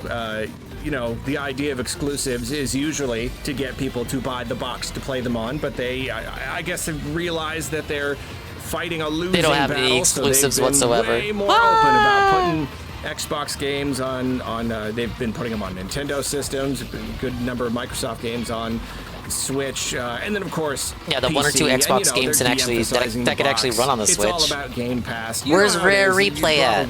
It is funny though. I'll talk more about the big picture at the end, but I do want to mention right now it is kind of funny that means that now Nintendo really is the only one of the big 3 that is still completely exclusive.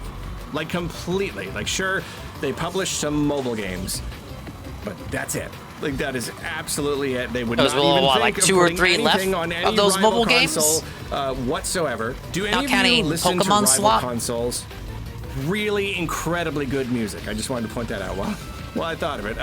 But yeah, so anyway, Sony has been opening up more and more to the idea of sharing the love. And it seems that they are going to continue to do so. So we get a little bit got a little bit of new insight into this whole entire thing in the form of a job listing. And it's always really funny when we get info. Whole that, video like, based off a job listing. Doesn't really feel like we should, like, it doesn't, I don't know. Should we be privy to this information? I guess it's one thing when, like, someone's LinkedIn profile, their resume will, like, mention something they probably shouldn't be mentioning, and in that case, you kind of have to take it with a bit of a grain of salt.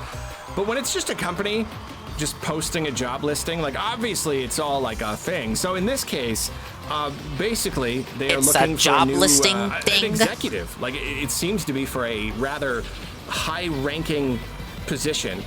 So it is a little bit weird seeing just an open job list. I would think, like, for a higher position like that, you wouldn't just, like, put the call out there. You wouldn't, like, wait for people to come to you with applications. I would imagine that you would kind of keep it all within just, like, your rich elite tech industry buddies, you know, like you send out a memo skipping 3 sets of boosters. Already rich people. No. You don't, like, put out a call to any old person. I don't really know how it works. Point is, though, they are looking for someone to help them put more of their games on other platforms. They're really just laying it all out here. The idea that, like, they are going to pursue this even more going forward. It's all here. There's a little description here. Reporting to the Vice President, Commercial Management as Senior Director of Multi-Platform and Account Management, you will play a critical leadership role in shaping and executing the global commercial strategy for PS Studios software titles across all digital platforms beyond PlayStation hardware, including Steam, Epic Games Store, Xbox, Nintendo, and mobile. This role is accountable for optimizing title profitability, ensuring cross-functional alignment, and leading a high-performing team focused on multi-platform expansion, mid-range commercial planning, and platform partner management. So yeah, I mean, as you can see, like, they are specifically name-dropping the competition. You know, Xbox They're and name-dropping Nintendo the are big on there. N. They're laying it all out. Like, yeah, we are looking for a person to help us put our games, more of our games, on Xbox and Nintendo and, you know, mobile and Epic and Steam and all that. Furthermore, leading a high-profile team, you know, like, I mean, obviously anything that goes on at a company is done by he hears them say, like, company, Steam and Epic and, like, whatever. He hears Nintendo. It's like, oh my god! Oh my god, PlayStation games on Nintendo! That, like, there is a team. There is Sony lost! A department at Sony that is now going to have, like, a boss leading them that is completely dedicated just to bringing PlayStation games to other platforms. This is a real push for them. So, of course, the question becomes, like, okay, like, what does this look like? What exactly does it look? Well, what other games can we expect to see? Like, are we going to get, like, Last of Us on Switch 2? Is that probably a thing? Is that possible? Oh, is that a certainly thing? Take Demon's Souls on my Switch 2. I'd certainly like that. So, like, yeah, you know, it gets the mind going like crazy. You can't help but think about all of your favorite PlayStation games and the idea of playing them on your Switch 2 or your Xbox if that's your thing. The thing is, though, we really do have to, unfortunately, be realistic. It was 8 seconds here. over. We don't really have any reason to believe that they're just going to start porting everything to everything. PC, being a lot more open about PC, makes a lot of sense because the PC market is absolutely gargantuan. It's humongous. It's like bigger than every other platform ecosystem combined. And it's like kind of, I mean, like, sure, you get a lot, like Steam kind of has cornered the market like a little bit, but they themselves are not like, it's a purchasing platform, but it's not necessarily a hardware platform. So, like, PC is not itself necessarily a competitor for Sony. Whereas, we're like, finally starting the Arlo Xbox, segment. They are. You're grinding these races So they have until my to be fingers very turn to careful dust. about what they do there, because especially between Nintendo and PlayStation, their exclusives are really, really important.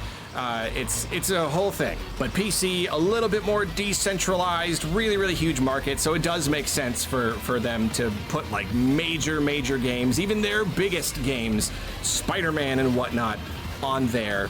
But they're gonna have to be a lot more careful about their competition. You know, sometimes they, oh, we're not really competitors. We're kind of like, we're aiming for a different space here. But no, they basically are. They basically are competition. So Sony does have to be really cognizant of. Yeah, my hands are hurting for playing the game, guys. Like, this has to be very, very controlled, very it's purposeful, my Tony Hawk. Very strategic. Even Herman Hulst himself said recently, like they got to be really thoughtful about bringing their franchises to other platforms. So we definitely can't be too hasty.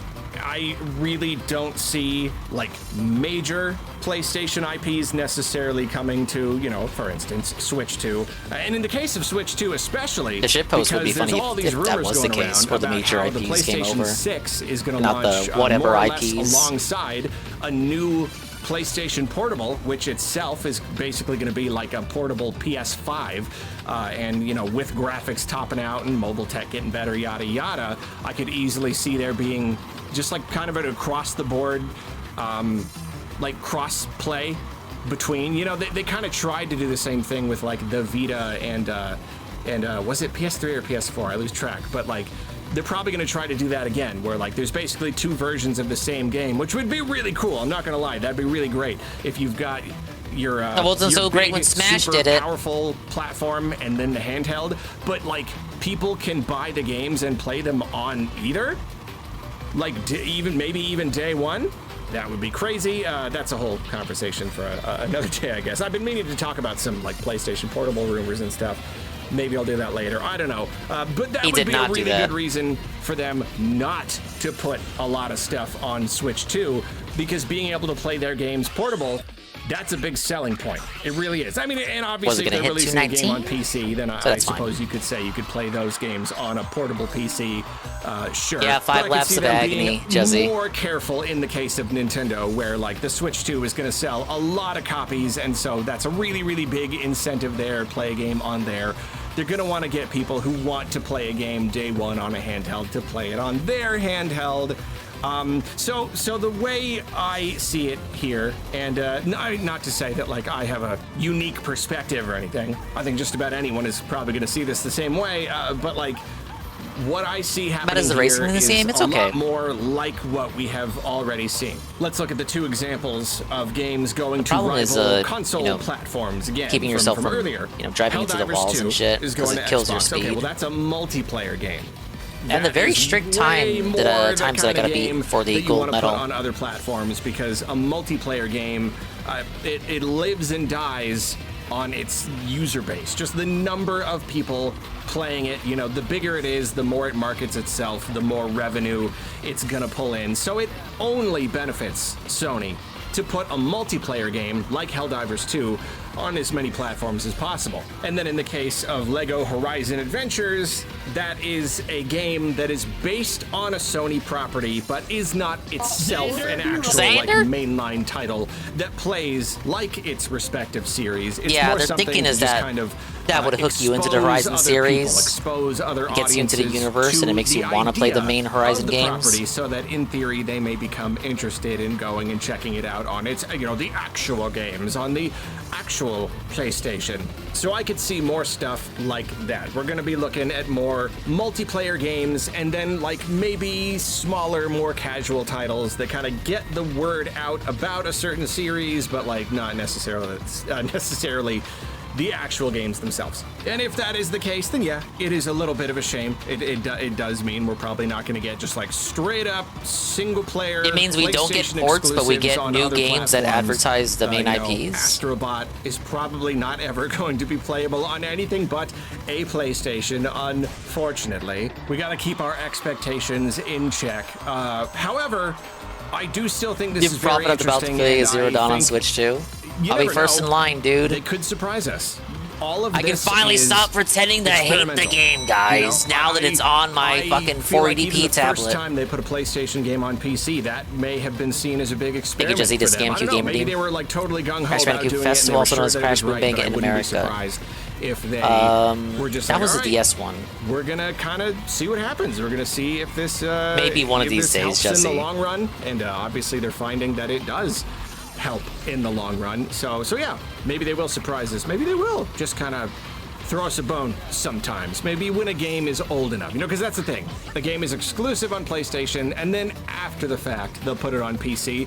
Maybe when a game is old enough, maybe when like the original Last of Us is old enough, they'll consider putting it on rival platforms, just because so much time has gone by, so many other games have come out that it becomes worth it to put like a classic of one of their exclusive IPs on the other systems. I feel like that's half the thinking when it comes to them porting shit to PC. It, but Yeah. it's So interesting to see yeah, that they're really it's going been forward long with enough. this. They're really going to be doing this a lot more. And to touch briefly on the bigger picture, I know a lot of people are very, very against the idea of Nintendo putting their games on other platforms, just as Nintendo themselves are. I have pretty much always been of the mindset that it wouldn't hurt to try at least a little. Kind of like how PlayStation is doing it, like dipping your toe in the Nintendo water. fan. I'm just so He wants them curious to port know shit. how I thought he well was the a biggest Nintendo sweeper game ever. would sell on PC, and that's the thing. That doesn't mean going completely multi-platform. Once you port your shit on PC, Nintendo, there'll be no reason to buy a Switch 2. It's the exclusives. What the fuck? You're dented, Arlo. What No. sells the systems. We definitely saw that with the Switch generation, with games selling 30 million copies. Like, obviously, it's really, really important, and that helped drive sales of the system itself. You put too many of your games on other platforms, and you're gonna earn less through hardware. Nintendo loves earning through hardware.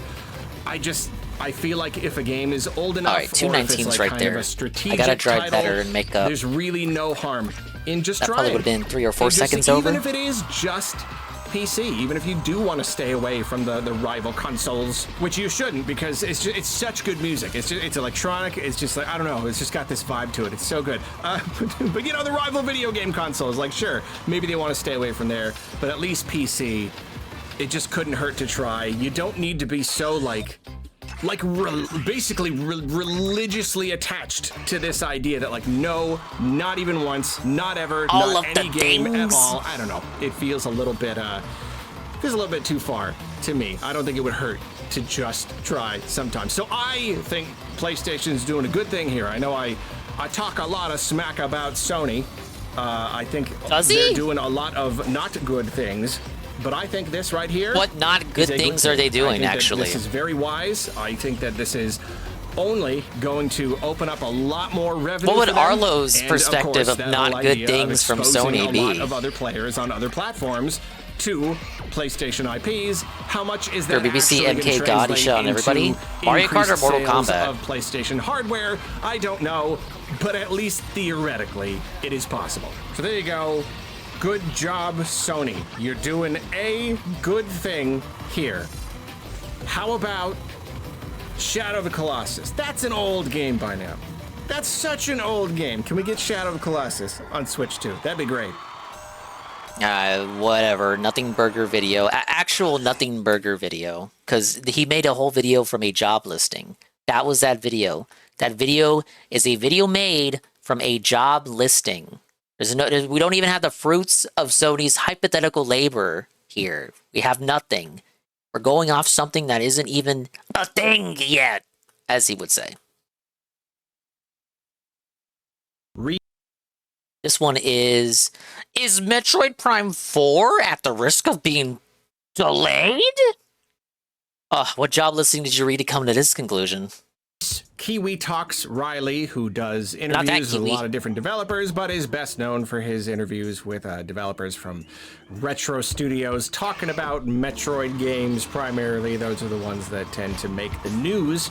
Has come out and said some stuff about the current status of Metroid Prime 4. He made a pretty lengthy social media post kind of just laying out all of the things that he has heard and believes to be true, and it's kind of stirred up a bit of a conversation about, if maybe the game is going to get delayed again or something. But I'm just going to kind of summarize what he's saying here. He claims that the game was originally going to be a cross-gen launch title for Switch, not a brand new idea. I myself tried to theorize the same thing, and it is possible that at some point Nintendo did want to do that, and that could be why we had those ads at like the London train station that claimed the game was out now. It would make sense. Like, why would they already be printing materials saying out now? I'm surprised he didn't do a fucking video on that. At some point have some plan to release it earlier, so it's very much a possibility. But he claims that the game has hit some kind of a snag. He refers to it as an anomaly, a development anomaly. Like, yeah, this guy hasn't clarified his Twitter chain what the anomaly actually is, itself. So don't expect Arlo to tell you what it is. Anomaly or like just a design anomaly or something. He's very mysterious the way he puts it. He says that this same anomaly has come up with all of the other games. So, which, in my mind, I have absolutely no idea. I don't know what that could possibly mean if it's an anomaly, but it's been an anomaly every time. So it's somehow expected for it to happen again, yet not expected because you still call it an anomaly. I don't know. But he says in this case, the anomaly is more serious, especially because a second anomaly that is... They have a memory leak like when they were developing DK64. So I guess this anomaly is worse than before because it has kind of unintentionally created a second anomaly. Again, very, very mysterious, very hard to imagine what that could possibly mean, and yet also very specific. Really specific. Games as service Metroid Prime 4. When it comes to rumor people and leakers and whatnot, I don't think the fans would be able to handle that. We'd be having a lot of in Minecraft situations if that happened. A very particular little detail there. In one of the replies, someone asked if this is the kind of thing that could come to light eventually, and he said Nintendo would definitely not ever talk about this. Like, if they end up doing like a dev diaries, developer interview kind of thing, this is not the sort of thing that Nintendo would want to reveal. I guess it could be too revealing about their development process overall, or something about the tech, the engines they put into it. I don't know. And he talks about all of the weirdness with, the game was announced so long ago, and then they finally gave us new info, but now it's getting late in the year and we're kind of waiting for a release date. We don't even know if it's coming this year. And, he talks about how Nintendo is... You would cry real Metroid tears. Trying to maintain a balance where... Don't worry, it's probably not going to happen. Updates. They want the fans to know that, yes, the game is still coming, but they don't want to overpromise. They don't want to share too much, and then we have to wait super duper long, and then, the more they share, then the weirder it becomes when we don't get... I mean, and I understand that. That's completely true. Like, all of these years, I gotta win. We just want, like, a little taste.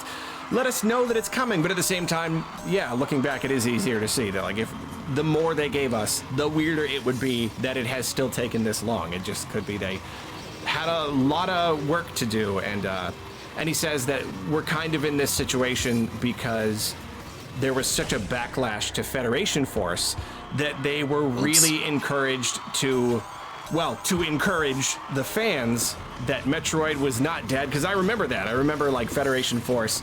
Yeah, the source for this claim that he's reporting on is from some dude on Twitter. And just being so like, it's a trust me, bro video. Series is dead now.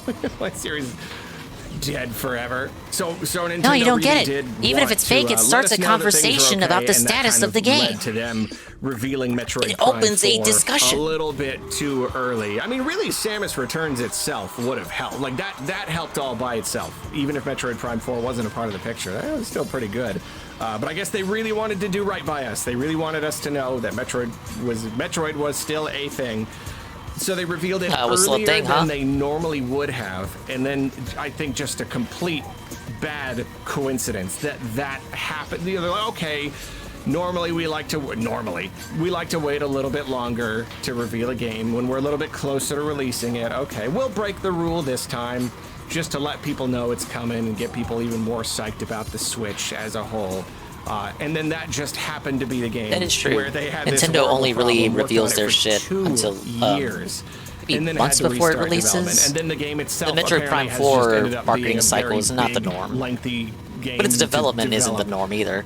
So it's kind of like it's the perfect storm that has led to all of this. So they have had to balance all of that. So yeah, I certainly understand all of that. But then, so Reese goes on to say that despite this anomaly, whatever it is, the game is very, very close to being done. He says it's just about done. He says to keep an eye out for a rating in Germany. He says that in Germany, a game cannot be rated unless it is 100% done, whereas in other territories, it only needs to be like a high percentage. I have not verified that myself. Don't worry, we don't need to do nice that. To know that if we knew that when a game was rated in Germany, hyper fixation and wild totally speculation journalism right here. Release. That's cool. And but yeah, we really don't know. And then he goes on to talk about how isn't it your job to know? Was a little bit more desperate, you know, back in like the GameCube era, especially. They did rush a lot of games, you know, Super Mario Sunshine. Kind of a buggy mess, kind of a design mess. Wind Waker. Whoa! Don't say that near the Sunshine fans. Wanted to do, and then Metroid Prime 1 came out, and then they got Metroid Prime 2 out like really, really soon after. Reused a lot of the same assets, and it's a really great game. But they apparently they crunched like crazy to get it done. So it was really not a good scenario. But now this Nintendo is a lot more confident. Almost good. It's a lot more patient. MISC 2 it has boosters. a lot more games coming at any given time, so they can really afford to just take their time. And he says that sometimes they'll get done with a game and then just sit on it for a while. They'll just sit on it until they did that with Fire Emblem Engage and Advance Wars Remake. Is that why we're getting so many leaks?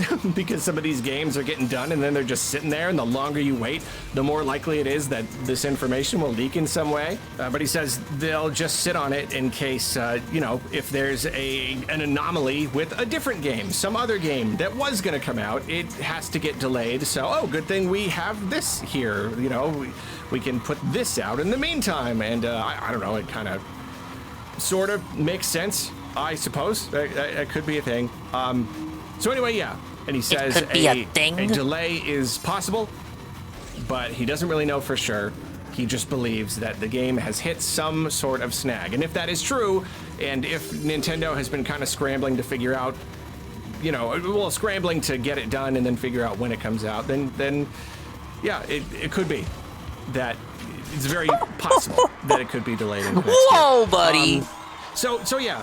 First, let's just touch on can we believe this guy? Can we hit his it? Credentials. Can we hit the goal? Done interviews with a lot of retro studios, developers, and other ones as well. But that's kind of one of the main things. And it could absolutely be that he still has connections with some of them. Fuck. Was one of them a history of talking to employees from a certain studio, and then suddenly you claim to have really specific information about a game coming from that studio, then they would suggest that yes, he's talking to some of these people. But then, as always, that begs the question, why would they tell him?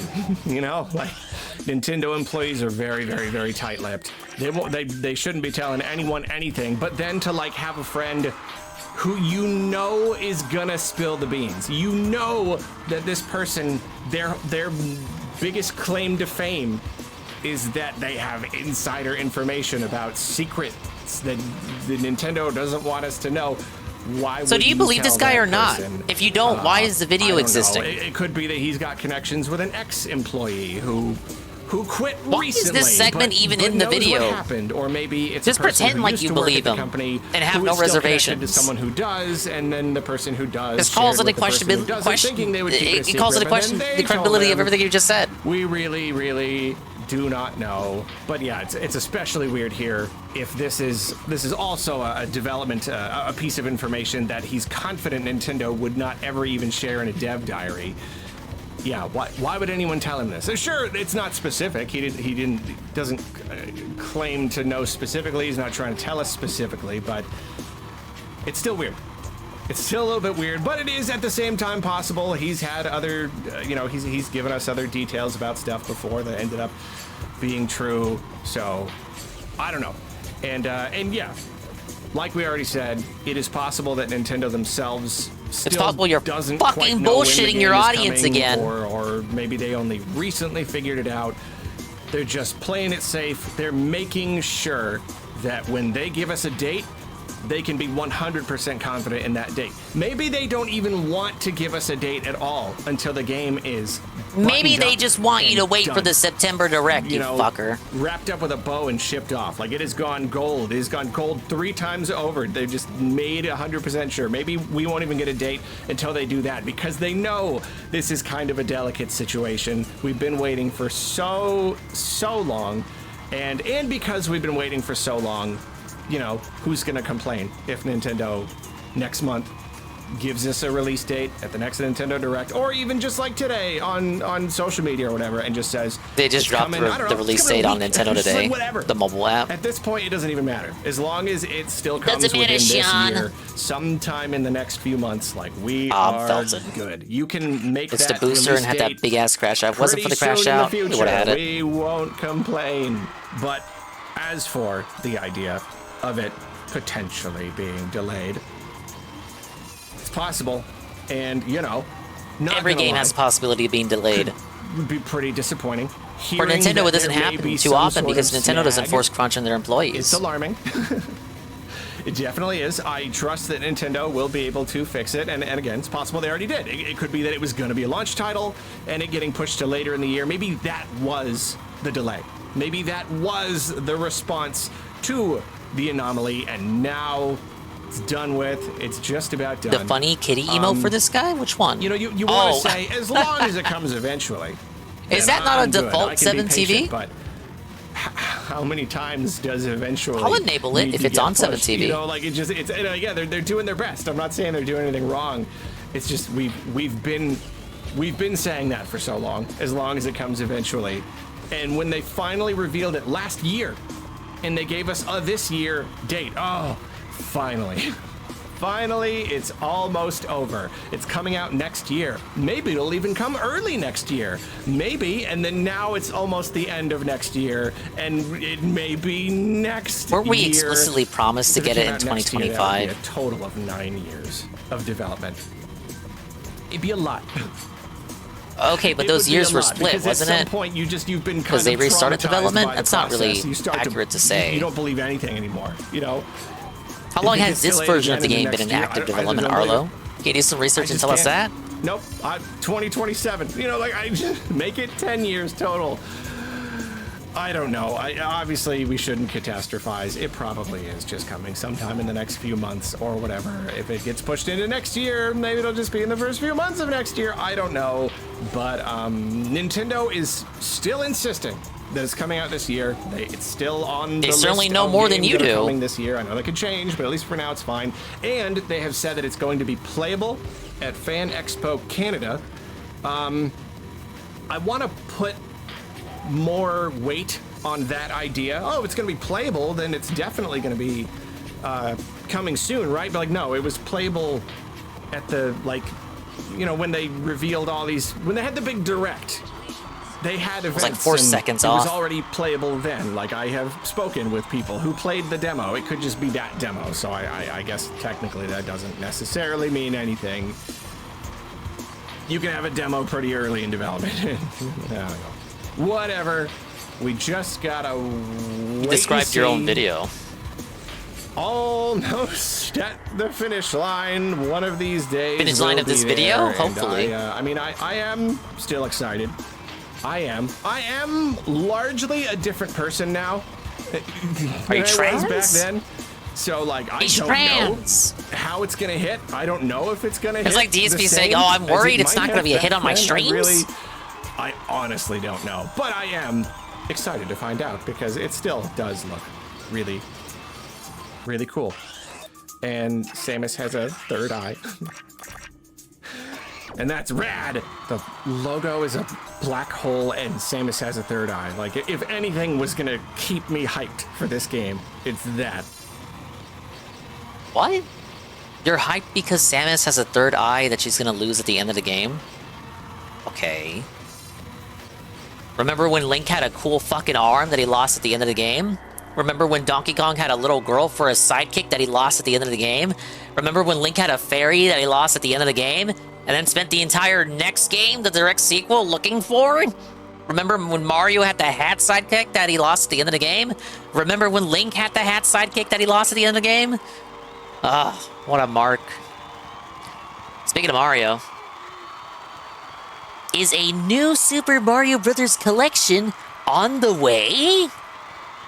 I don't know, is it? Remember when Ink... I said Ink. I'm thinking of Splatoon. Remember when Link had a hot imp fleshlight that he lost at the end of the game? Remember when Link had the talking sword that he lost at the end of the game? Remember when Mario had the fucking water jetpack that he lost at the end of the game? One John Skinny has put forth the claim Hilarious, that Arlo. Nintendo is indeed going to give us some sort of game to celebrate the 40th anniversary of the Super Mario Brothers franchise game.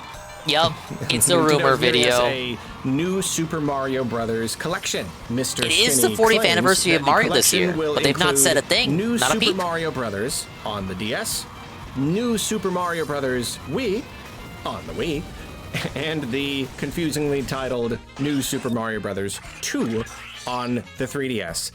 So the DS New Super Mario Brothers, the Wii New Super Mario Brothers, and the 3DS New Super Mario Brothers 2. All three of these games have not been ported before, so if they were to port them to the Switch, the whole 2D modern Mario platformer, side-scrollers, whatever series would be available on Switch in some form.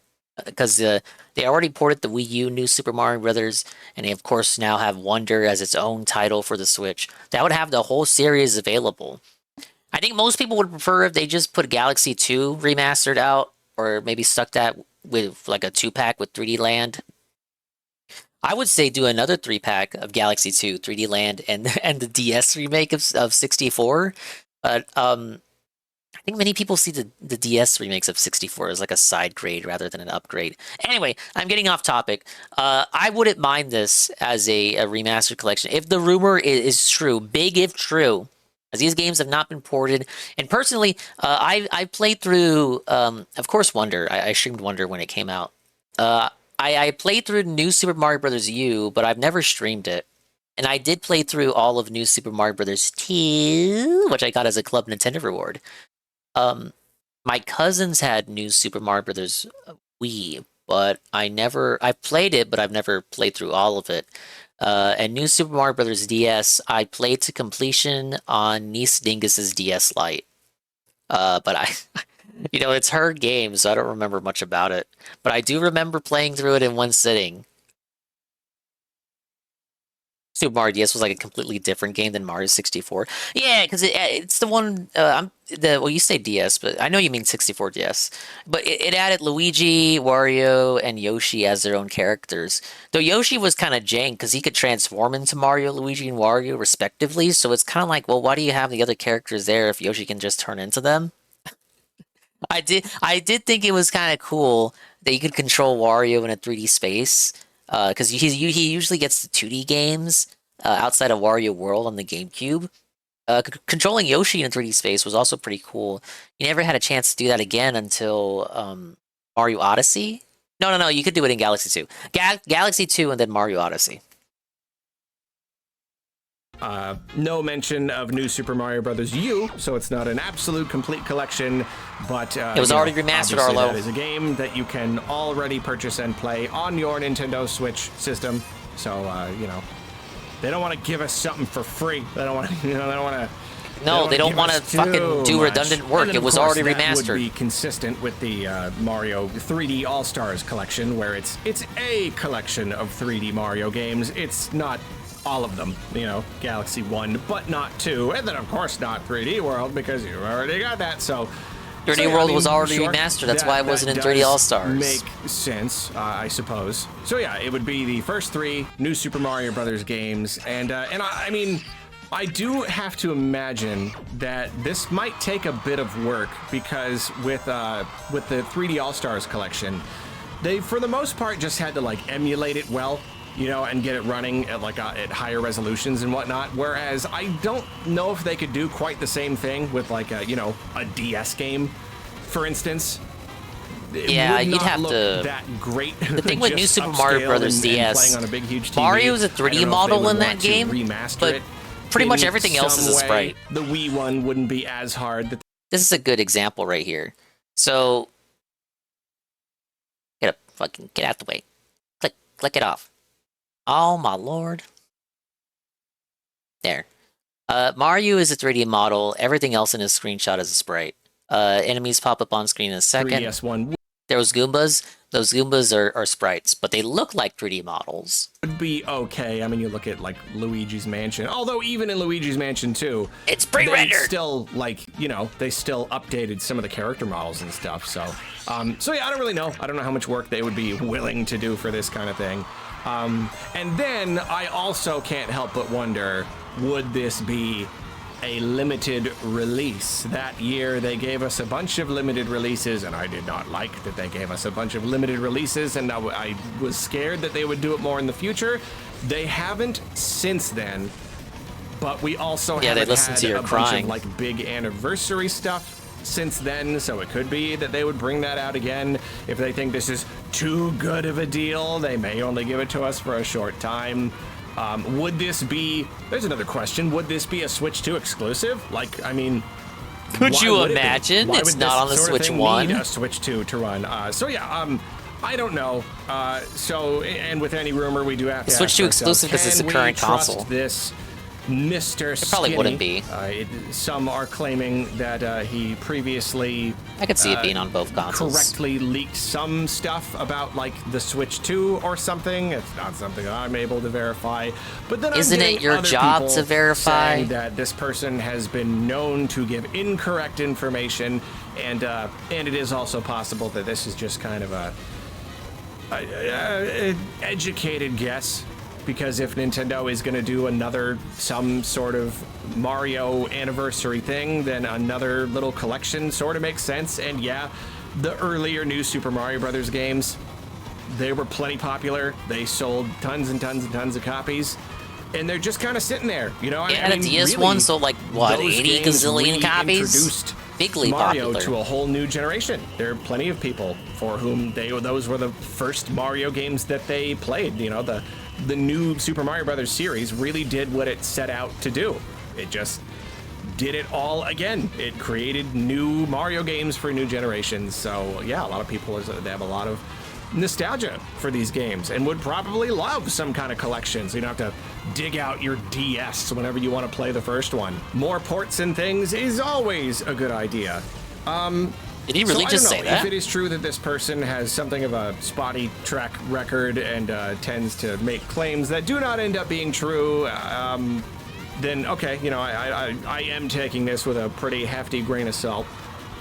But at the same time, what 3 seconds is off again? It's because I Nintendo hit the doing wall. for the Fell 40th off. anniversary. It's Chex Watch August, and they haven't said a peep. The 35th, I mean, I've already talked about, I did a whole video, but like the 35th anniversary, they did so much. They did so much. And so now, it's this late in the year, and not a peep. We have not heard a single peep out of them. Is it kind of an all or nothing? If you give us some stuff, then it's gonna like compare to last year, so you have to just give us like nothing at all. This is one of the only peeps we've heard from anywhere that Nintendo is going to do anything about the 40th anniversary. So it's a little easier to at least look at this, at least consider it, you know, at least listen to what Mr. Skinny has to say. I really trying to hit that 10 minutes for the ad revenue, huh? This person's credibility, I would say, is that he does claim to. Why can't he ever say their lays out name? His source. He says Whenever he calls out or refers to another the YouTuber QA or team. content creator, he's too afraid And to says say he's their worked name. with them before. But I mean, anytime anyone allegedly leaks information, of course, there's always like, okay, who is talking to them and why would they share that information and put their jobs on the line? But in this case, it's like, oh, I know, because I've been talking with someone from the QA team for this game. That's Hey, dog very explained. specific. Fragile egos and community strikes. No one's gonna go after this fucking Muppet. Everyone loves in him. the sphere of Retro Studios. Oh, who could it be? I don't know. Retro Studios probably employs like hundreds of people. Who even knows?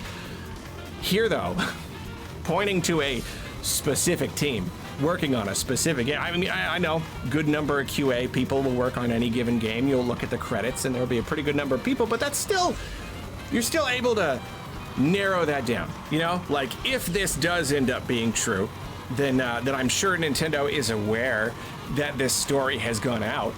And if it's true that this person does have information that is correct, Nintendo is going to read this and be like, okay, so we're gonna have a meeting because I've got a list right here of the exact specific people who worked on the QA team for this game, and we know that one of them is sharing secrets and spoiling things, and so those QA testers are gonna be fucking executed to crack down. So that's, I don't know, that's another thing to consider. That could just be a convenient little, a little fib, you know. It makes your rumor seem a little bit more credible if you share the source, but at the same time, sharing the source would be worse than my last run in this case. So is that a point for the validity or against it? I don't know. But if it does end up being true, then, yeah, I mean, fine, sure. Yeah, the old collection, the old New Super Mario Brothers games, yeah, absolutely. That'd be cool. People would like that. How did he fucking do it? Did I think he was going to say no to that? A bunch of copies. Probably a ton. It's almost surprising that Nintendo hasn't done something like that before, because it really is just easy money. I mean, I can't imagine it's going to cost that much. Even if they do have to redo a couple assets here and there, you're gonna sell millions of copies. You're gonna make back your money a bunch of times over. So yeah, it's perfectly believable that they would release something like this for the 40th anniversary, even if just to give us something, just to give Mario something for his birthday. I don't know. That would be cool. Mario hit his wall. He's 40. He's old. A limited release. I do not want that part. I don't like that. Well, Arlo, so rarely hear you talk about things you don't like. How about this? He's a big Kirby fan, right? Let's talk about the latest Kirby in the Forgotten Land, plus Starcross Worlds trailer. So Nintendo just gave us a brand new trailer, in fact an overview trailer for the Kirby and the Forgotten Land Nintendo Switch 2 Edition plus Star-Crossed World game. And this, you know what this? You know what new Kirby trailer pleased me. Did it? Very much. Because, I mean, you know, life's been pretty busy recently with the Switch 2 and all the games. Been pretty busy, so it's easy to forget about this game. It's easy to forget that it's just kind of one of the games coming in the months, and we are now in the month of August, and I'm very pleased to be reminded. I forget to keep tabs on when it's coming, because, yeah, again, just been so busy, so it's very awesome to see that it's coming this month. It is coming at the end of the month. That's a little bit disappointing. The 28th, gotta wait through almost all of this month before we get it, but it is coming this very month, and as always, I'm very, very excited because I love Kirby and the Forgotten Land so much. He hates every other Kirby game enough times, but I can't help but say the stock Kirby formula drives him up a wall. It's just such a good game. I think that it is a work of art beyond what I don't know, beyond what Nintendo normally does. I mean, like, all video games are art and all that stuff. I just think that it pushes a little bit more into that territory than usual, and I think it's really beautiful. And so, even just seeing this footage here, even before we get to the new stuff. What's the point of the video?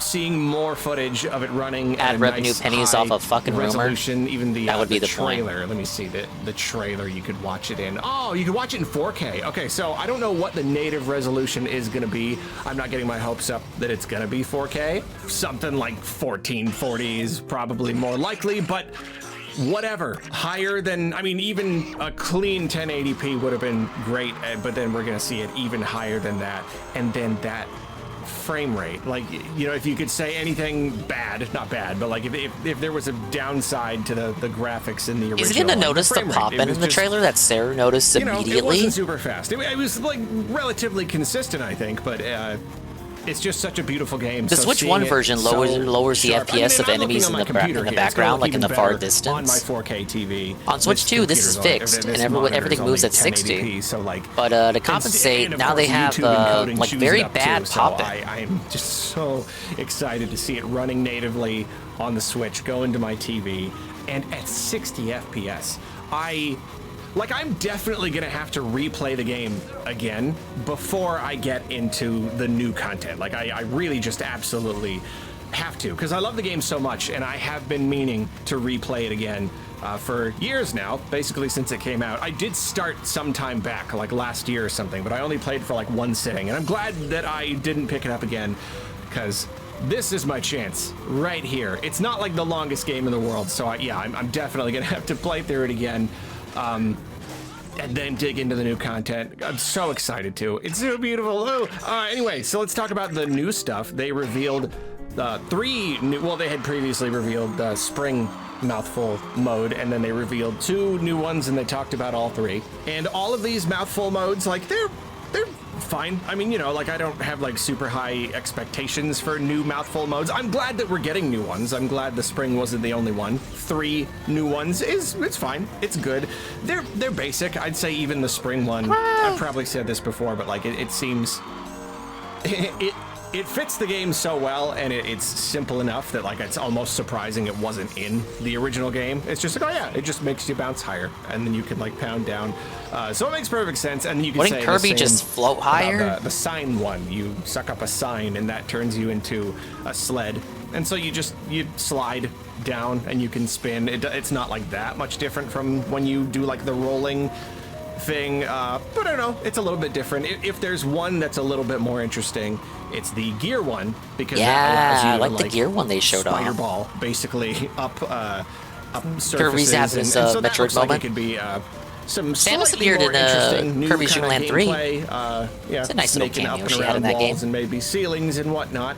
So that's cool. Nothing mind-blowing, but at the same time, what would be mind-blowing? I'm not expecting mind-blowing mouthful modes. They're just little things that you do to kind of mouthful mode change King the DDD gameplay temporarily, and that's what these do. So yeah, fine. So you know, then I was a little bummed it didn't give us more information on how, you know, we know that the levels are different. We know that it's taking old levels and putting new things in them, kind of crystallizing everything and creating new paths. But I still just really want to know what the overall format is, how many of the game's levels have new versions. I don't think it'll be all of them. Obviously, the hope would be all of them. You know, probably unrealistic to imagine that, because is that like giving us all? Is that like doubling the game's content? But then at the same time, if they're just remixing the old levels and just adding new parts to them, then would that be too much to ask? I don't know. It's hard to glean from the very, very few snippets that we've seen of the world map itself in previous stuff. It felt like we were getting images where it's like showing a level and it shows the 2 versions of the level. But in this one, yeah, it was showing what looked like a fresh save. So it's hard to tell. He said that you unlock the Star-Crossed World stuff after completing the first world. So yeah, I don't know. I know I shouldn't get my hopes up.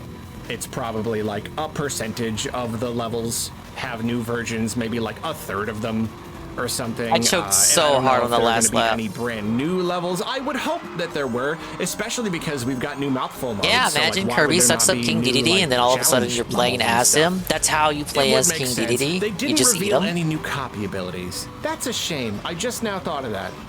That would have been cool. Even just like one new copy ability. Forgotten Land was pretty. It had a little over 10 copy abilities. Pretty low for a Kirby game. If you're introducing they new could all be modes, upgraded, then but why not copy abilities? It wasn't that many. I don't know. We just don't know what other new content there might be. You know, there could be some surprises here. You know, it talked about how a big island comes up, and even on the world map at some point you can see the island in the background. But I don't. Is that a level? Is that something you do? Is that something you can travel to?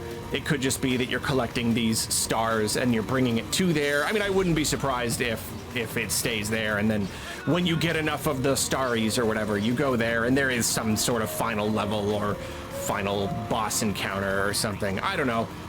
We don't really know, and yeah, shouldn't get the hopes up, but whatever. Like the third video in a row where he's like, we don't really know. And then other he's talking about an official trailer, which makes perfect sense. Not a rumor, introducing and still new says we don't enemies really into the know. game. So they're also introducing a newer, harder Coliseum thing that uses the new enemies and the harder versions of old enemies, so that makes perfect sense. And then they're introducing these new ideas into the game, so obviously that means new stuff in the gacha machine also makes sense. Gotcha. Really what I want to say there is Astronomer Waddle Dee is now my #1 favorite Kirby character. That is the coolest incarnation of the Waddle Dee in my eyes. I love it. I mean, I love astronomy. I love space. And now you got a Waddle Dee. Is he a woman? With the hat with the constellations on it and the starry crystal on the top and the telescope. Oh, I need a custom Astronomer Waddle Dee amiibo yesterday. I love it. I love it so much. The new figures that they give you very in the game, questionable I do not marked care. out I moment only right have here. eyes for Astronomer Waddle Dee itself. So that's basically it. That's pretty much all of it. Everything that they revealed, and it just looks so good.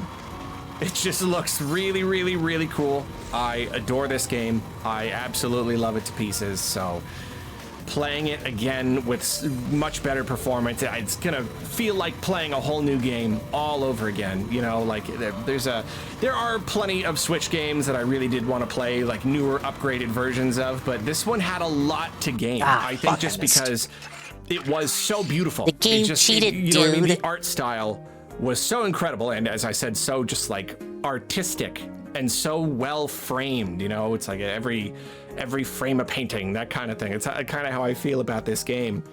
And so, but you know, the resolution wasn't super high. The frame rate was really not high. So I just think it had a lot to gain.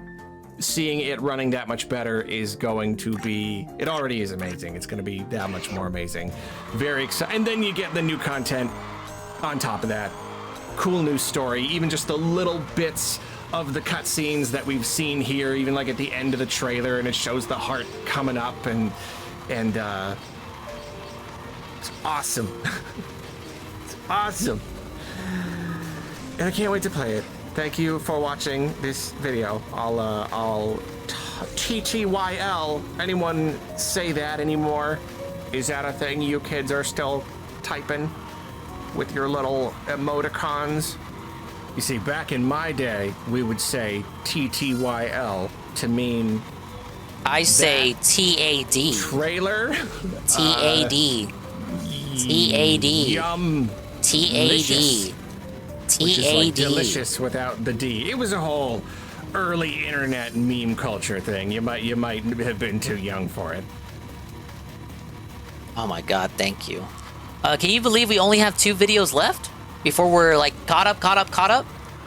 This one, this is like absolute nothing burger non-tent video here, based off an article that got viral a few days ago about how Nintendo confirming, oh, Mario and Peach are just friends. Of course, Arlo had stuff to say about it.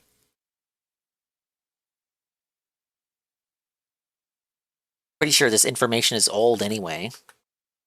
It just went viral only recently.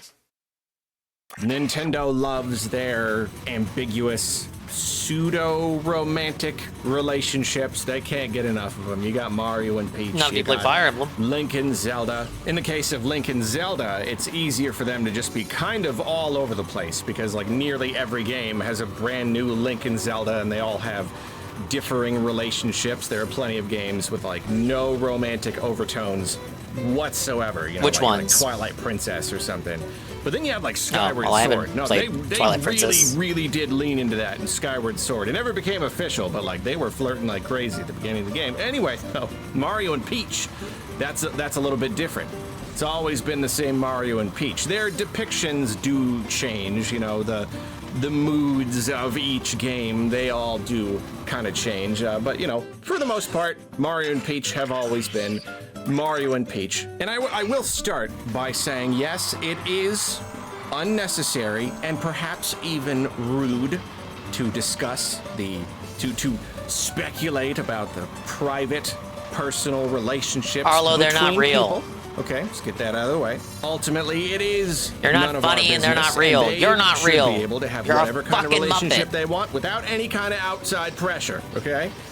But seeing as they are fictional characters, I think we can indulge just this once because this is where life took me. This is where my career took me. Not complaining. Anyway, okay, so you cannot deny, you literally can't, that there is a certain chemistry between Mario and Peach that probably goes a good bit beyond simple platonic friendship.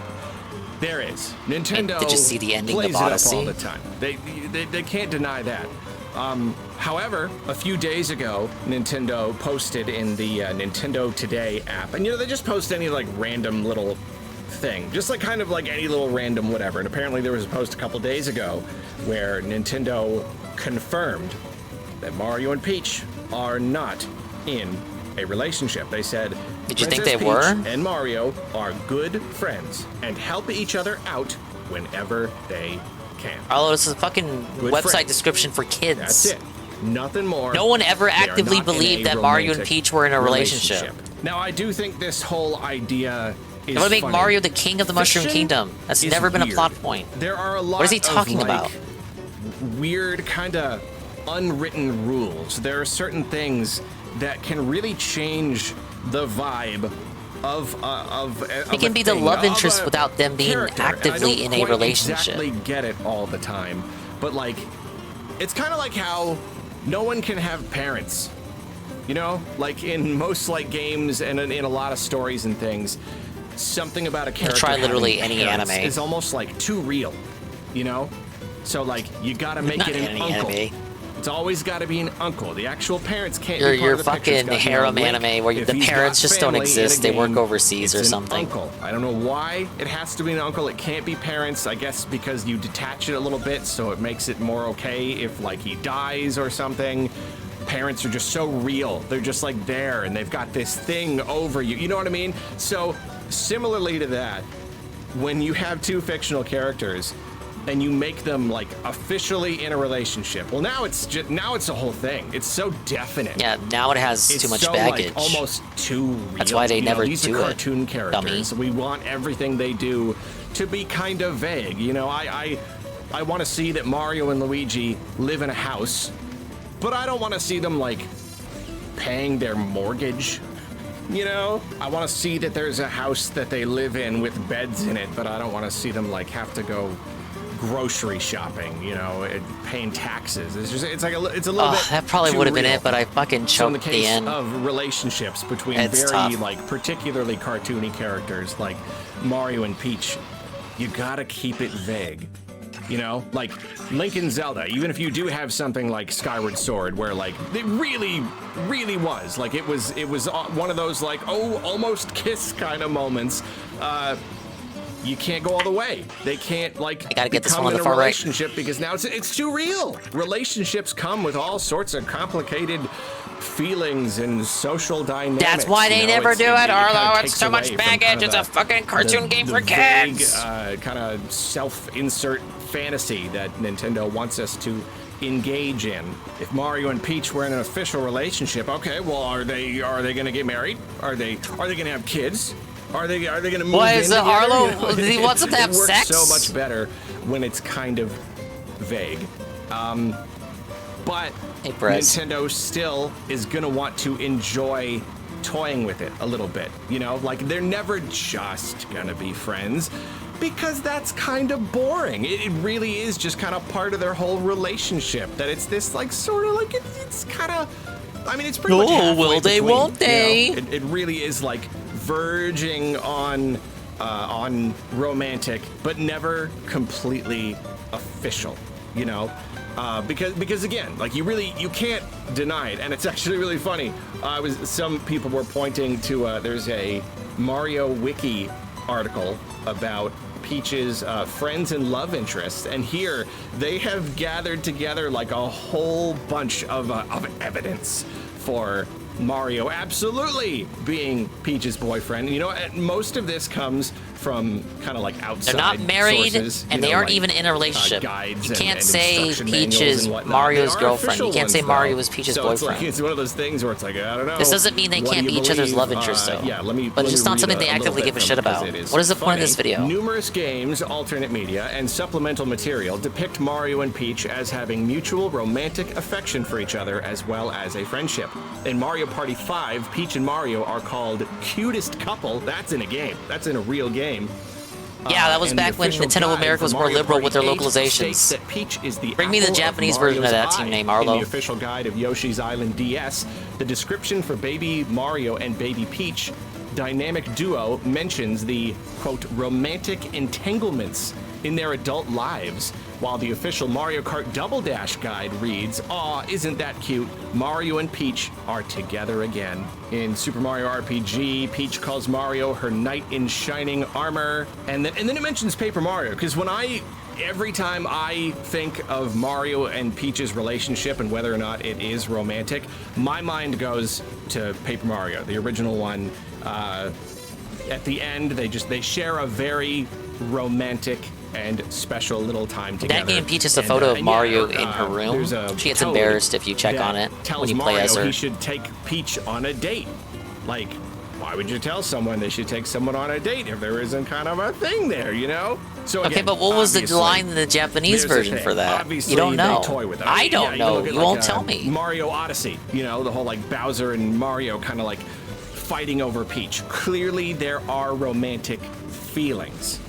Nintendo knows it, and they play it up. If you go on an adventure and you save someone, and you know you're just friends, they give you a kiss on the cheek, you're like, all right, everything's great, thank you. All right, when are you gonna but, put you know, out? If they give you a kiss on the cheek and you, you know, and you like melt onto the floor, there's only one thing that means. But again, it makes much more sense to have them never quite get there, because it would just be weird at that point. It's so much better to. There would be no more story. In this vague kind of cartoon. It'd be the end of the story if they got together. There's this kind of energy. Can you tell I've been like waiting to talk about this? Apparently, I'm like really into it. There's always this kind of energy that like you're on the verge. You know, I feel like that's kind of the vibe that Nintendo wants to give, is that like, oh, you know, like, oh fuck, I missed it. Maybe they'll finally be officially boyfriend and girlfriend. Maybe If you like save them, you're obligated to get some this coochie. scene, you know, maybe No, Peach never puts maybe out at for the Mario. end of this game, It's too short. And they lean in together, and there's like hearts in the sky, and they, you know, she bakes him a cake. Well, maybe they'll talk about it. Maybe they'll become officially a couple after this, or you know, maybe later, or maybe in the next game. It's all, you know, it's this expectant kind of energy. You're almost there, and it makes sense though, because Mario and Peach are weird cartoon characters who are totally detached from reality. Every single game is its own completely new thing. There really is no like consistent canon to it. They're kind of just suspended in this perpetual place where at any given time Bowser could just kind of come and take Peach away again, and Mario could have to do a thing again. He may do a thing that's like identical to the thing that he did before, or like completely different. It doesn't really matter. And there's always going to be this little like, you know, this idea that maybe this time it'll finally happen, because Mario probably feels that way too. You know, he's probably, you know, it's the stage right before the relationship. You think Mario really thinks about that shit? You both know you like each other. It's when you both know, you can tell there's something there. You just haven't said it yet. You haven't quite made it official. It's that kind of like exciting time, like right before. I really am getting way too into this. I don't know. I think it's interesting. So yeah, again, Nintendo, they have confirmed it. They have deconfirmed the idea of an official romantic relationship between Mario and Peach. And you know what? It's always going to be that way. It really is. You know, I mean, they've toyed with it pretty hard. Again, like Paper Mario, that was one thing, and then yeah, the end of Mario Odyssey. That was close. That was cool, and I remember, like, you know, I remember playing it and just being like, oh, you know, having this little, like, oh, are they gonna do it? Oh, I mean, everyone's played Mario Odyssey, right? Is it not? It's not a spoiler to talk about the ending. I hope not, but like, when he's like walking up, ow, I was just, oh, my heart. But like, it's always gonna be a tease. They're always gonna be toying with us. They're never gonna go that extra step because they shouldn't. 2 seconds off. This should. Let me drop a dingus truth nuke on ya. The dynamic between Mario, Peach, and Bowser in Mario Odyssey. And in reality, much of the series is supposed to be a parallel to the relationship between Popeye, Olive Oyl, and Bluto from the Popeye series of cartoons. That was what inspired Miyamoto when making Mario. Probably just be the way that because Nintendo had the license to make Popeye games at the time. I am curious to see how they may tackle this kind of thing in the movies. There really wasn't much of a romantic overtone in the first Mario movie. Like it all. Yeah, because Peach was like a strong woman or something. If I'm gonna keep following this train of thought and speculating forever, they may not in the movies, because I kind of feel like in a movie setting, if you ever establish that there is any kind of romantic chemistry between characters, you kind of have to follow through with it. You know, you have to either have them get together later, or you have to have them kind of explore it. If my friend doesn't put out, I wouldn't be saving them every weekend. He doesn't get kidnapped that often. You can't sow that seed if you're not going to kind of see it through. And for something as like simple as an Illumination movie, like they're probably not going to go deep with it, so they probably don't want to sow that seed, because then you've got all these questions. Then you gotta. Miyamoto wouldn't let Americans be the ones to dictate Mario canon anyway. Of course, the movie wasn't gonna fucking speak on any of that shit. Work associates.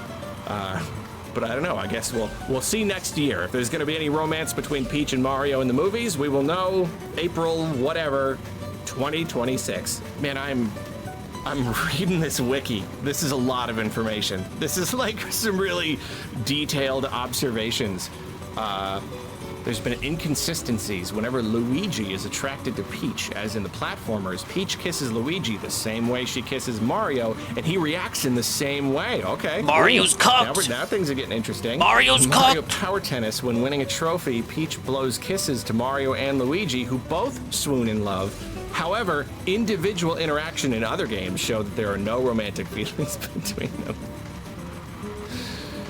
The two share good chemistry in Mario Superstar Baseball, but not in its sequel, Super Mario Sluggers. Whoever is editing and contributing to this wiki, the Mario Wiki, you're doing good work here. You're doing a bang up job. This is good stuff. Can you really call it work if they're doing it for free? That video was fucking dumb.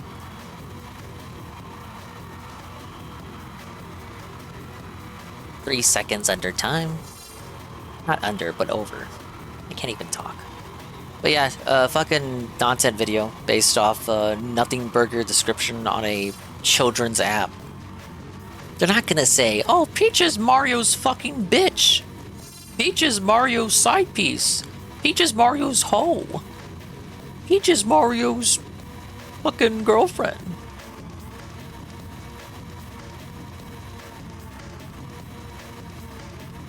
I actually haven't GPM. Have you seen animated Western movies lately? I have not.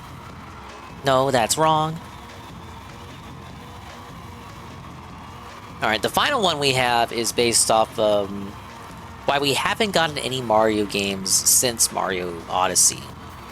Well, 3D Mario games, you know, this Wonder came out. This is a main channel video, and the last one to watch. This video is brought to you by Raycon. Ice Pikmin. After all these long years, Nintendo is finally taking another crack at 3D Donkey Kong. And I cannot properly communicate Rare made the first 3D Donkey Kong. I feel. I've already talked about it plenty, so I will simply reiterate that DK Bonanza looks incredible. It looks beyond incredible. No, the first trailer looked beyond incredible. And then the second trailer, the whole big direct, it went far beyond even that. By the time you watch this video, it'll probably be out, but at the time of this recording, we are still waiting, and Nintendo just revealed the game's developer. Normally, they are frustratingly and kind of confusingly tight-lipped about this sort of thing. You know, usually they insist that if we want to know who made the game, we're just gonna have to play the game ourselves and read the credits, darn it. But this time, Nintendo surprised us by revealing the studio early.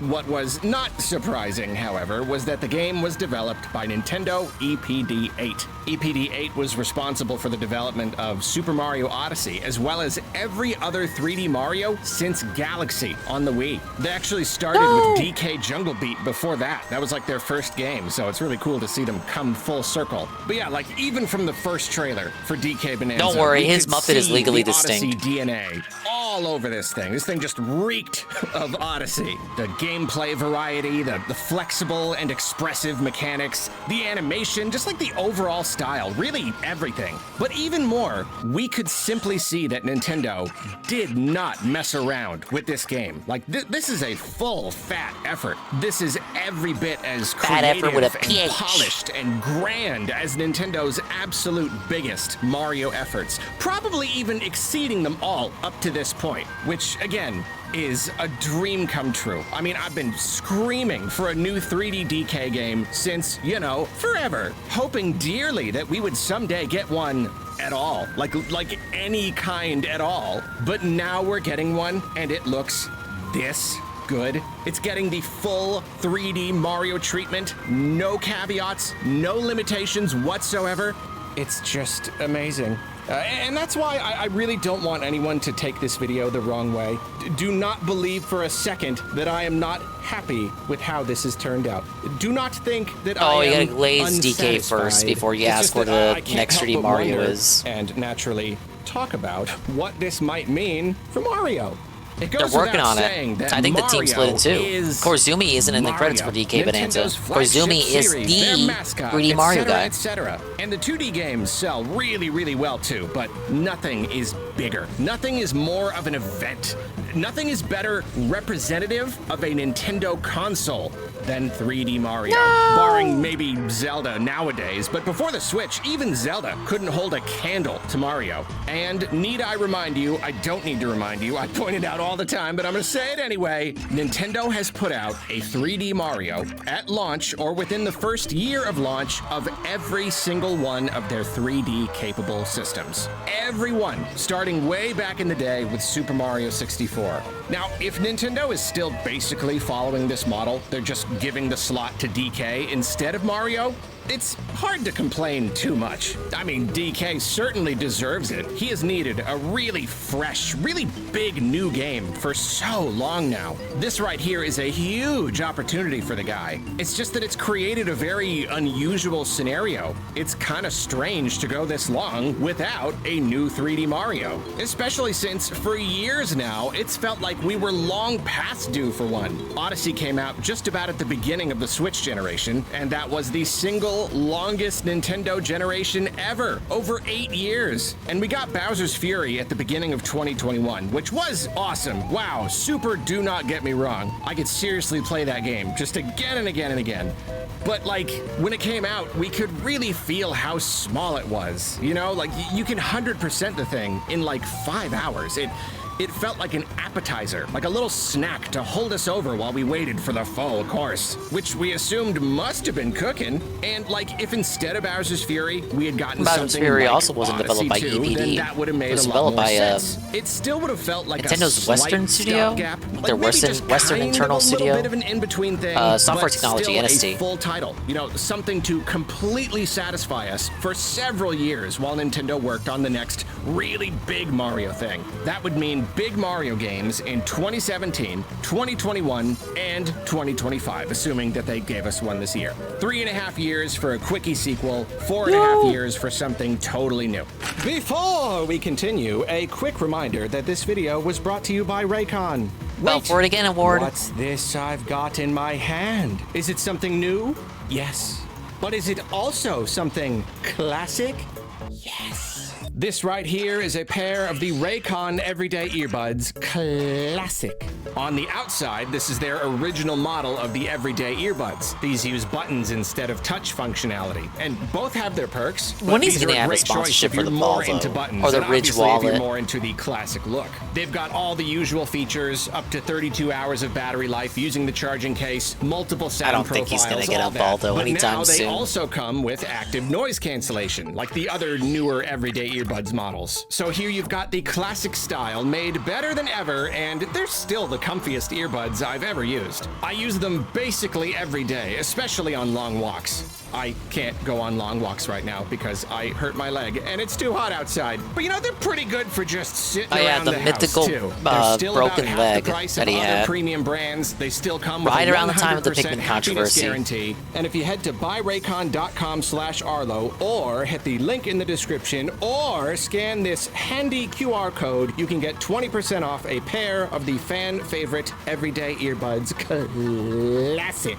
Thanks again to Raycon. The video may resume now.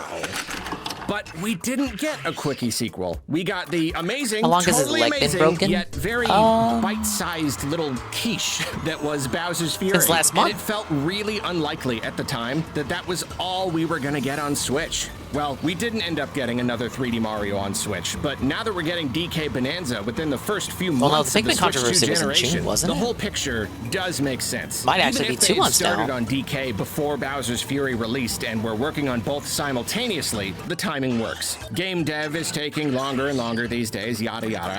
I could easily see a game as massive as Bonanza taking a good 5 years plus. The only weird thing about it is how EPD8 working on Bonanza might delay the next 3D Mario, assuming that they're gonna continue tradition and make it themselves. This creates a massive gap between Mario titles. If they're only starting full production now that DK is done, how long is it gonna take? I mean, I guess if we're lucky, DK only took as long as it did because it was a pretty different kind of game, you know, lots of new ideas and mechanics to come up with. Knowing Nintendo, maybe even just the digging and the rock breaking mechanic, that probably took up years. So if that's the case, then is it possible I think they that the next confirmed in a 3D dev Mario interview will that they use did have some to of do the a lot of foundation research to they get that built in working? Odyssey, and development A lot of will trial go and a bit error. faster?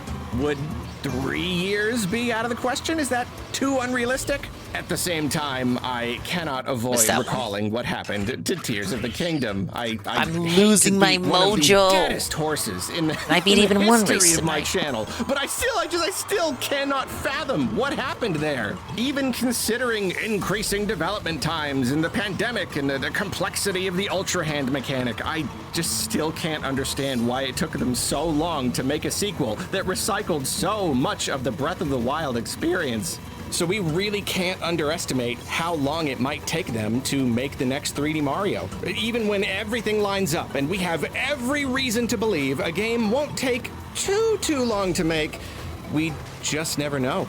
5 years plus for the next Mario would not be out of the question. But how about we split the difference and say it takes them 4 years starting now?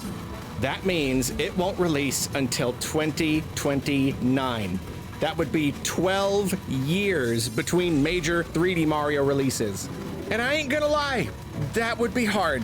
Especially since, to beat another equally dead horse, Odyssey 2 would have really cleared this whole thing up. It would have made all of this make complete, total sense. To me, it felt like such a perfect opportunity to do more with the mechanics and improve upon I'd some of the prefer to design just get elements Mario's and just next create big the adventure. definitive That is Odyssey 2. experience. It was exactly as good of an opportunity as Galaxy 2 was, if not better. Especially if they could have had a smaller team make it while everyone else worked on DK or maybe even Bowser's Fury. But the Pretty much lack of Alien. Odyssey 2 makes all of It's, this feel he's my so comfort cow, though. strange. That's just No so one can many bully him but years me. to wait for 3D Mario with only Bowser's Fury to tide us over, which again was great, but it wasn't even a standalone title. It was basically glorified DLC for an older game. Odyssey itself didn't even get major DLC. Did it really take them a full 3.5 years just to make a mini campaign using most of the same ideas and assets from 3D World? It felt like it wasn't the same studio. It was NST working on Bowser's Fury. You don't even do the basic bare minimum research on this. It was a different team. Mainline title. Did it really just not take that much less time to develop than a full title would have? I don't know. It's weird. For a flagship series, this release schedule is just a little surprising. And you know what? I'll absolutely admit, this gap between major titles shouldn't be surprising or weird. Again, if you were to argue that clearly DK Bonanza essentially is the next 3D Mario, I would say you're probably right. Furthermore, if you were to argue that by even mentioning Mario when we've got a delectable DK right in front of us, I'm just being greedy, to that I would say you are once more entirely correct. I am being greedy. Yeah, again, the timing all works for the most part. DK really is just filling the slot that Mario would have traditionally filled. But like I said, I'm not trying to say that I'm broken up about this or anything. I am incredibly happy, in fact. There's just this tiny part of me that is, well, for one, just fascinated by the idea that Nintendo would put their flagship series on ice for such a massive stretch of time. Like, that's just interesting as someone who likes to follow the company. But two, yes, there is a part of me that is a wee little bit disappointed that it's going to take so long before I'm playing the next big Mario I think it's thing. fine because Personally, Mario is an I IP just that prefer can go Mario away over for DK a long amount of time overall, and then like, come back and still do thematically, well. Yes, they're just two very different things when it comes to style and mechanics. There are very few IPs that if you go so long without giving them a release, they can come back and still do well. You know, most IPs you would, you know, if you put them on hiatus and then you take them back, there's that brand risk of whether they're still relevant when they come back to get sales like they used to generate hype and whatnot. I don't think Mario would fall into that pitfall, so that's why they're okay with putting Mario on a break, letting Mario go into the fucking Nintendo vault there to sit this one out, to sit the Switch 2 launch out so DK can enjoy the spotlight. I think this is that what I just mentioned is probably what they were testing too at DK, is if they put DK in the vault and then take him out a decade later, is he still going to be able to get sales? And all that. And also, it's that thing with the potential again. Odyssey and Bowser's Fury were so incredible, but they also felt like the beginnings of something even bigger and better. Odyssey felt like a little bit of a trial run for a perfect sequel, and Bowser's Fury felt like a template for taking old stuff and creating smaller, yet still really, really inventive, creative experiences. It felt like these two games, in their own completely unique ways, laid the groundwork for Mario if there's any franchise that they own that can go on a fucking decade hiatus and survive. So darn yeah, it probably would be Mario. To see what Nintendo does with the guy next, to see which of these ideas might be further developed and expanded. But if there's going to be that much of a gap between titles, then Nintendo That's why I say comfort isn't cow. going to reuse any of these templates or ideas. They're probably just going to leave it all the behind victimless and cow. work on something totally new. That's what we next just time. call him, the victimless We cow. could dream up some scenarios where it doesn't actually take too long to get the next 3D Mario. It's entirely possible that Nintendo split up a little chunk of EPD8 and they've been working on the next Mario for I don't know, maybe even a couple years. I'm surprised now. he said We know this, that because they were that's what I growing their believe internal happened. teams going into this generation. That could really speed things along, especially if that smaller team like nailed down the concept and did all the prototyping and whatnot, so that now everyone can just like full steam ahead, pull the whole entire thing together in good time. And of course, there's the idea that the next 3D Mario just won't be developed by EPD8 at all. There's no rule that says they have to make every 3D Mario. You know, they didn't make the first couple. This is Nintendo. They have been known to surprise us now and then. And if that was the case, The then next they 3D could Mario is reveal the developed next by Mario Rare. basically anytime, right? It all comes However, full circle, I baby. am not getting my hopes up. For one, Tears of the Kingdom really damaged me, man. It really taught me not to expect anything when it comes to Nintendo's release timing. It had every reason to be the quickest Zelda turnaround since Majora's Mask, and instead it ended up being literally the slowest ever. A whole year just to polish up the Ultra Hand mechanic? Even if there are reasons for all of this, it all makes sense. Nintendo could totally explain it if they wanted to. It just means that we can really never make assumptions about this stuff. Especially since, just like 2 overall, seconds. Nintendo 2 does seconds. not like to hurry. They just don't. It's not their style. They don't start creating a game until they have a concept they're happy with. How do you want me to go and faster, they do not publish a Cuckman? game until they feel it is done. And hey, that ain't such a bad thing, is it? They refuse to rush a game to market, even if it's from a flagship series, even if they know it is going to be a big moneymaker. It's one thing that sets them apart from many of their industry contemporaries. You know, if your EAs or your Activisions owned Mario, share a I'm hidden sure we would locale? see a brand new Sure. title every year or two. It would be like Call of Duty or Pokemon.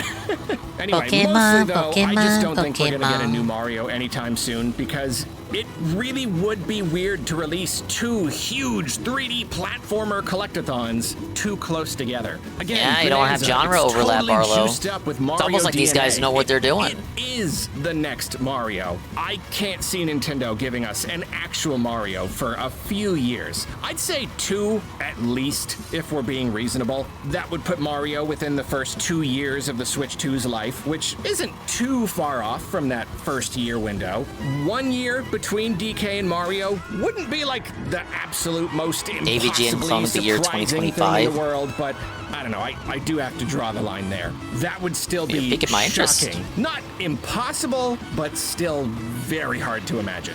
Unless the next Mario game doesn't build upon the foundation of any past Mario game and is something so just totally wildly new This was that a releasing very these 2 nasty games start. close together won't feel weird at all. But now we're getting into real speculative territory, so I guess I better back up a couple steps. Ultimately, I am slightly confused, and yes, slightly bummed as well, that so much time will pass He's between bummed. major 3D Mario games. I can spend time imagining this crazy dream scenario where we get both 3D DK and 3D open Mario this. within the Switch 2's first year. We're eating impossibly huge. And not only that, but now 3D DK itself has become its own whole entire separate series we can look Oh, I forward to. thought you meant to say Now this we're guy getting started twice his as many channel this huge year. AAA Nintendo platformers. But that is not reality. You and I live in a reality where instead of putting all their eggs in the Mario basket, Nintendo is giving Bill Kong Holiday himself his biggest shot in decades. And I guess I'm cool with that. If DK Bonanza really is essentially the next big Mario game, then it looks like one for the ages, man. And you know, Mario's got too big a head Okay, he anyway. still poses. I think he could stand to have his ego knocked down a couple pegs. Share the spotlight for once in his life. However, I would like to end this video with a moment of reverence for the game that never got a chance. Here we go, off the rails. It's time Cut to the end raise scene. ourselves. There we go. I did not want a singing segment for that video.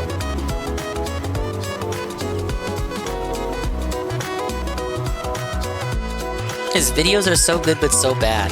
You're tempting me. Sure, why not? This is who Halligan linked. Resident Evil 3, The Mad Video Gamer, Episode 3! 227 views. 10 years ago. This guy's gonna sound like a dingus, I guarantee it. This is why you linked it to me.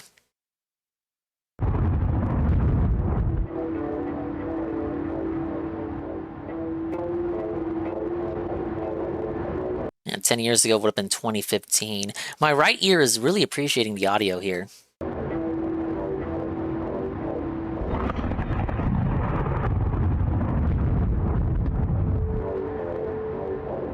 Yeah, this video is made to piss coggers Well, off. it's time to break out some scary ass shit. Let's do a game review on Resident Evil 3.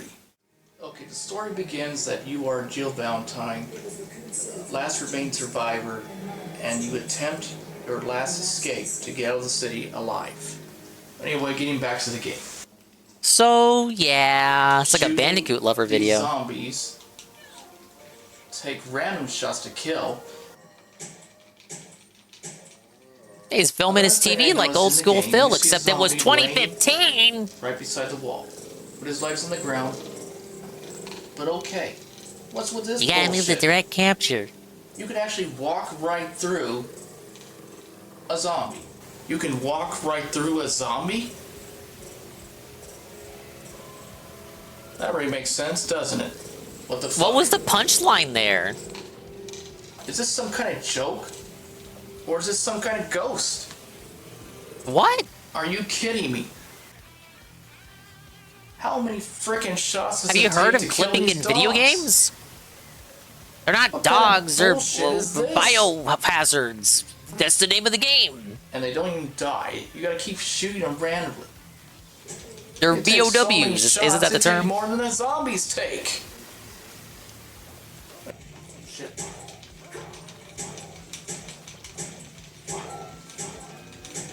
God, it really is just the worst You can AVGN. also mix gunpowder you pick up. Use an ammo maker and see what results you get. Well, Anyway, forced back to the game. crafting. Okay, this is another thing I God find damn it, interesting. Capcom. He gets to the one Why does cutscene every with game have to have Brad Baker crafting now? Getting bit by a zombie. He tries to shoot it up. Are you fucking kidding me? He can't kill one damn zombie? Anyway, getting back to the game. Of course, Nemesis says after Brad's dead, stars. Whoa, Is that all he's gonna spoilers. say is stars? Doesn't he have anything else to say instead of saying stars? He's like a Anyway, getting back to he's the a point. BOW. He's a big old scary You have monster. two choices. Well, frankly, I would say enter the police station. And the funniest thing you notice too is even if you hide in the police No, department, he's still absolutely chasing aping you. off of What's with this AVGN. bull crap?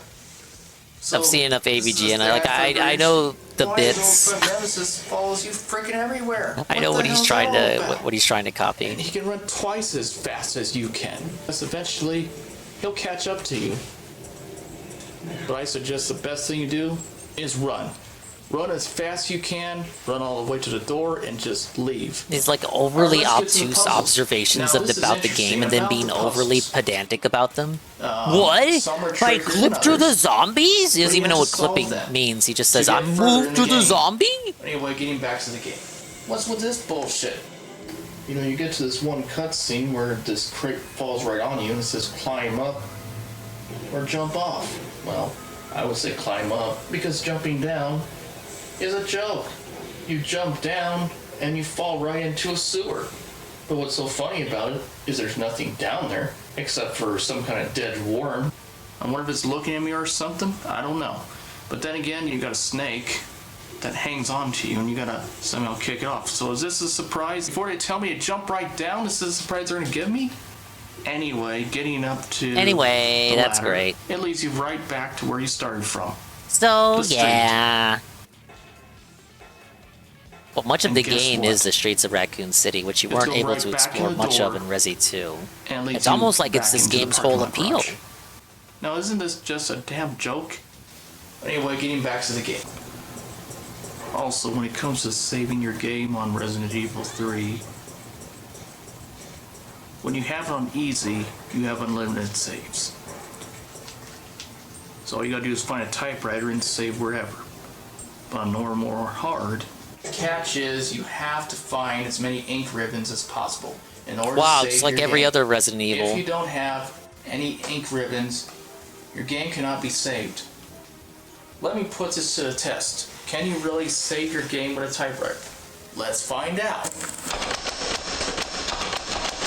See, this would be an AVGN bit where he takes something in the game way too far and proceeds to do it in reality. What the fuck is this? Anyway, getting back to the Do you point. not have an actual typewriter available? The other thing I hate is He's the a zoomer. spiders. Because damn, they are freaking hard. It's But that's what we would better call used the for aim angry launcher or reviewer shotgun skit. or a magnum. Nostalgia Now, Critic the took them funniest to thing I find the very he took it to the interesting max. about the level with the spiders is I don't Took it see to the any flies logical around, do conclusion. you? And so overboard with it, he tried to do his own sketch comedy show, but people hated it. So he had to go back This to is doing the what you Nostalgia get, you Critic. piece of shit. Or what's with this bullshit? You shoot the spider off the Was that just a ceiling, skit to A-Log, and a then fly what's that funny flew about into it is it still flew keeps into his coming at room while you. recording? Another thing which I find very stupid and ridiculous is when you fight Nemesis with Jill outside. I keep an eye on this guy, clock tower. Halligan. It gets a lot harder I was because skeptical, but I don't know. I you're kind of like poisoned, this for the wrong and reasons. This is ass. So This is another thing yeah. I don't understand. When running away from Nemesis, it sucks when he has a rocket launcher, fires it at you, and it could take your life down very easily. Which really fucking sucks. Now, one way to weaken him is by using your grenade launcher. Is it an And email with a trying to review defeat request? He'll Nemesis. do it. Oh, Carlos takes I you wouldn't to the dare. chapel. Now you play as Carlos, trying to find a cure for Jill. With folks like these, I like But to the view hunters, from these afar. guys are a pain in the ass. They take massive shots, but they also can kill you fast. So it's better to have a more powerful weapon. When it comes to fighting the worm, it's always good to have your grenade rounds, because that really does take down a lot of damage for this worm. Now when it comes to going to your items, you can take your items and put them in your item chest, so you have room for others that may be possible that you Wow, wanna you can use. put items Now, in when the it comes to item mixing chest? Your herbs, it can be very helpful. Your 11 herbs and sometimes. spices? Is this Or what's KFC? with this bullshit? When it comes to getting to the last boss, you will notice we have to push these crates into the sockets to power up this battery generator to operate this cannon. That's Also, when dog? it I heard a comes to dog. the point, you have to wait for a countdown. Well, since the timer is going off, I might as well just time it, right? Let's see how long it takes for this cannon to... All employees. Are you fucking kidding me? What? I just died? Now the other thing you gotta realize too is that wait for the countdown and eventually make certain Nemesis is in the right place. He didn't finish his sentence. Defeat him.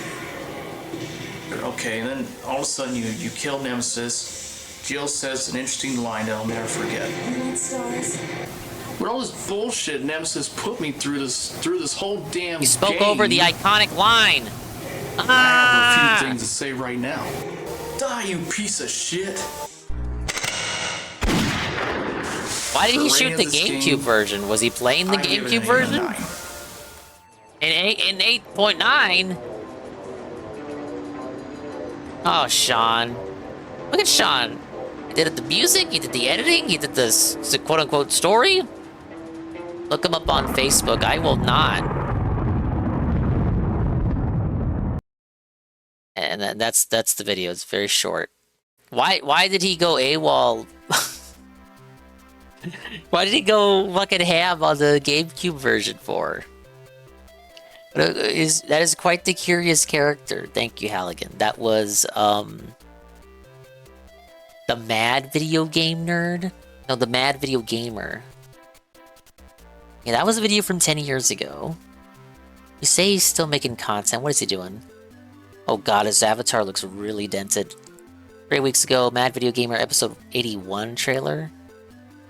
44 minutes on Bomberman 64. Why? 44 minutes! Ah!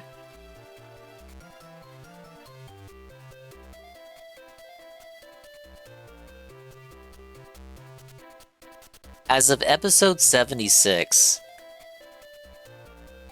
he is still doing, you know, film the screen. He's not doing direct capture.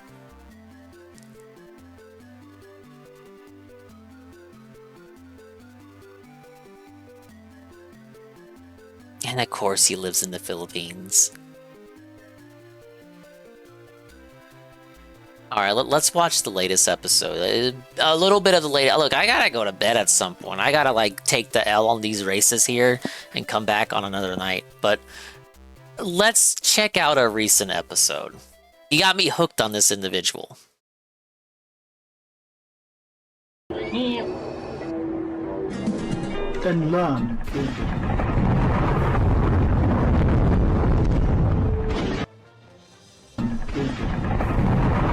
Hey, it's a clip from the Resident Evil 3 episode we just watched. So his last name reminds me of Derek. As Sherrick? It's like if Derek went to the prop comedy store and bought like the fucking funny glasses and tried to come back as a different person. No, I'm not Derek. I'm Sean and Sherrick.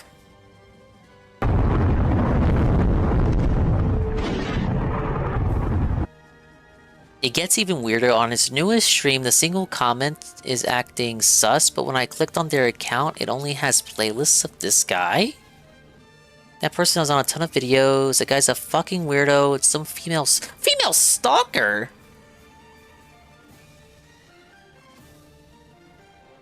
This guy is chat enough to have female stalkers? Alright, she might be some nasty cougar. Who knows? He's got the... Well, no. Wait, the logo improved a little bit.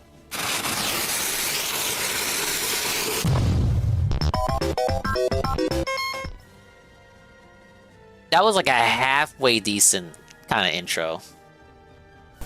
So we're gonna do a mad video game review on the Bomberman. Bro, 10 years. He has not aged a day in terms of looks or the sound of his voice. Video game series. Okay, let's get on to Bomberman for the NES. Okay, the title looks promising enough. It says Bomberman. Oh, he's doing direct capture now. Your screen on top. Of course, you can move your cursor on the screen, which on the left side of it says start, and on the right it says continue. 80 episodes and 10 years later, the production quality is not improved that much.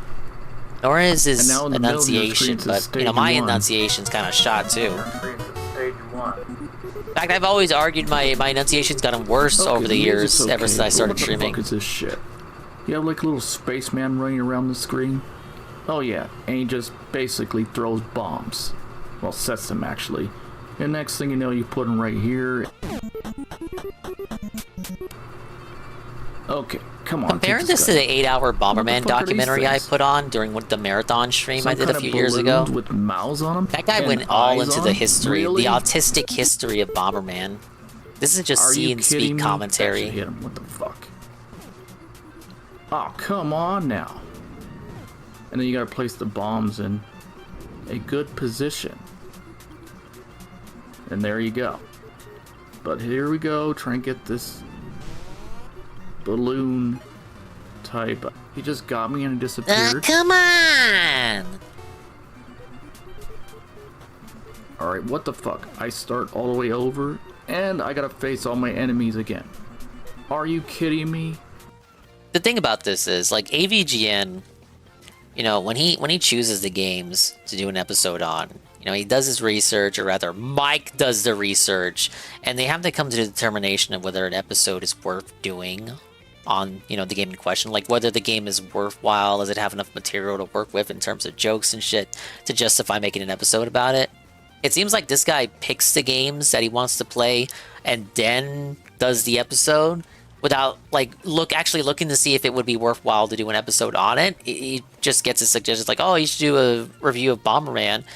But rather than see if Bomberman has enough material for him to do an episode on, he just does it. Leading in this, where he's just playing a game, telling you about what he sees as he experiences it, and not really offering any commentary about the surface level observations in question. Oh yeah, and sometimes they can corner you. Oh, fuck up, cornered by a bomb. That's another bad thing. Is that shit. Okay, so here we go. We're gonna do this again.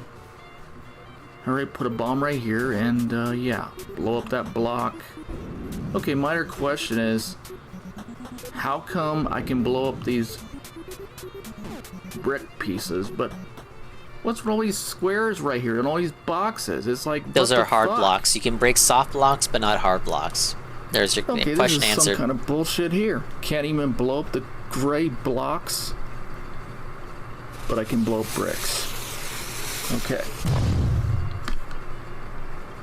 You just reused the bomb animation from the intro. And by the way, you are timed on this game. It's like, okay, what the fuck? Yeah, you're timed on this game. You're timed on a lot of games. I mean, I'll say one thing, the graphics are shit. But then again, it's no worse than playing Kaboom for Atari, right? So, X2. Another thing I find freaking bullshit is trying to get these opponents. Oh, I got one right there. Yeah, that's... What the fuck? That should have blew I him have up to already. imagine the audience is just like him. Oh, that didn't do anything either? A weird You gotta lobby time it just blathering right where your ESL. opponents are trapped, and then you can get them. Otherwise, you're fucking stuck. Oh yeah, and there you go. I think I got him. What the fuck? Still didn't get him? Okay, there it is. Yeah. See? That's how you do it. Okay, so here we go. Okay, how long is this segment? Like, taking are we gonna so move on to far another points game? out. Oh. We spent like fucking 10 minutes on NES Bomberman? We just go straight to Mega Bomberman. This isn't even the original version of this game. This game was originally Super Bomberman, what was it? No. This game was, you want a Bomberman True Nuke from the Master? This Fade one? in and out. In. Wait for it. This one was Bomberman 94. It got released in English for the Genesis as Mega Bomberman. It was called Mega Bomberman because it was on the Genesis, aka the Mega Drive, but it's a vastly inferior port of Bomberman 94. If you want to play that game, just play the TurboGrafx version, you fucking dummy. Wow, what an awesome intro.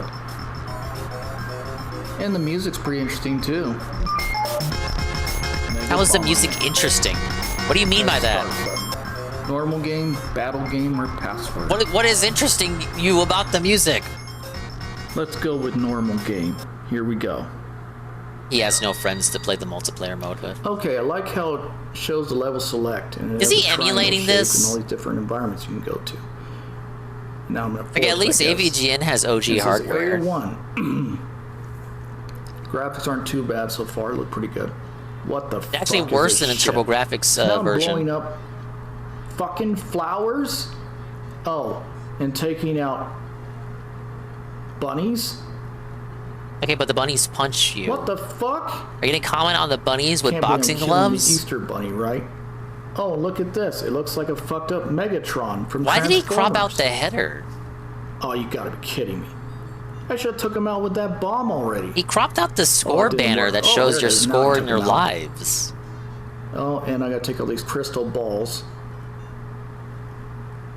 Why did he not comment on the story? There's a story cutscene before you get tossed into the level. But it's like, okay, now I don't have to blow up a door, now I have to blow up crystal balls? Yeah, that's what you gotta do, blow up these crystal balls. There's only And then so you many look ways at to all complete a these Bomberman flowers, You level. gotta take them out in order It's to either get that to or the area. bombing all the enemies. There you go. Take the moon piece, whatever it is. Some kind of rock, I guess. What the fuck? Am I playing Mario Brothers? Oh yeah, that's what it looks like. That's not a Mario sound effect. Mario Brothers. Oh, there we go. Take those coins and get them. Boy, what a knockoff. What? And here we go. I'm so Because fucking it's a triggered bonus right stage now. And they time you. on it. Okay. Is So someone now I beat calling that him? stage. Now let's see if anything becomes different on the next stage. Well, let's see. I'm so confused. I got one piece in place. Okay. What the fuck is that? It's a running mouse? Or is that, I don't know, what the fuck is that, a spaceship? Oh, I killed it. Oh, and then you got a snail. Wow. You're in a What jungle. kind of shit is this? Now you kill a snail? A snail in a jungle? Is that so confusing? Okay, so now I gotta take out these I'm not flowers convinced right by here. your anger, Mr. Oh, Mad there you Video go. Gamer. Music is not bad though. I Like said, can't the hear it. You're graphics are talking pretty over good. it. But it's like, really? Oh, and I died. What kind of shit is that? Okay, so here we go. Now I'm gonna continue on again. He moves on to another one here. Is it Super Bomberman? Yeah. Starting the outcome, the graphics, and yeah, the Did he music's just pretty rage quit? I like He liked the starting first world and outcome. thought he The was graphics done. Look like they're a little bit more advanced than before.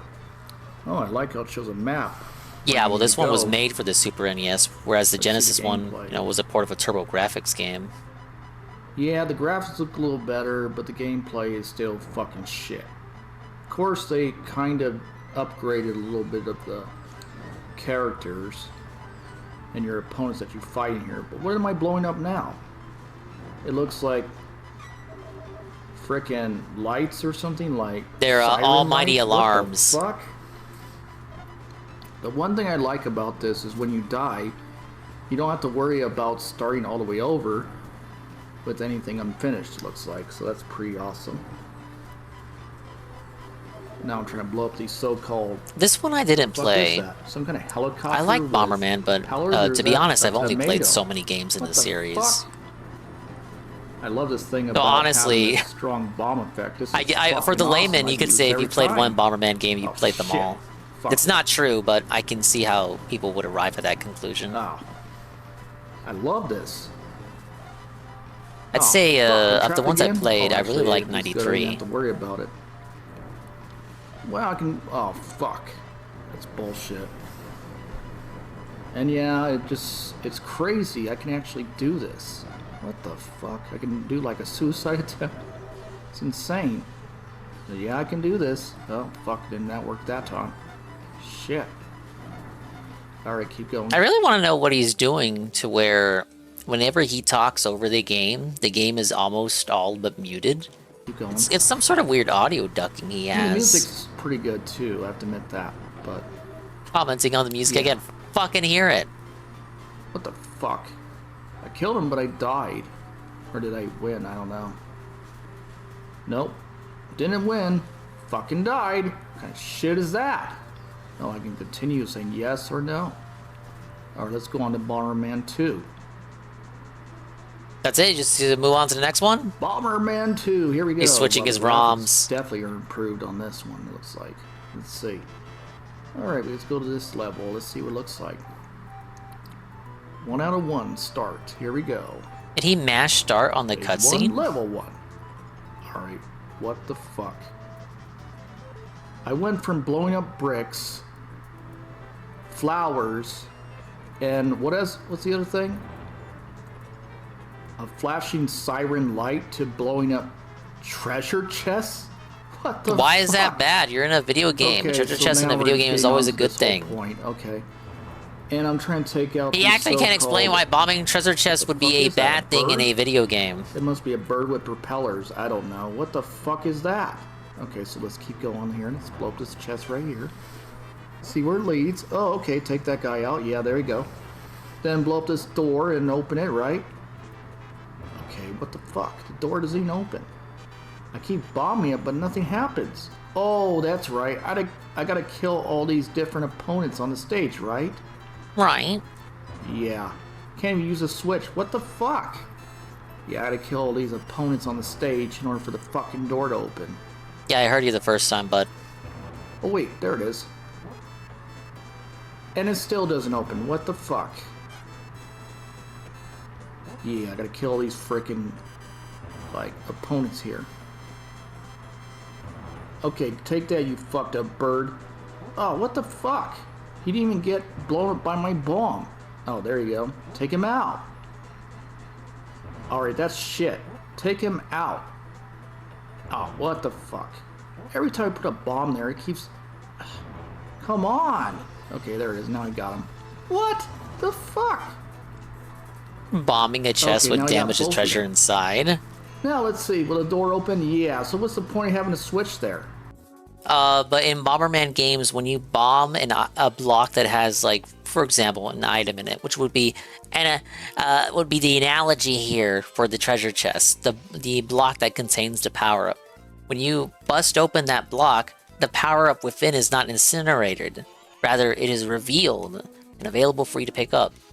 So, in theory, if you were to bomb a treasure chest in the Bomberman world, the Bomberman universe, as it were, the chest would blow up, but the treasure within would remain intact. Oh, is that for a special treasure chest? I don't know. Okay, we're on to... Oh, why is it playing Mario music in the background? That's actually me. You're hearing the backup playlist. Stage 1, Sorry. level 2. Okay. So what I like about this is The background is a little bit changed. At least it's, you know, in different area. But yeah, Bomberman definitely looks better. Looks a lot similar to the first game. Stage 1, level 2, whatever. Here we go. So let's see. How far am I going to get on this game? Oh, fuck. Died again? That's shit. Oh, should I continue? Eh. Fuck this. Zookie Wookie. It's the same shit. Luigi one. Zookster, what are you doing here? I'm watching the Mad Video Gamer. This is a unknown cow to many people. But I've been suggested to watch this person by Halligan. This person has like less than 1K subs after 10 years of doing AVGN ripoff videos. And I am at the brink of exhaustion doing these races in Jak II. Thank you for the raid. I will attempt to stay alive for just a little bit longer to satisfy said raid. Let's get a shout out for the Zookster.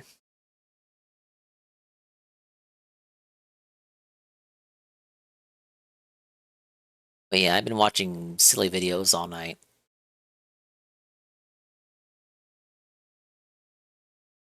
He's gonna scam the raiders. I'm not gonna scam the raiders. Remember when Phil got that big 1,000 viewer raid and he went me time immediately?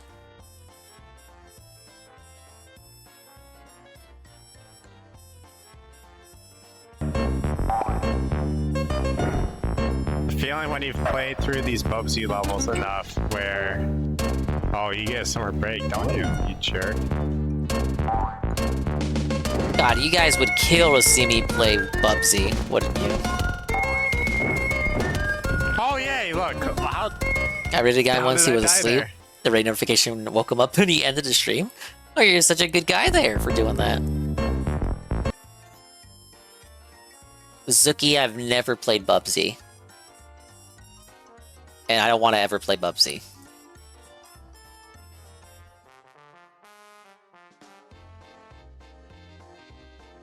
Alright, let me continue suffering here. But yeah, if you have to head off, do your post-stream aftercare, post-stream clarity, do as you will. And I will try to survive. Trying to 100% Jak II. I beat the story. All I gotta do is collect the precursor orbs, but guess what, idiot? Most of these orbs are hidden behind minigames. In particular, races with very strict time trials. And I've been at it for an amount of hours. Looks like Dingus has the next marathon. I do not.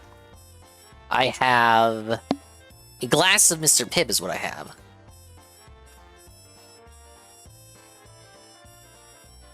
I'm not rage quitting. There was no rage. Where was the rage at? How can you call it a rage quit? There was no rage. Ah! It doesn't change. Anyway, this is who I'm watching. This shit. This is the Mad Video Gamer. Now we're on to Bomberman 3. Wow, it doesn't stop there. Now they go to 3. Or let's see what this is all about. That's how numbered sequels work, yes. Well, let's see. Is it any different than what we played? Why did he just skip through the cut? He always skips the cutscenes. Yeah, definitely a little bit different. It kind of looks like the one from Sega, Mega Bomberman, right? Right. It's almost the same outcome, except you're not just blowing up flowers, now you're blowing up trees. I do like the graphical style for SB3. Swamp, right? SB3. And I that little okay, acronym, Super Bomberman 3. Here. There you go. Blow up that tree. And let's make my bombs more powerful. Alright, there you go. That's what that flame thing does. Okay. Fuck! Assholes! Self-care. I'm so sore because of self-bondage suspension stuff. Self-bondage? Self-bondage? Shit again. It's a workout you didn't know existed. Are you kidding me? I just been like, go get a snack or something. Game again. Yep, never changes. It's the same shit every time. It never stops. But then again, it's kind of fun playing it because it's like, yeah, I like how the characters are changed every time you play a different game. But the thing I noticed, what nonsense point is he making here? The gameplay is still the same shit. I mean, like, does it need to change? The formula was fine. Battery. Let's see what. Oh, fuck. Don't fix what isn't broken. Okay. Game over. I mean, the graphics aren't bad actually. They're pretty improved, but yeah, the gameplay is just becoming shit more and more every time you get to the point of all this. It just gets fucking shitty. But okay, why? So let's get on to why is it Bomberman shitty? 4. He just calls it shitty. He doesn't Right, justify why Bomberman is it 4, let's see shitty. if this is improved even more. Yeah, I mean, like the intros are really good. I mean, the way they kind of made it stand out is really damn good. I love the animation for all these other Super Nintendo titles. Now, let's look at this way. Did you hear that? For all these other Super Nintendo titles. Now, let's look at this way. He's on Okay. Discord. What kind of shit is this? Am I basically reading this carefully? I'm killing dinosaurs? Super Bomberman 4 is a time travel story. Yes. And they're Triceratops. What So? the fuck? Oh, and by the way, Would it make a I difference found if there were another thing on this T-Rexes? game. You actually can ride one of them. Wow. It's like. So, how did I not know yeah. that? Oh yeah. By the way, I'm trying Fucking to dodge making these Bandicoot bombs. lover references. Half the people here don't even get it. Just ridiculous. What the fuck? That should have touched him. Oh, that will touch that person, right? Yeah, there you go. Take that asshole out. Oh yeah, now you gotta get this egg. And now I ride one of them. Yeah, Bomber Okay, Girl, but gotcha. What the fuck? I run right into a Triceratops. I don't think that ever and all got of a sudden I lose my translated to dinosaur? English, did it? What the fuck? You gotta be kidding me. That sounds like a wild and frustrating experience. Running into a Triceratops and losing your dinosaur is definitely not ideal. It sounds like you might be playing a game. Can you tell me what game it is? Is that... What is that in the background? So yeah, the way I look at one way or other. Okay, this is some shit right here. So I'm riding a Triceratops. It's Microsoft Sam? Okay, and Oh, my I have a lord. dinosaur egg. Oh, and my bomb changes, by the way, into a spike bomb. A bomb with spikes, really? He has it set to a male like a voice. bad He's egg to gay! me. So basically, Not that there's I'm anything just wrong with that. trying to fucking figure this shit out. Take out that fucking Triceratops right there. Come on, fucking asshole. Trap your ass in a corner. What the hell? You're the Sam to my Microsoft. Thank you, Zuki Wookie. Zuki Wookie, my problem with this character, this eccentric I've been introduced to, is that I'm just not convinced by the anger that he is giving off. He just tells me the game is shit, but doesn't say why it's shit. He just calls it shit. I don't even think he knows why it's shit. He just calls it shit because the video requires that he call it shit for it to be an episode of The Mad Video Gamer. How do you get out of that corner that quick? Now that doesn't make sense. So Oh, now kill DSP, no, myself. DSP can Triceratops? explain to you Really? why he thinks a game is garbage. What the fuck? Sure, I it have to may start all the not way over? fucking make sense. What kind It of will shit only is make this? sense to him. Are you kidding Sure, me? it might just be flat out wrong and based this on is his just insincere gameplay. Yeah. But It's a bunch DSP of can bullshit. explain to you Yeah. why he thinks a game is terrible. Even if he has to pull a reason There you out of his go. ass. Take out This that guy just looks at so-called rock gameplay there. that he emulates and just says, stone. so yeah, it's pretty shitty, right? Now I'm taking all these Triceratops again, and they run me over. Okay, this game is what I would say. Lag on the voiceover fucking makes me wonder, is the shit. voiceover Yes, in the post graphics or are is it good, as the he's music is playing? interesting, the gameplay I almost is want to say fucking it's shit. as he's playing, and he has Game such a slow over. reaction Yeah, time let's that get on to like the another game. lag This isn't game as a result of fucking post-production. shit. He's just that dented in Done. his reaction time. Move on to the next game. Here we go. He's playing a spin-off now. Okay, let's get to Bomberman Fantasy Race for PlayStation. Here we go. Yeah, this is one of the latest episodes. He's been doing this for 10 years. Okay, so let's get to Bomberman Fantasy Race. Well, the intro ain't too bad. It's very good transitional process. One player mode, graphics are kind of improved. But the gameplay, let's see what it looks like. Wow. Very interesting map design. I like how you can choose all the different areas to go, I guess I'd say. Wow, yeah, Mario Kart would never. I gotta beat one of the other areas first, I guess. Take care of you, cutie. Thanks, babe. Okay, here we go. What the fuck is this shit? The game is called Bomberman Fantasy Race. I'm not convinced that you're surprised that it's a racing I'm spinoff. thinking too much of Star Wars, right? Oh, here we go. Now I'm just throwing bombs. What? It's like, okay, this kind of reminds me of another game. Oh my lord, now this is pod Crash racing. Team Racing. Is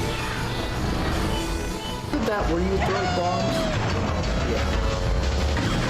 Such a Kino game, Crash Team Racing. Goon says, Dingus is right, DSP gives you reasons like DK Bonanza overstaying its welcome and not getting tips. Did you know, Goon, that Mafia, the old country, is already on thin ice simply because it did not get any tips on a night stream today, even though it made money on the day stream? That's exactly the same situation that DK Bonanza had when he played it for the first time when it came out, where it made money on the day stream, but didn't make money on the night stream. He made, let's see, check the notes here, $39 on Mafia. Was it 39 or was it like 37 or something? Whatever, he made $30-something on Mafia. Mafia is felted. He's not going to play it tomorrow, and he's not going to play any game that releases day one, you know, on both streams, because he's had 2 streams now where DK flops and Mafia flops on the launch day stream, and he doesn't know why. You guys were so stoked on the day stream, but all of a sudden you're not coming out for the night stream, and I don't know why. Like, we're a good chunk into the game, and I like the game, but like, you guys are saying it's boring, and I don't know why, because there's a lot going on. Like, this, I can't make the game more interesting. This is the game. The game has a lot of story. It's a lot of narrative. It's very interesting. There's things happening. But like, I can't make the gameplay interesting. You get it? Mafia may not overstay its welcome because it's allegedly 10 hours long. Yeah, but you gotta give DSP the streamer bonus. DSP put out the video. It was like impressions of the game. And he's like, okay, I'm 5 hours in, and people say the game's 10 hours long, so I'm basically halfway through the game. I think it'd be more fair to say that maybe he's a third of the way through the game. I've also heard the game is pretty short, but I've heard it's like, what, 10 to 12? I think he was saying a little bit, well, I think he was being pretty fair at one point and said, you know, how long it takes for him to beat games, he could take like 15 hours. That's a bit more reasonable. You know, all joking aside, 15 hours for like a game that's usually 10 to 12 hours, that'd probably be pretty fair for Phil right there. It's like, oh, he finishes it at 15 hours. He should just no-life it. Put it on every stream until it's done and out the door. This is not a game that should, you know, overstay its welcome. This game is... Oh, sorry for the ad. Okay, I like the idea that you can ride like an... So, it looks like a kangaroo or something. I don't know what the fuck that is. But at the same time, it's like, okay, is this better than just racing in a car? Hell no. That's Sonic. He's had multiple racing games where he's in a car. Having a race with kangaroos running around a fucking racetrack. Did the B-roll fuck up here? What's up with that Gran Turismo footage? Okay. Time to move on to the next game. Oh, fuck off. This one wasn't even translated. Get to Bomberman Wars for PlayStation. Here we go. Now, the title is pretty interesting. It says Bomberman Wars. Can you turn off your AC? I'll show a different Bomberman there. It's very cool. This is Bomberman Fire Emblem. You might be interested in this game, Goon. Shit. We go from Bomberman II Bomberman RPG? No, Bomberman Are you top-down kidding SRPG.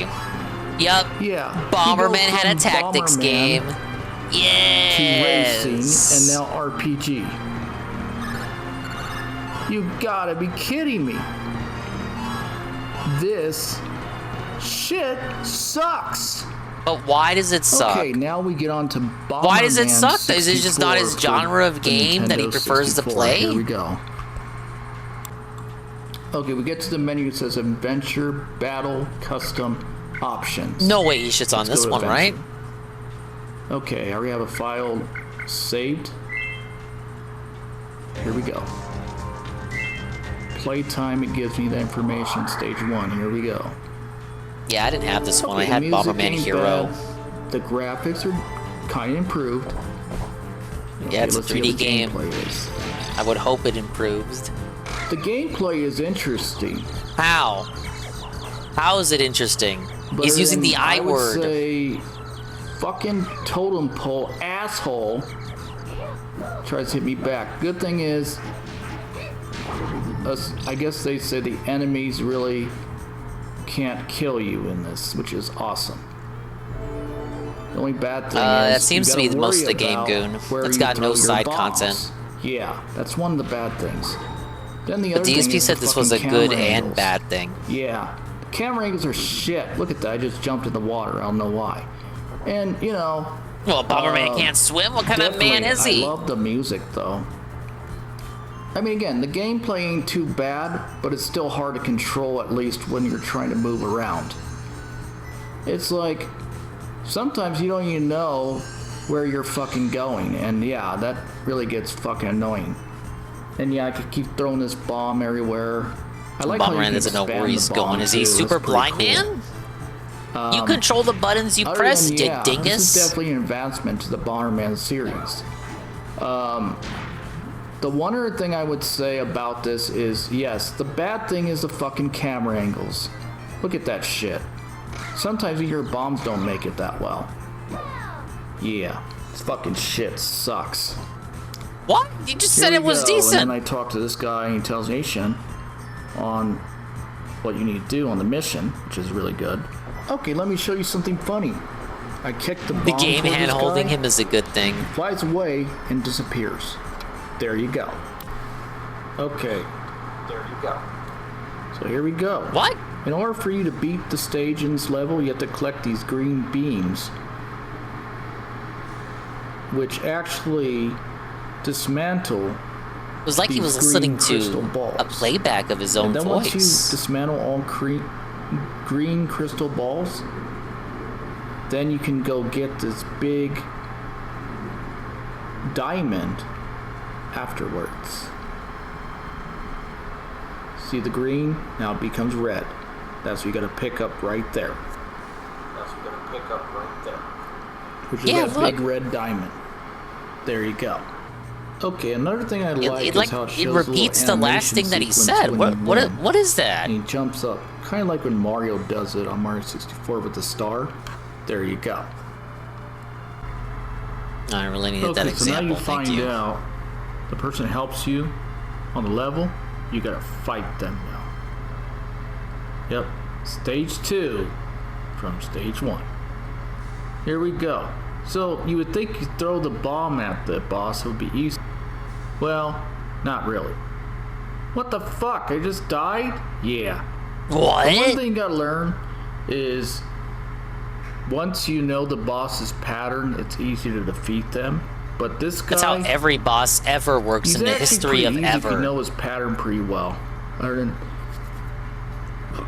he knows how to like walk away from your fucking bomb. So you gotta plan your strategy pretty easily. So the one thing I learned on this one is the more he keeps kicking the bombs at you, it actually takes him out pretty well when you make the bomb bigger. But you have to plan just right, and if you get that heart, it will give you an extra spare of life. Alright, there you go. He's dead. And now I'm on to the third level. Level cleared. Alright, stage cleared. Here you go. What is he fucking with in the background? Attack level 2, I guess that's what that means. Okay, so we're on to stage 3. Alright, here we go. Now the thing that kind of puzzles me on this one, and I'll tell you what it is. Okay, so now you're on stage 3. What puzzles you, bud? Right? I thought you had to blow the diamond up, but then I realized, no, you don't blow up. You're supposed to, like, you know, collect it, right? To beat the level. And look at that shit. A bird just takes it away from me. Last questions that violate TOS. Sucks now, doesn't it? Yeah, we're only here to ridicule and critique, guys. How the fuck do I get up there? Well, here's a good point, okay? Well, let's take out this fucked up totem pole asshole again. Oh, make my bomb powerful. There you go. Oh, come on. I should have kicked him right there. What the fuck? Oh, there you go. That's how you take him out. Or salad dish, where the fuck that thing is. Okay, so basically, yeah, you gotta. So basically, yeah. Alright, here we go. Then you gotta use your. So basically, basically, blow this up. Basically, so yeah. Kind of like the stopwatch mines on 007. Did we change mics? For N64? Yeah, maybe similar. There you go.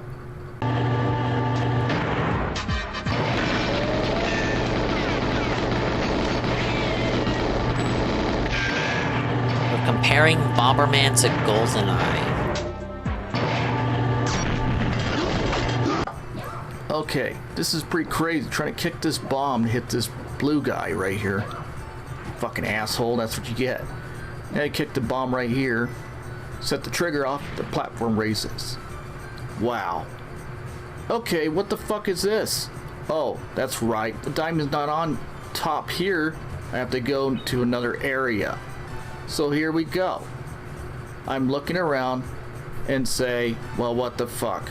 What do I do now? I just keep going up this area up here. Okay. And I got that guy. Why is it every time I kick a fucking bomb, it's hard to hit these assholes? Oh, there you go. Okay, so let's go. Let's see, get that guy down there. Hey, that's the guy that helped me before. He's telling me what to do. Alright, just blow him up. Nothing happens. What the fuck? Okay, so now just blow open this mouth. Go through the alligator's mouth. There you go. Or dragon's mouth, I guess.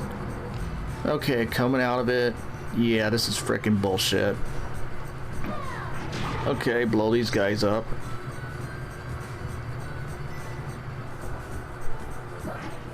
Okay, so I have to get up there to get the diamond. Blow open his mouth, not like that. Okay. Let's trigger this platform. Oh fuck, wrong one. Okay, try this one. Here we go. Let's go up on this platform, raise it up, bam, trigger it, hit that blue guy. Alright, we got the diamond. Yeah, we got the diamond. Are you fucking kidding me? The bird just took it again? Oh, and guess what? I gotta go back on the other side again. Yeah, gotta go all the way fucking back. What kind of shit is that?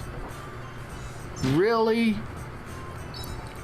Yeah, I gotta go back to the other side, blow open these so-called blocks, jump down.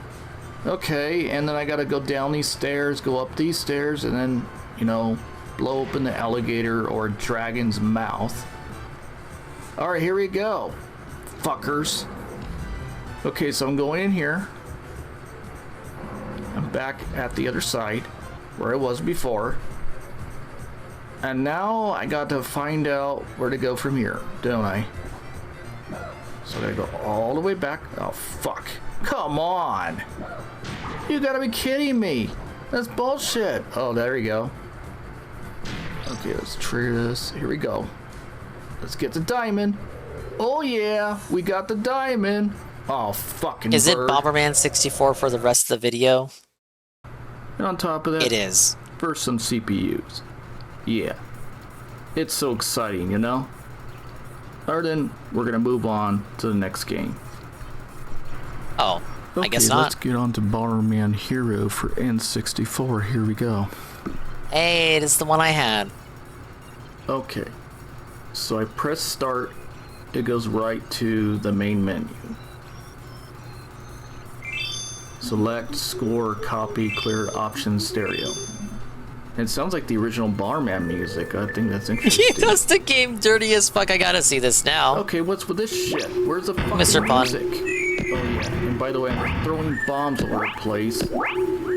And yeah, I can jump, which is interesting. This was originally intended to be a bot game, I believe. Where's the damn music? What, they just forget to put the music in the game? They're listening to it, it's ambience. Oh, by the way, yeah.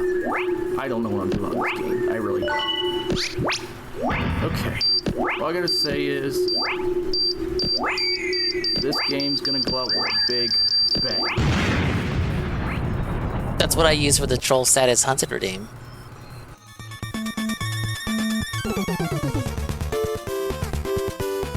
He did do that game. They're like, what the fuck? There's so much more to that game. He couldn't even figure out the tutorial?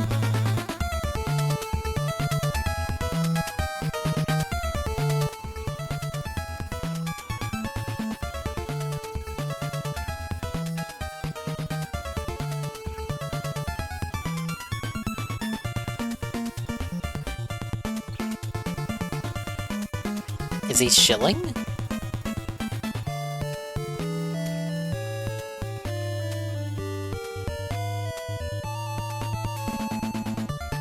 That was a very questionable video all around. I feel kind of dumber for having watched it. But thank you, Halligan, for exposing me to this person. I'll keep an eye on him. But what the fuck? He really did fucking Bomberman Hero dirty. Bomberman Hero's a good game. How dare he? Not sure the plot is completely ripped off of New Hope, but that doesn't matter. It doesn't matter, Sean. It's not a game that's about the narrative, Sean. Speaking of games that's about narrative. Try as I might, I'm not going to beat this 219 time.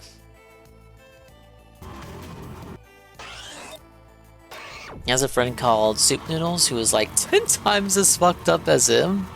He's worse?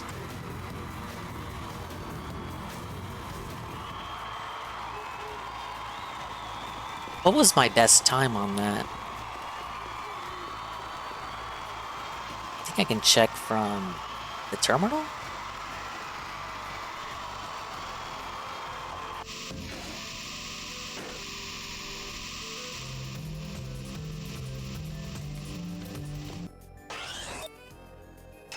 Or maybe in high scores.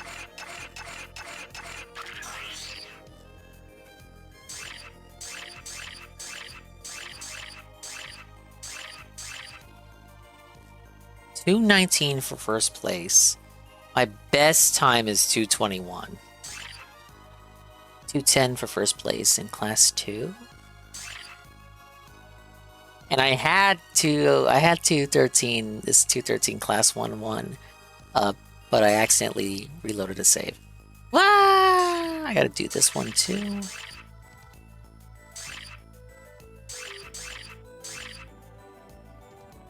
I did the Onin game at least.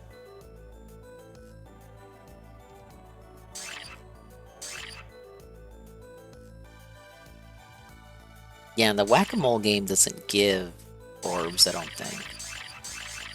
Oh, it's gonna be a lot of racing, a lot of gun coursing.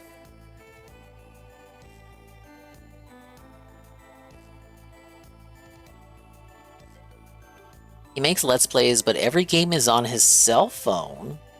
Does he do like gotcha shit with the phone screen button controller thing, like that shitty touchscreen layout? Not watchable in my opinion. Well, thank you for getting me on one locale, period. Alright. What did I start the stream at? 150 something orbs? What was like 150? I think it was like 152? We moved the needle like not at all. But it seems many of these orbs are in fact hidden behind these fucking races. So I'm gonna have to do my best to grind these out. Hey Patchy. Phil's Mafia video has a robust 332 views. Yeah, I watched it earlier in the stream. What's the long and short of that video? The long and short of it is... Phil likes the game, but did not like how no money came in for the night stream. He likes that it has no side content, but is concerned that the lack of side content will justify the price of the game. Like, are you really getting your money's worth for putting $49.99 down for a game like this in the year of our Lord 2025? Is a game like Mafia: The Old Country worth your fucking money? A game that's mostly story and narrative aspects and a bunch of talking. Is this worth your fucking time? As a gamer, when you could be playing literally anything else? I don't know. The answer is up to you. Woo.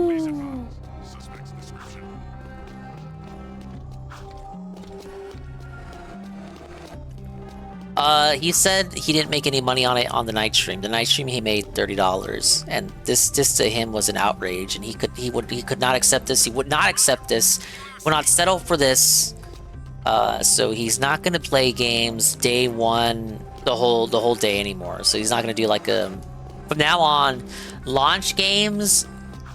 When a game comes out, he won't do them both the day stream and the night stream, because first DK failed in this aspect.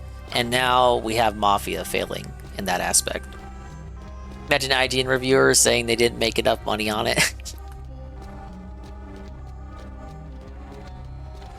But yeah, I watched both that video, which was about 7 minutes, and the wrap, which was 4 minutes. It was a little over 10 minutes of nothing. Like, I could have looked at the gameplay for that game. I could have told you, yeah, it's mostly narrative focus. It's mostly just dudes talking, and occasionally you get a shootout. Occasionally you gotta crack a safe.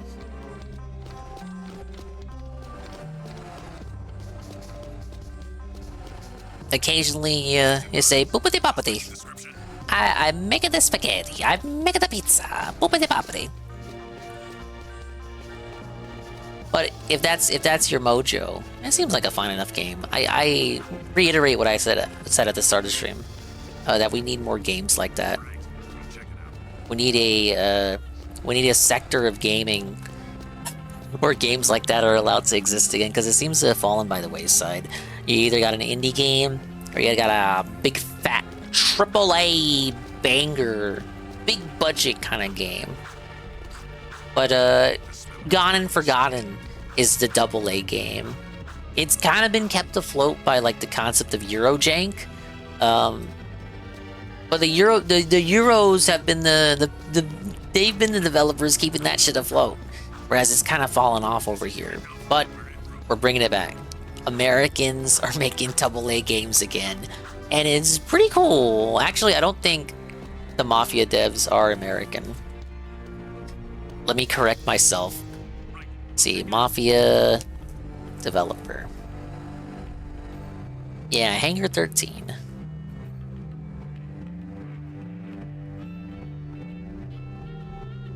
Oh. They are American.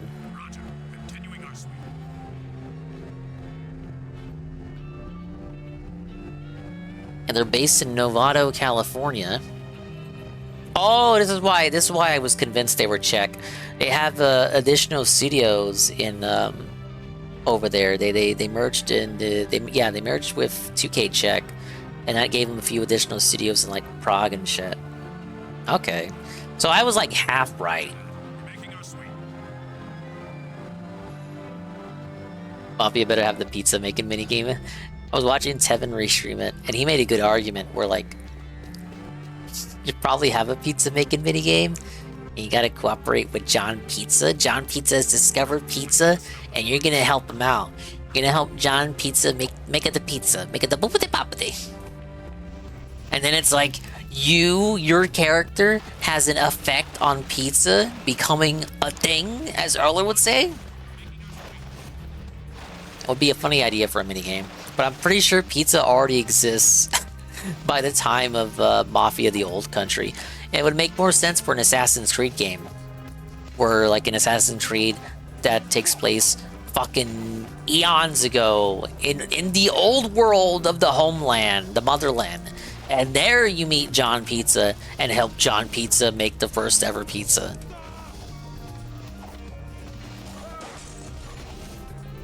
Then you move back into whatever it is, the present day. What do they call it in Assassin's Creed? The Nexus, whatever. Where you like go back to your original form, your original body.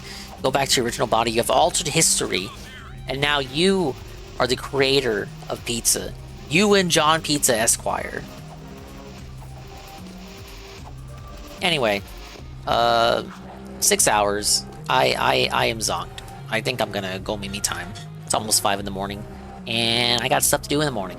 Did I get all the orbs? I did not. I will continue no-lifing the game until I acquire the orbs. We'll do that along with wrapping up Xenoblade this week. Because the DK is done. Goal B to finish Xenoblade, start on Fire Emblem, wrap up Jak II, and start on Jak III. And we have Kirby at the end of the month. I'm gonna day one Kirby, of course. And I think after that, there's nothing I'm interested in until Pac-Man in September. I kind of want to replay the remake of Pac-Man World 1. Because I played it when it came out, but the VOD for it doesn't exist anymore. And I replayed the original Pac-Man World 1 for the old Christmas streams a few years back. That VOD survived. But just for the sake of revisiting shit, I might just replay the remake, the first remake. See you later, Dinger. Thank you. Thanks for hanging around. That goes to everybody. Who are we gonna raid? 7 on BRB. 7 is on BRB. He's sleeping! I think we'll raid Rydrake. Yeah, we'll go to Rydrake's house. You know why? Because he's playing Mafia! Every verse is the same as the first.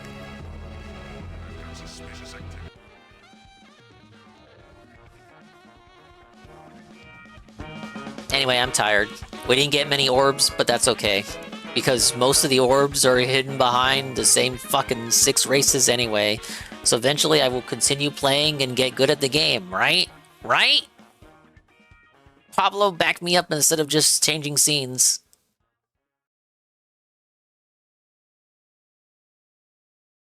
It's nice to Pablo did not want to back me up. Thanks for stopping by, everyone! Wow! Big fucking dent in the backup playlist. Did you know? Did you know, chat? We are now caught up with every single Arlo video made up to this point. Holy moly. Even if we do videos tomorrow, we don't have to watch Arlo. Well, we never had to watch Arlo in the first place. I just like torturing you. But thank you everybody for stopping by. Some Sunday slop tuber chill. I hope you appreciated it as much as I appreciated streaming it. Be back tomorrow. Maybe do more Jak or more Xenoblade. Watch some Kino Casino. And then more videos after that, of course.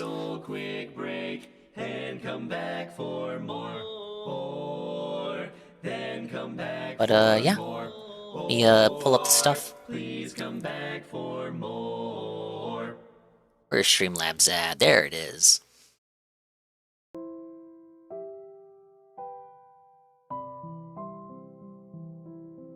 Thank you to Zuki Wookie. Raid with a party of 9. Amran, the re-up tier 1 for 11 months. Wild Tiger, re-up tier 1 for 11 months in a row.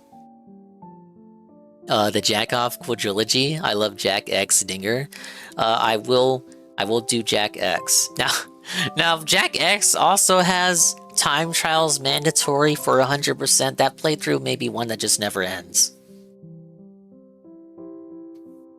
and Leet. Rate with a party of 14.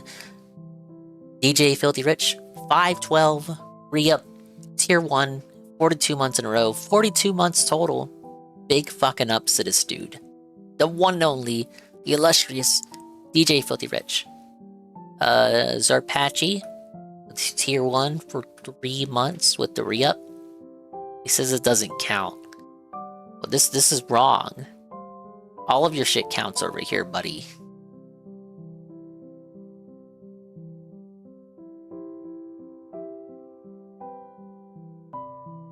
But guys, that's it. I have nothing else.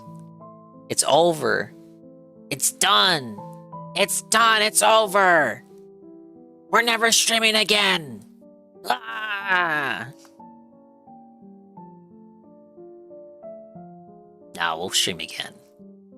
Gonna go hang out with our good friend Rytrick. You love that guy. He says it's gonna be a short stream. This means we have to raid him now, immediately, with no delay, or I'm gonna regret it forever.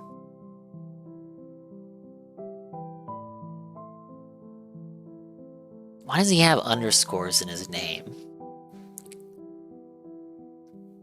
Why does he always change his name, too?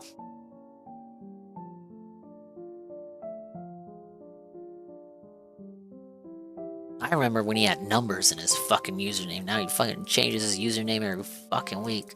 Pissed me the fuck off. Bye, adios, didn't meet me time. We'll see you when we see you. And if we didn't see you, then we didn't see you. But if we did see you, then we saw you. And if we didn't see you, hopefully we will see you next time. If I can see myself in the mirror each and every single day, hopefully I can inspire viewers like you, Rue, to you, each and every single day.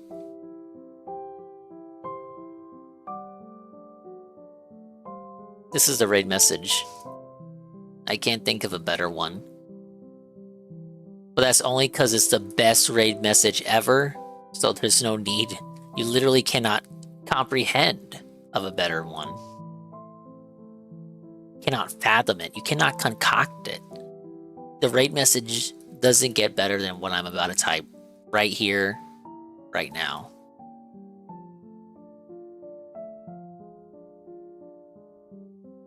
Alright, there it is. You get it, Chief? Get it? I gotta charge my controller as well.